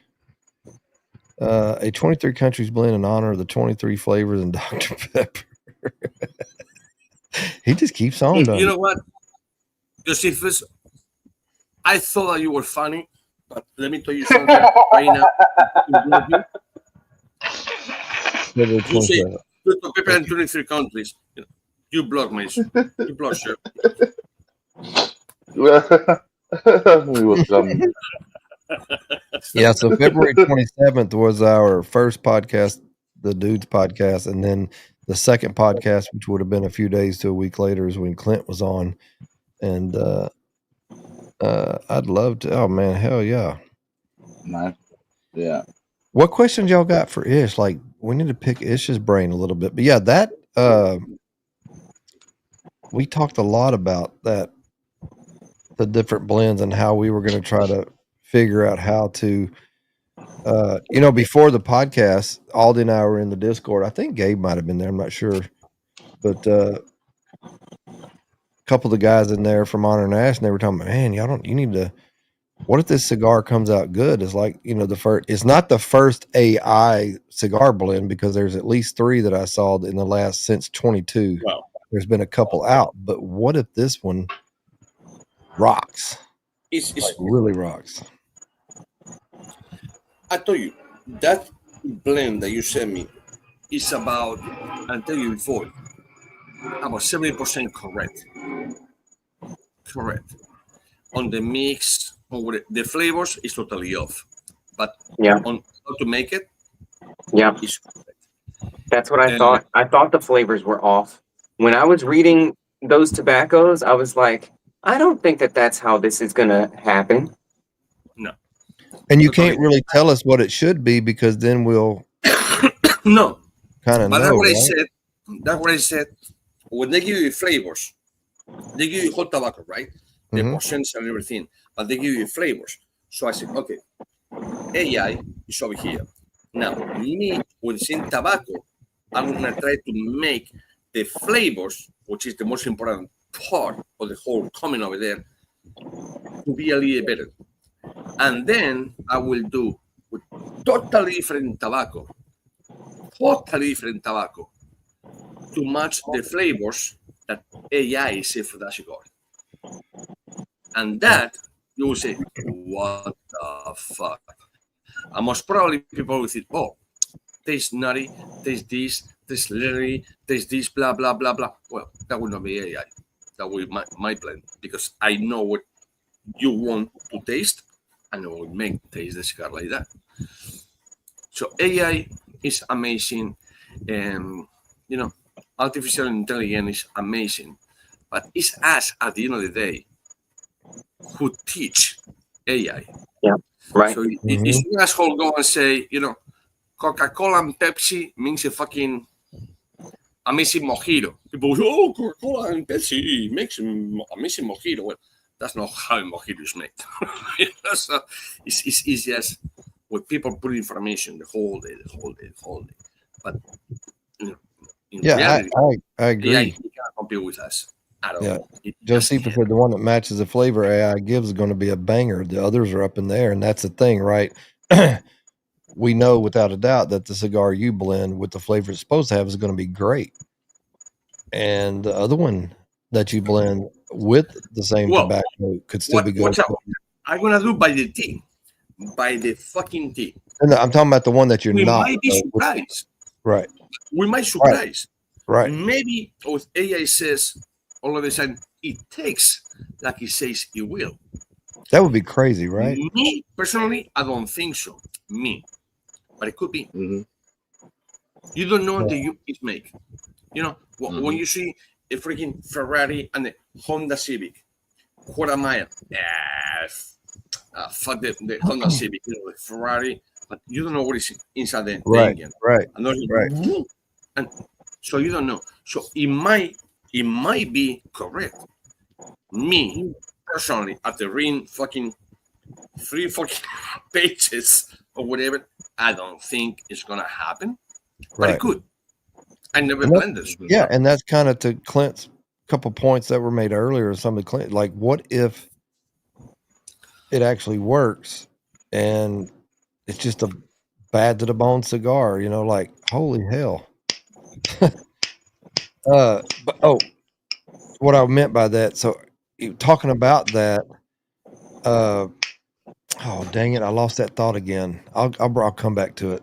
I was going somewhere with what you were saying about the blend. Let me think on it for a minute. I looked down at a comment and I squirreled on you. So Hotbox says, what are some of the biggest trends or changes, positive or negative, in the industry that Ish has noticed in his many years as a producer, farmer, blender?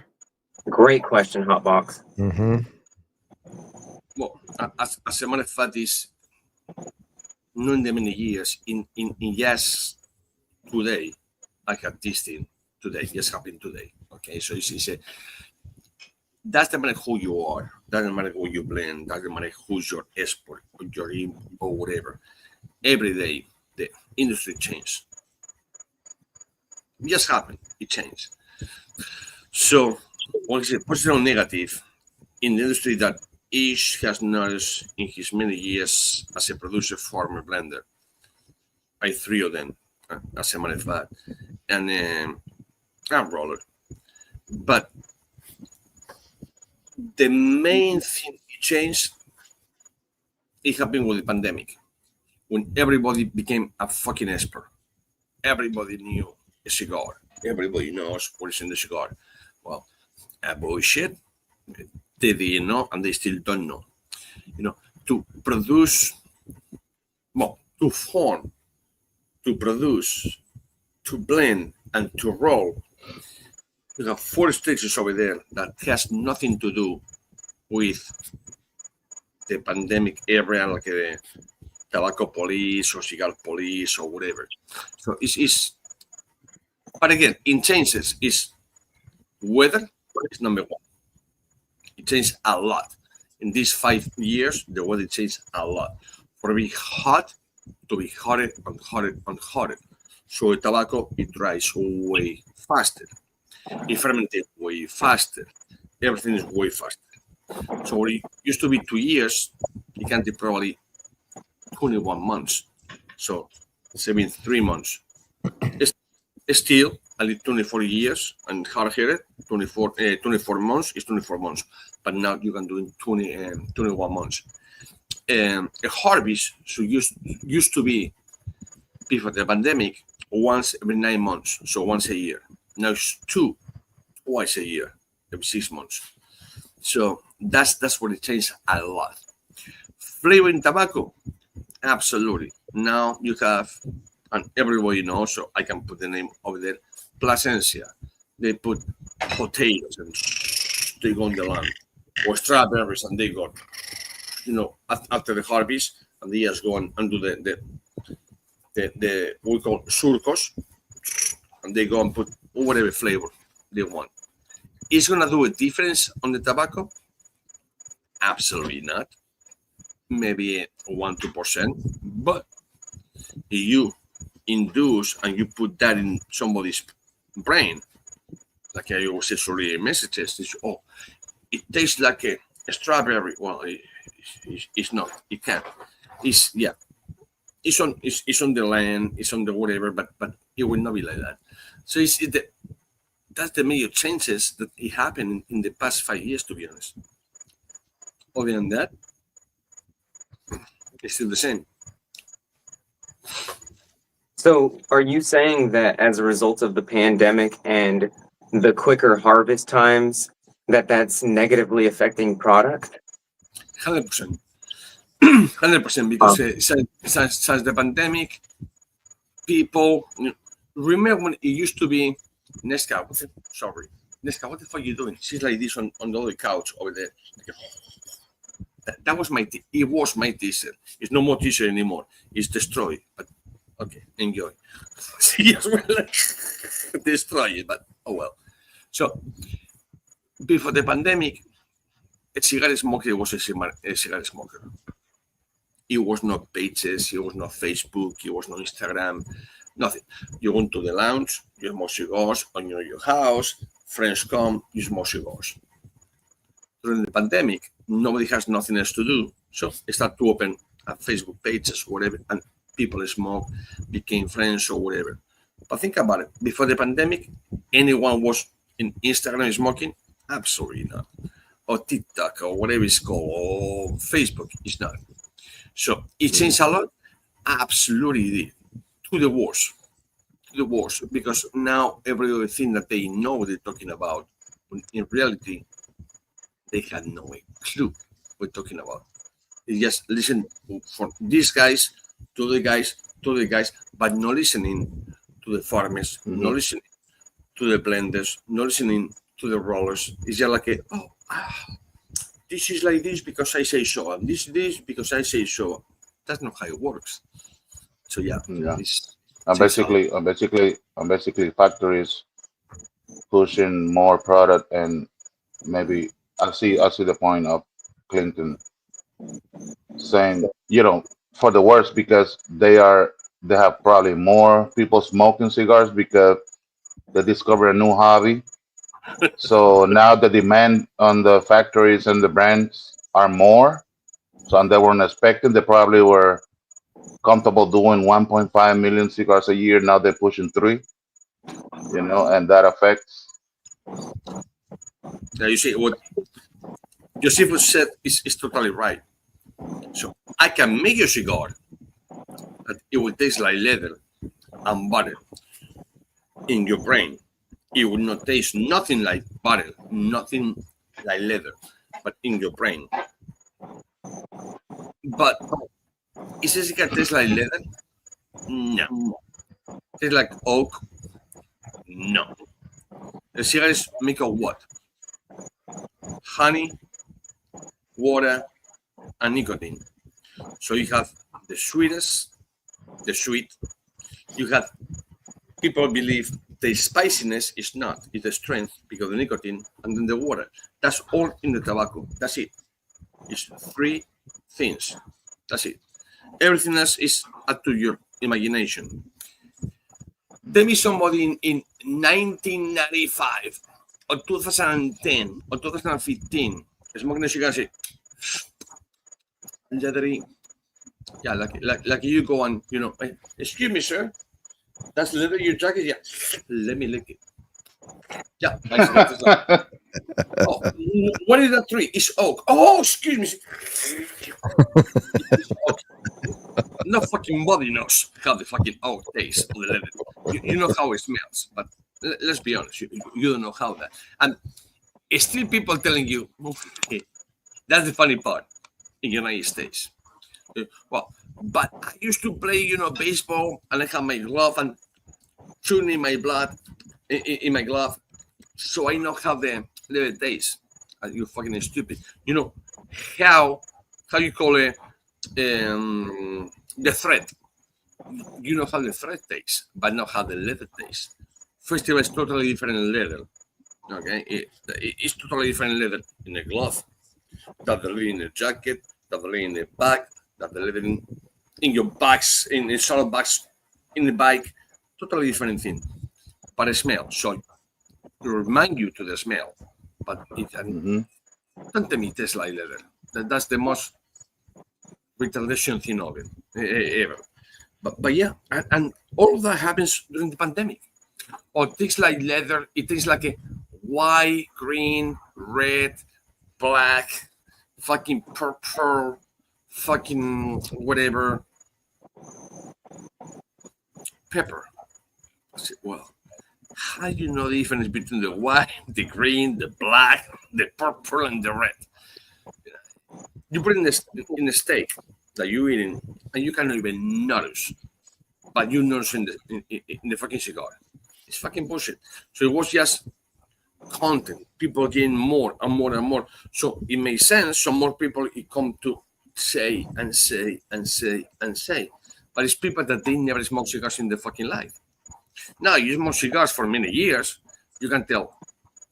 Like Clinton over here, Momento Cigars. He said, okay, this cigar, it can be a little like a hippery.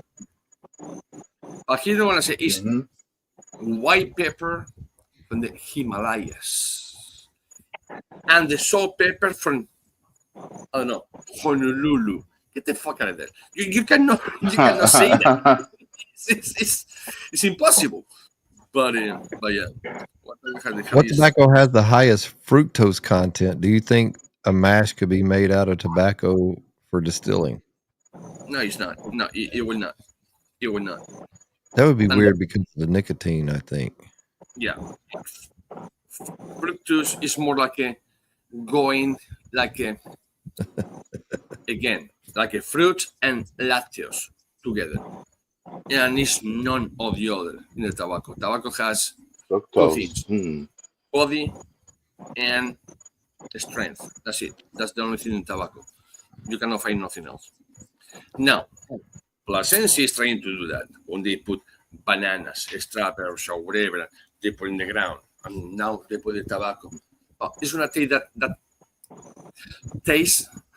Absolutely not. But it's good for you to say, "Oh, I put bananas, I put this, I put potatoes."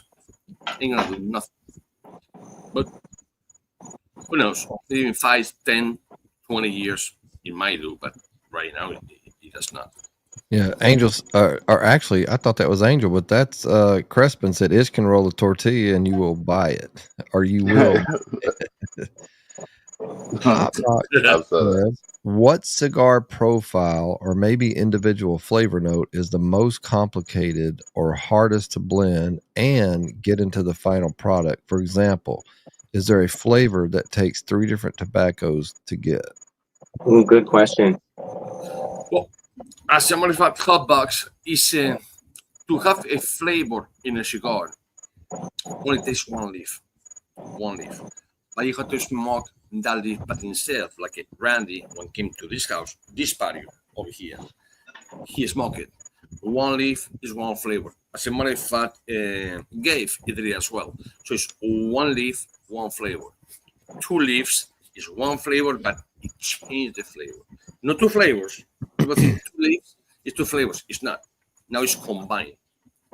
Now 3 leaves is still one flavor, but it changed. So that's when you can say this leaf per se is not.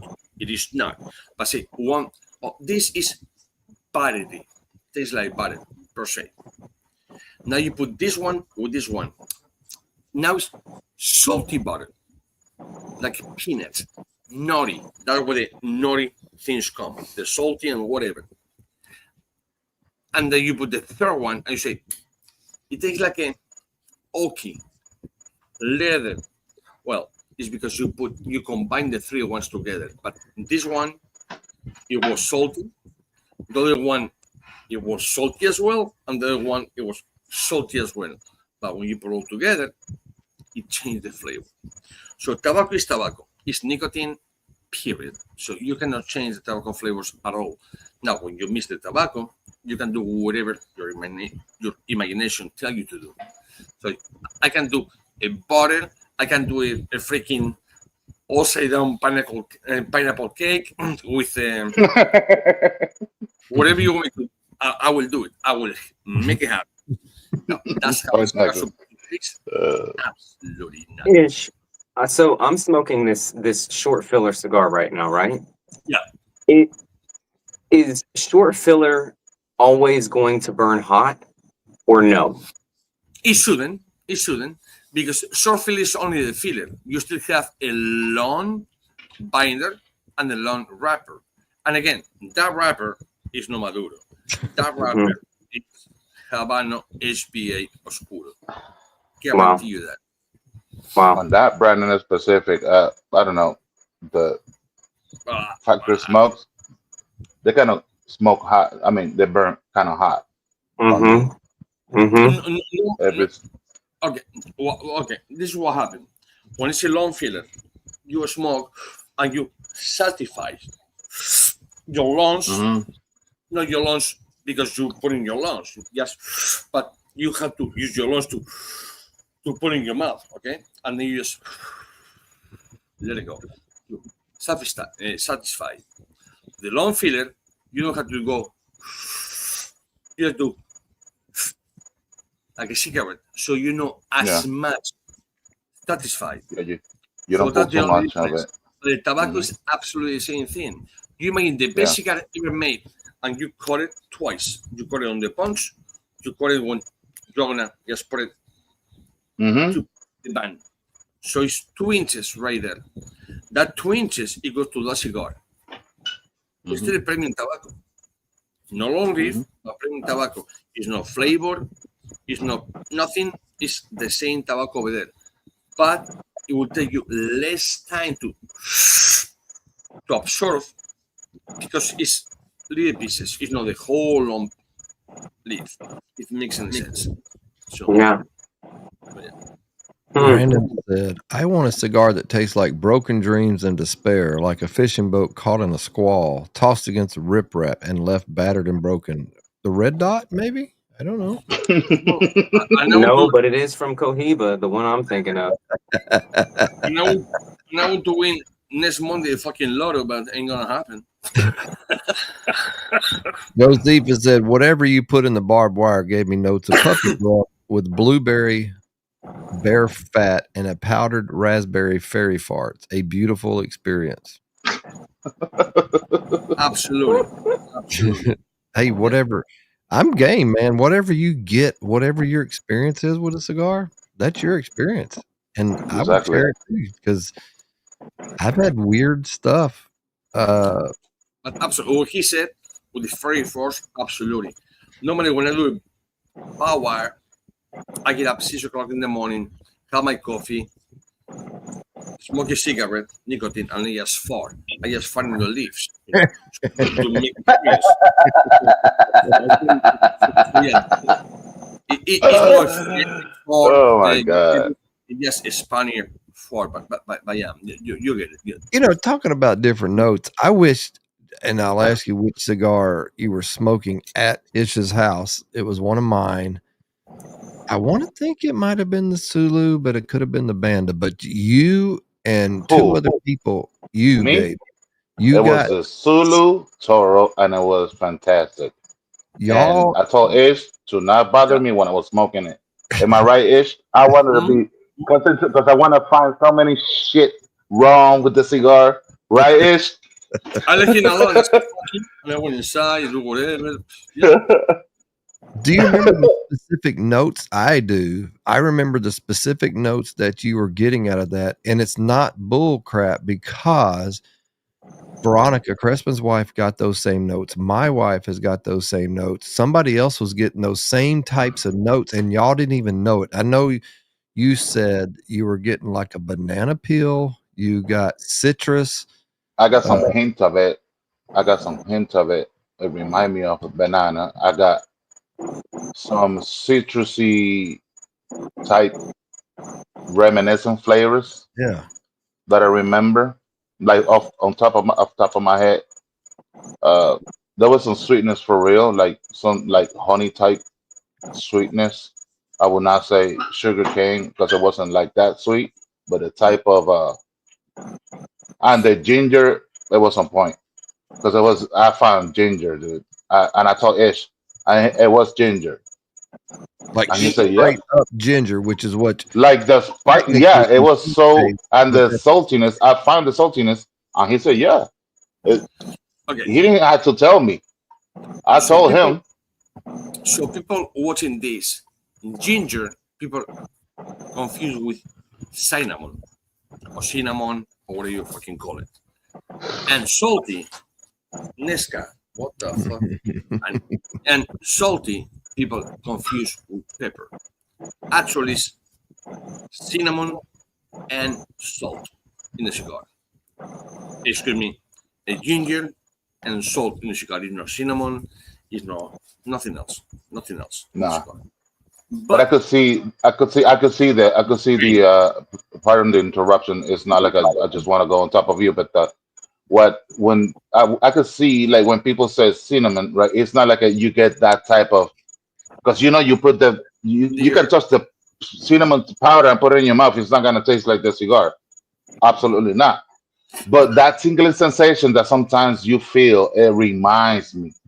It's not like I'm getting cinnamon, but I will feel like if like it's like my mind playing games on me, like if I'm getting cinnamon. Yeah. That's the beauty of it, though.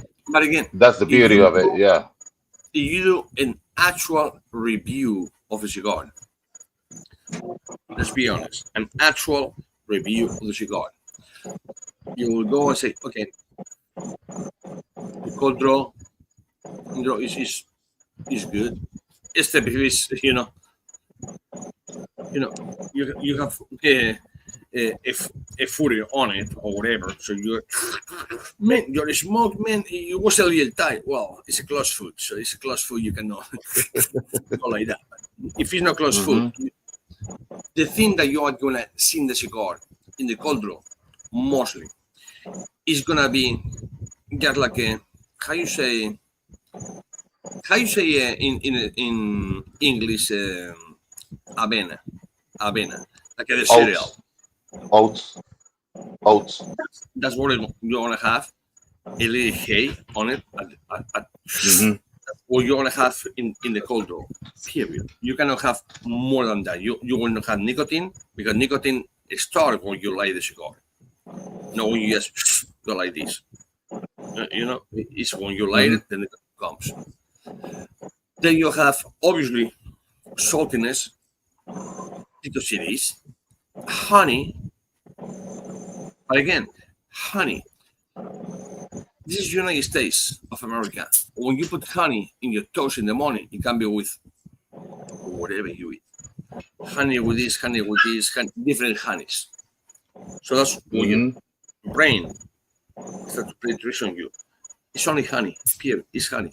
It's honey, water, salt, and nicotine in the cigar. That's what it is. But all of a sudden, it starts to go more and more. And when the flavors change, and they mix together, you say, oh, it tastes like leather. Well, nothing tastes like leather. Period. To remind you of. Or it tastes like this, or just like that. One thing that I found out that I have done it plenty of times for myself. And when I'm saying that I get like leathery notes, it's not like I'm getting leathery notes. It remind me kind of leather, but it's because it's getting sour. That's when I notice that cigar is burning kind of hot.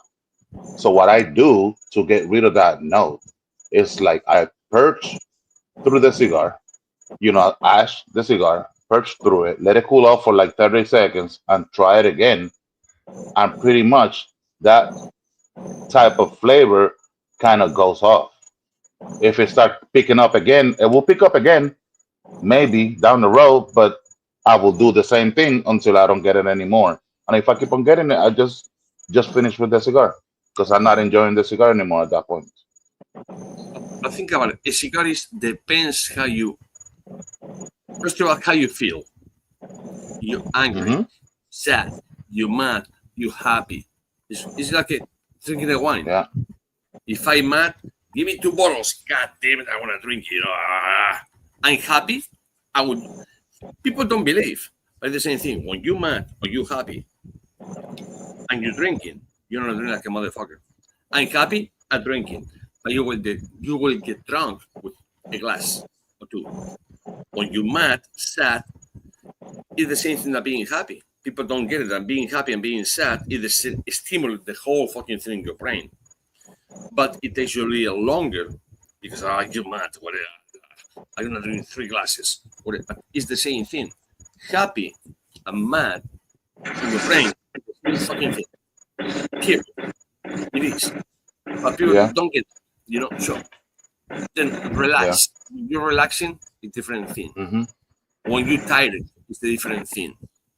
When you overheat, different thing. When you cold, it's a different thing. But even cigar, when you're hungry.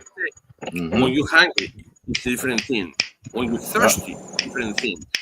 But the cigar doesn't change the flavor. It's you in your mind. The cigar is telling you it tastes like this, and like this. Depends your mood and how you are. The cigar doesn't change. Period. The cigar is a cigar. It just lives. It's like telling me, oh, I'm so happy and I want to eat salad. And you put the lettuce, the tomatoes, the onions, whatever. and then you're so sad and it's the same fucking thing. Tastes like lettuce, tomatoes, and fucking onions. They're the same. But for cigars, for some reason, I'm so sad. You know, I want to smoke the cigar too. Fuck you.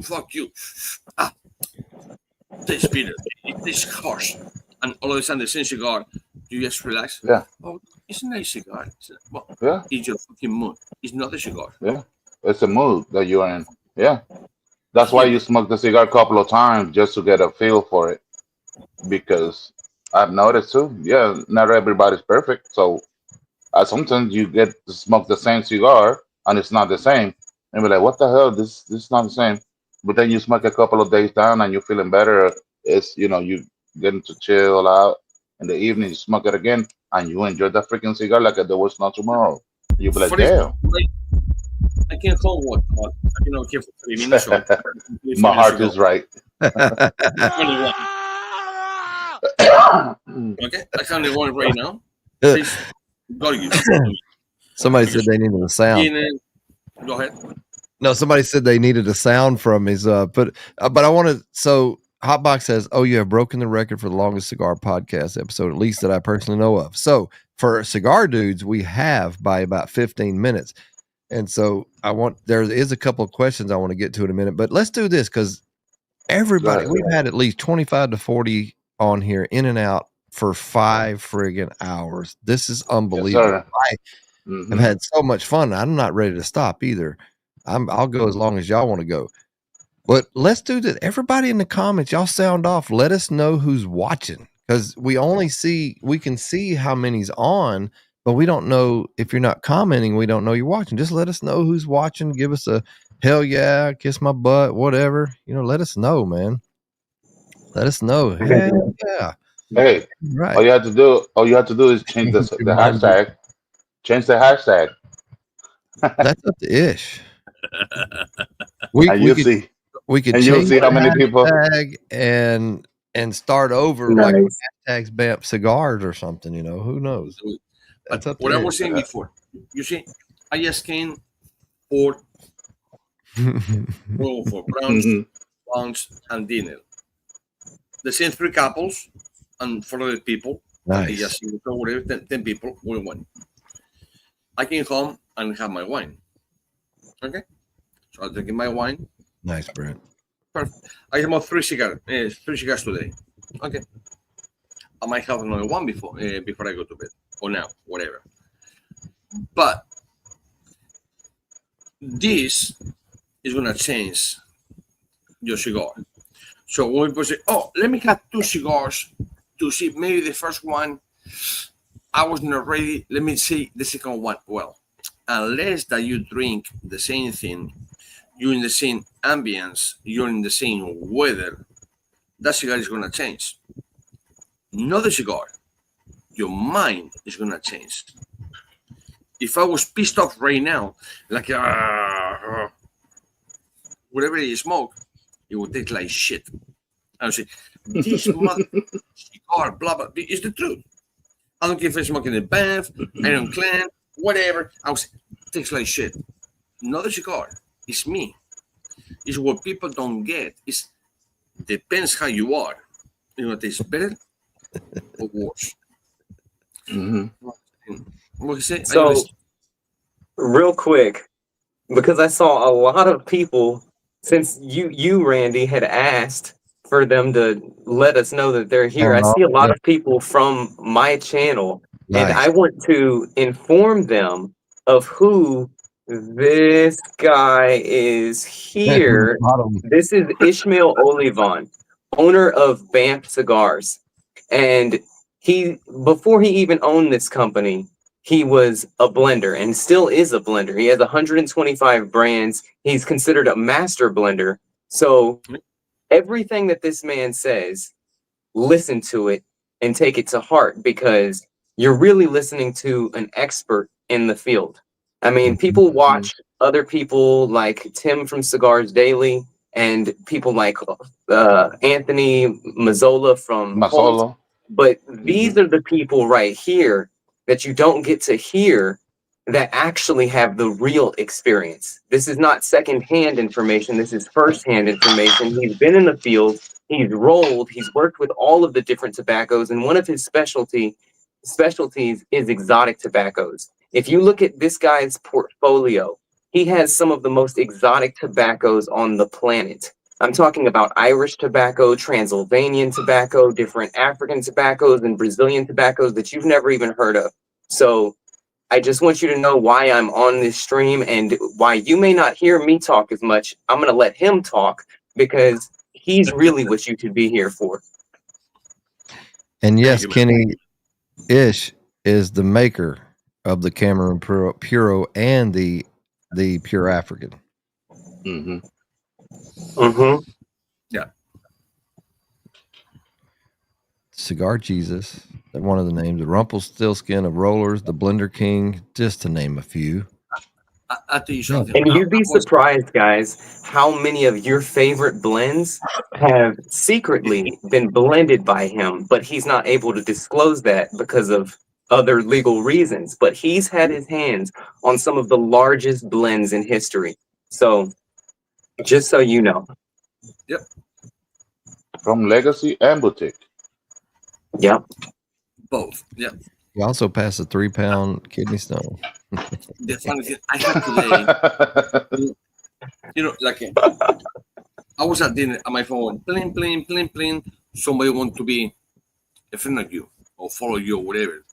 And I had one guy called Cigar Jesus. I said, well, they call me Cigar Jesus. Who the fuck is this guy? And it's one guy with glasses, with long hair or whatever. I like it. 500 followers. I said, okay, man. Yeah, you're good. You're Cigar Jesus.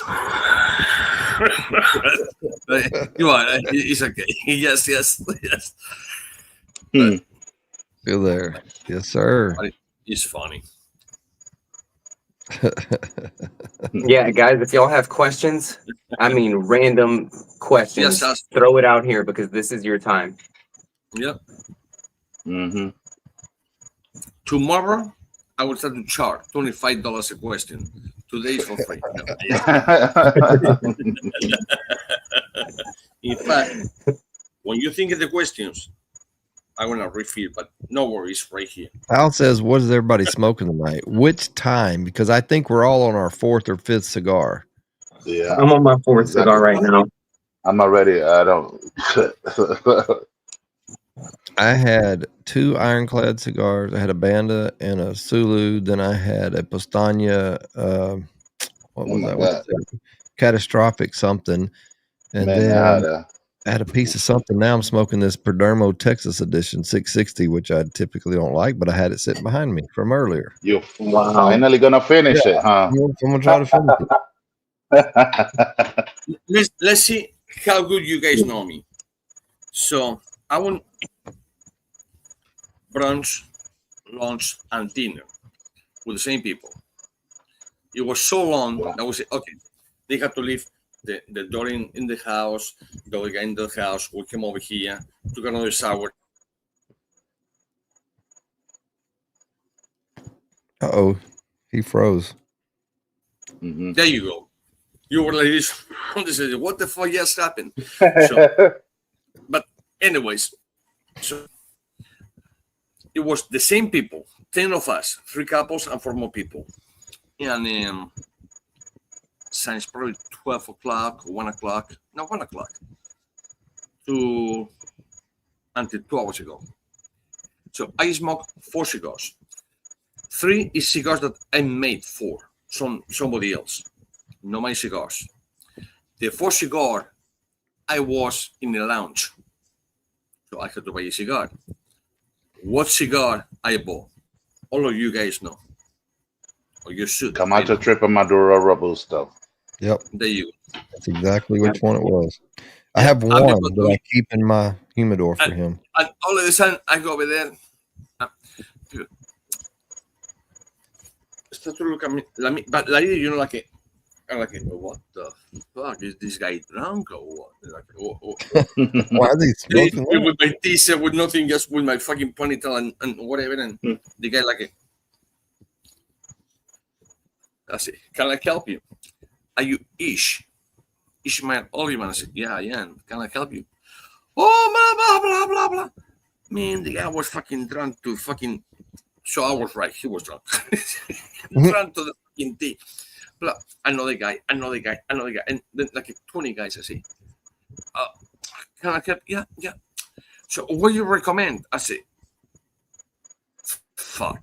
I'm smoking somebody else's fucking cigar. I'm not gonna recommend my cigar ever. You can go and get it or whatever. I say, guys, I'm smoking this one. Everyone went inside. They pick out the whole box. Buy the whole box. Give me an extra one. I say, what's next? I say, well, you know what I make? Yeah, pump cigars. I say, go inside then. And Hey, I would too, bro. There ain't nothing wrong with that. But and why you don't smoke your own one? I say, because I want you to smoke that one. And they all were like, it makes sense. I said, yeah, I want you to smoke that one. And man, it was phenomenal.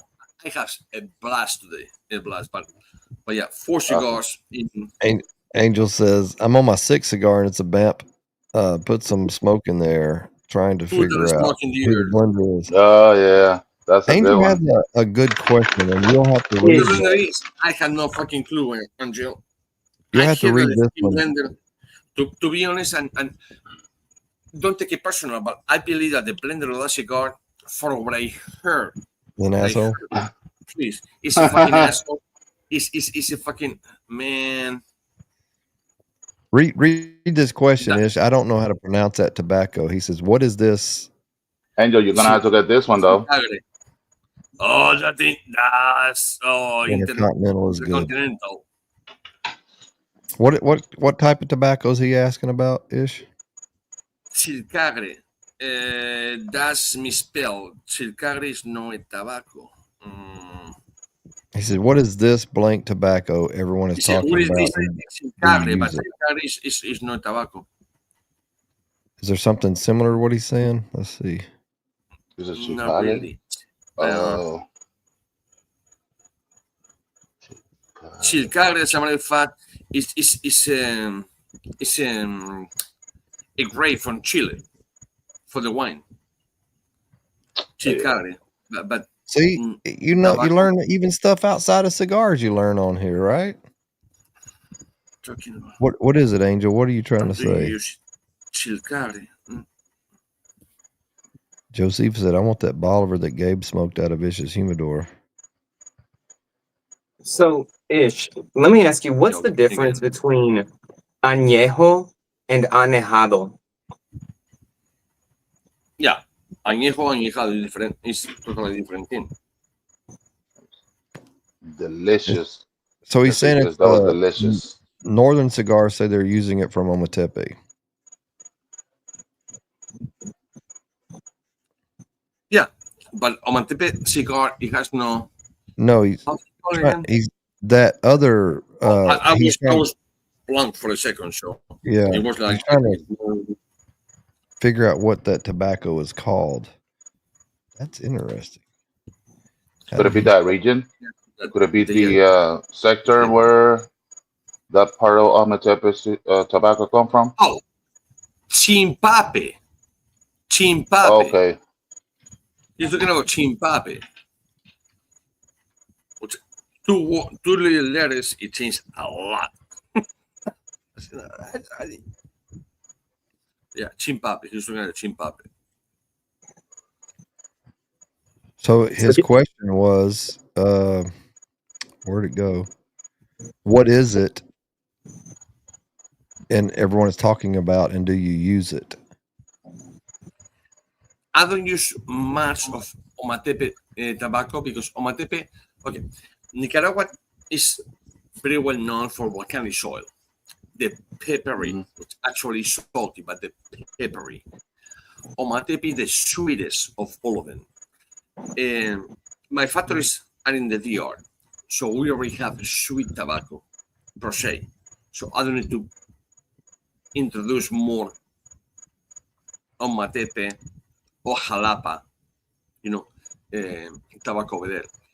So, okay, you have Esteli, you have Condega and Esteli. That's like this. And you have Omatepe and Jalapa, which are the more sweetest one. And Somoto. Say that again? And Somoto, the other region. But, Not too much yeah, tobacco from it, but Somoto is a little bit. But Somoto is very close to Jalapa, so it's still sweet. So it's sweet tobacco, and Nicaraguan tobacco goes for sweet all the way to spicy and salty.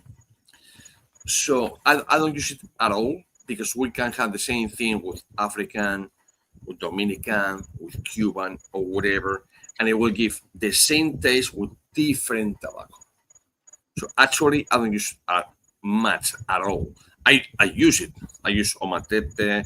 I use Condega. I use Esteli for sure. I use, but Zimbabwe, that is the one that you tried to say over there.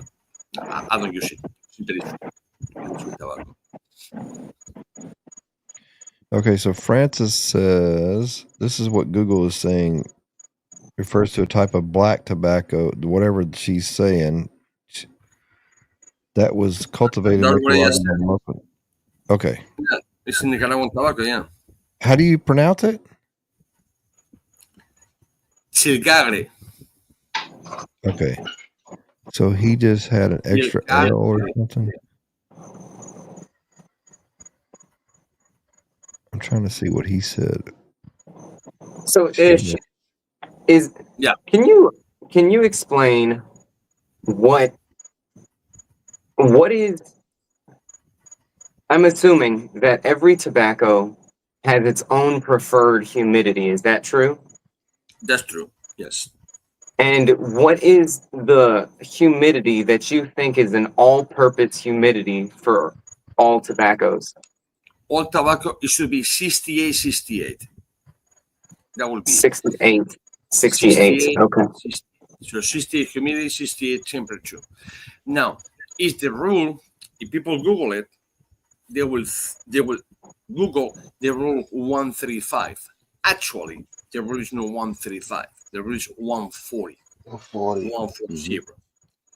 No going up and down more by 5 degrees. So you have 75 and 65 still. Lost him. It happens this time of night with it. Oh, there we go. So for instance, 65 and 75 is still 140.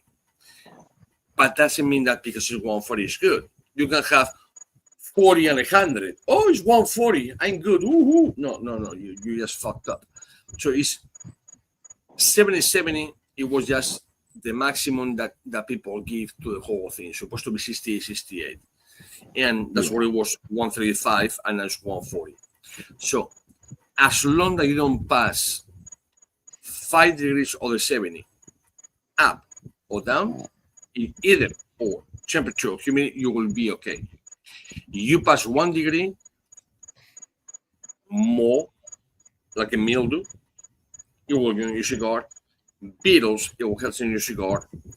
Here's down. So it will happen. It can take a day, 2 days, or 3 months, but it will happen. So the temperature and the humidity used to be, I have it anyway, 68. 70 is okay. 72, you're pushing it, but you can have it at 72. If it's 1 more degree, expect your cigars to, oh my God, I just bought this cigar 2 weeks ago and look, it cracked on me. Well, it was what you bought it. Yeah, it was good. You look at it and you pay the money that you pay because it was good. Yeah. Whose fault it is? It's your own fault because you put in your humidor and it's too low, too high. But that's when people don't think about it. Oh my God, I bought this cigar 3 years ago. And all of a sudden, look at it. It's dry. Well, you bought it 3 years ago. You cannot tell the guy that you bought it from, it's dry or it's humid. It's your own fault. So you maintain, like I said, 140, 70. That's the maximum. 68, 68, it will be good, but 70, 70. That's to kind of go off of what he's saying there. Like how in the beginning or in the beginnings of cigar smoking, not back Mayan or prior or whatever, but when people started rolling cigars, the cigars, I wouldn't imagine that cigars were ever meant to be rolled and then stored at some point. They were meant to be rolled and smoked fresh, right? Yeah. I mean, would you agree or not? I agree, but it was more to that. So the old guys, the chiefs or the tribes per se, they had the tobacco, they dry it, and they dry it, making a hole on the dirt, and put the tobacco on the dirt and leave it over there. 3 or 4 months later, they just dig the hole and they see the leaf. They just go like this, was it whatever, and it was dry. And that's what it started to, it was already fermenting by mistake. Mhm. They didn't know, but they fermented it, they dry it, and they did the whole fucking evolution of the fucking leaf in 3 months with not knowing. And that's when they start to put all together and smoke, because you cannot pick up a leaf that is just right in the plant and light. Right. It's not gonna work. So that's what the guys want doing. They want to dry it, and they know how to. So they make it thick in the hole, a hole thick in the hole, a hole in the dirt. God damn it! But and that's how they did it. Yeah. But I mean, like at some point, right? They wanted to start something happen where they would. I don't know if you can hear me. I'll wait. Can you still hear me? No. Yes. Okay, so like at some point, it's like they started aging at some point to make, and somebody just maybe tried it by. I would think it was by mistake, maybe, or more instead of intentional, where it, just and they tried it and it was better, or the cigar got happier or whatever. But like, Well, actually, it was not by mistake. It was because the guys, they was well, I like this, but it's too fresh. It doesn't burn. It doesn't burn. Mm. Everybody knows when you're gonna do a fire, you're gonna just put fucking you lettuce, need seasoned wood, yeah. something that is dry. So the guy, the chief or whatever it was, or the tribe or whatever, they dry it and they smoke it, but one leaf at a time, and that's how it came. Simple as that. So it's. That'd be interesting to go back in time to see, like to be able to know exactly, because I don't think we know. I wanted to go back to this when we were talking about that tobacco. I think we skipped over a part. I thought you might want to chime in on this. Francis says, this is what Google says about that tobacco that we were talking about, chigagre, or however you say it. Refers to a type of black tobacco that was cultivated in Nicaragua by the local natives long before Spanish conquistadors arrived in 1519. And that's what Google says about it. And I know how you feel about tobacco. Basically, you say it came from Spain, right? The conquistadors. No. Or the cigar was first rolled. A cigar, as we know it. As we know it. Yeah. Know it. It was made in Seville, Spain, in 1676 period. And I don't care, Google, Wikipedia, or whatever, it will tell you. 1676, it was a cigar done in Seville, Spain. What happened that when Cristobal Colon, by mistake, really by mistake, came and conquered America, it wasn't fucking Cristobal Colon, okay? It was Magallanes 1,000 years prior. Okay, but anyways, he conquered. The first thing that he conquered, it was La Española, which is Santo Domingo, today Dominican Republic. Mm-hmm. Then he went to Puerto Rico, conquered that, or conquered, put some people over there anyways, and then he went to Cuba. So Cuba was not even a thought at all.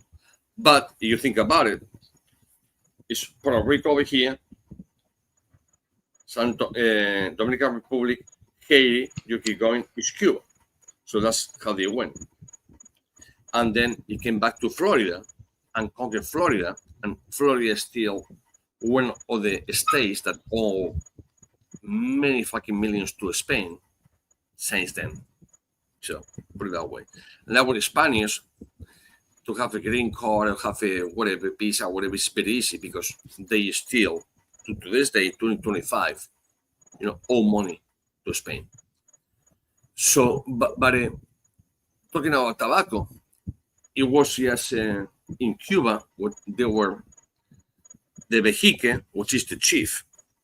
That's what it's called, vejique now.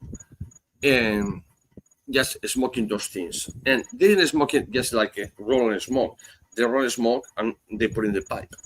And the pipe, they pass the pipe or whatever. That was the vejique. That was called cohiba vejique. Cohiba means tobacco. That's what it means. Cohiba, the only thing that it means, cohiba, is tobacco. That's it. In the old language, cohiba is tobacco, vejique is the chief. So the chief, he was smoking cohiba. So now, because the chief was smoking that, the cohiba is the most precious, per se, which is not, but most precious, to say, Cuban tobacco. And vejique, the more expensive because it was the chief. If it makes sense to you. But that's how it came. It's not secret about that. So. Well, let's get to this one more question. And let's think about getting off here. We have outdone our by about 40 to 45 minutes. I saw Clint getting sleepy eyed up there. I know Clint's nicotined out. Hotbox says, and I know this is interesting for you, Ish, is there a region or country in the world that doesn't currently produce tobacco, but you think would produce a tobacco that has a new or interesting flavor, i.e. the Fertile Crescent or an island? Absolutely. I'll tell you which one. I know I never think about it. Just think Antarctica. Antarctica has tobacco. Siberia is greenhouses to this day doing tobacco in fucking Siberia. And I want to have that tobacco so bad that you cannot fucking believe me. What's the one up north? It's like this big. The whole leaf is like this. Ain't gonna grow. Right. Because of the weather. Like this. But it's this thick. So I want to put that motherfucker, just probably I need a saucer to cut it. Ain't gonna be chaveta. That thing is like this big. To put the lid on it. But Siberia is the only, well, in Russia, of course, but it's the only place that tobacco cannot grow. Antarctica, the North and the South Pole, they grow tobacco. 2 or 3 farms, whatever, but Siberia is the only one that they don't. And now they make a greenhouse to grow tobacco. So put it that way. I think there was the Netherlands, I think, was one, and then what's up, Sweden or somewhere over there was something. I remember talking to somebody about a year or so, about 2 years ago, that they've got some friends over there that got some stuff. Zealand? No, north in the colder. But yeah, like real quick, like the Blood of Vlad, Transylvanian tobacco. Transylvania. Yeah. And how you share that story, how you found that tobacco real quick, and then we'll get around to. I was just going to the Dracula castle, and within 10 kilometers, which is about 7.5 miles, something like that, I'm driving and I see fucking tobacco farm. I said, what the fuck is that? I went, what are you doing? I said, don't forget about it. I get out of the car, people looking like, we are going to be, I don't know, killed, raped, whatever. I said, don't worry about it. Go. I said, who owns this? And the old guy said, my son and I, we own this. I said, but that's tobacco. Yeah. I said, how much you have? we only have like 2.5 acres. I say, I can buy it from you. I said, what do you mean? So I open the wallet and I put the money out, euros. You say, you can buy the whole thing. You want the house? I say, no. I just want the tobacco. so I bought tobacco, and I'm the only one having transgenic tobacco right now in the whole world. It's me, and you can Google it. You can say, who is the only guy having tobacco in from Transylvania? Me, which is Romania to this day. But yeah, that was by mistake. So I was going to the castle to see. I love Dracula and horror movies and all that shit. So I was going to the castle, and within 10 kilometers, I'm driving, rent a car, and But did they have some that was already fermented a little bit that you got to smell and all that? Oh, they have it. They have the house probably was, to be honest, their house about 300 square feet. It was just a bedroom, a little kitchen, and it wasn't even living room, nothing. And they have another 700 square feet where they have the barn to put the tobacco on it. And I said, what do you do with this? Over here, tobacco is unheard it. I said, well, but people buy tobacco and this. But that's tobacco for cigars. What are you doing? I said, what do you mean? I said, yeah, what are you doing? Only the part on top, the flower, the corona, is what's for pipe tobacco. Everything is. So I said, can I try it? I said, yeah. I try it. I said, I buy it. Oh, the guy say, it changed. For the whole thing, I'm going to give you a good price. I know that I'm going to rape you, but I'm going to give you a good price.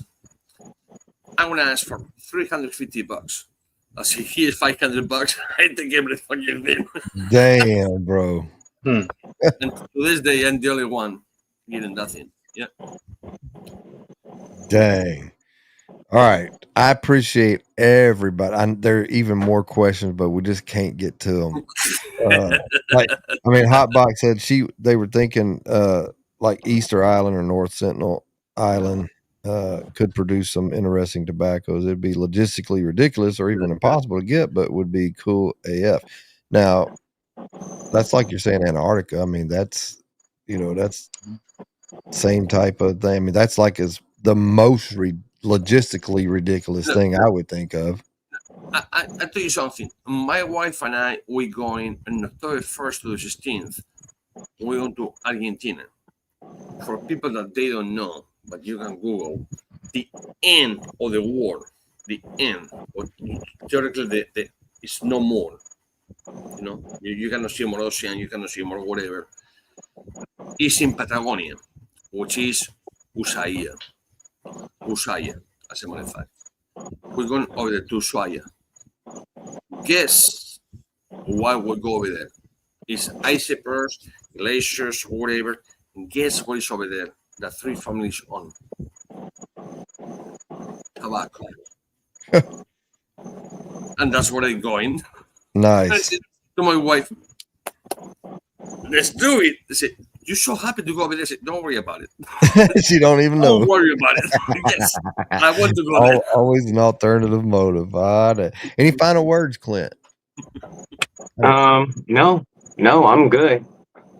I'm wore out. We're almost at 6 hours on the stream. So I know, man. Oh shit. Yeah. How much am I getting for this? Because I feel like I worked at a shift at work today. I know, right? It was a lot of fun, man. It was a great time. And there's so many great comments in there, man. That end question that it was just really nice. We unfortunately didn't meet the extra for Ish to give a giveaway, but we'll have more comment. We'll have more. We got Just stuff. 10%. Hey, y'all make sure to check out tpa.rocks. Y'all will love that. Make sure you follow us if you haven't already. We appreciate all of you hanging out because it's made my night for sure. And as always, peace out. Y'all love one another.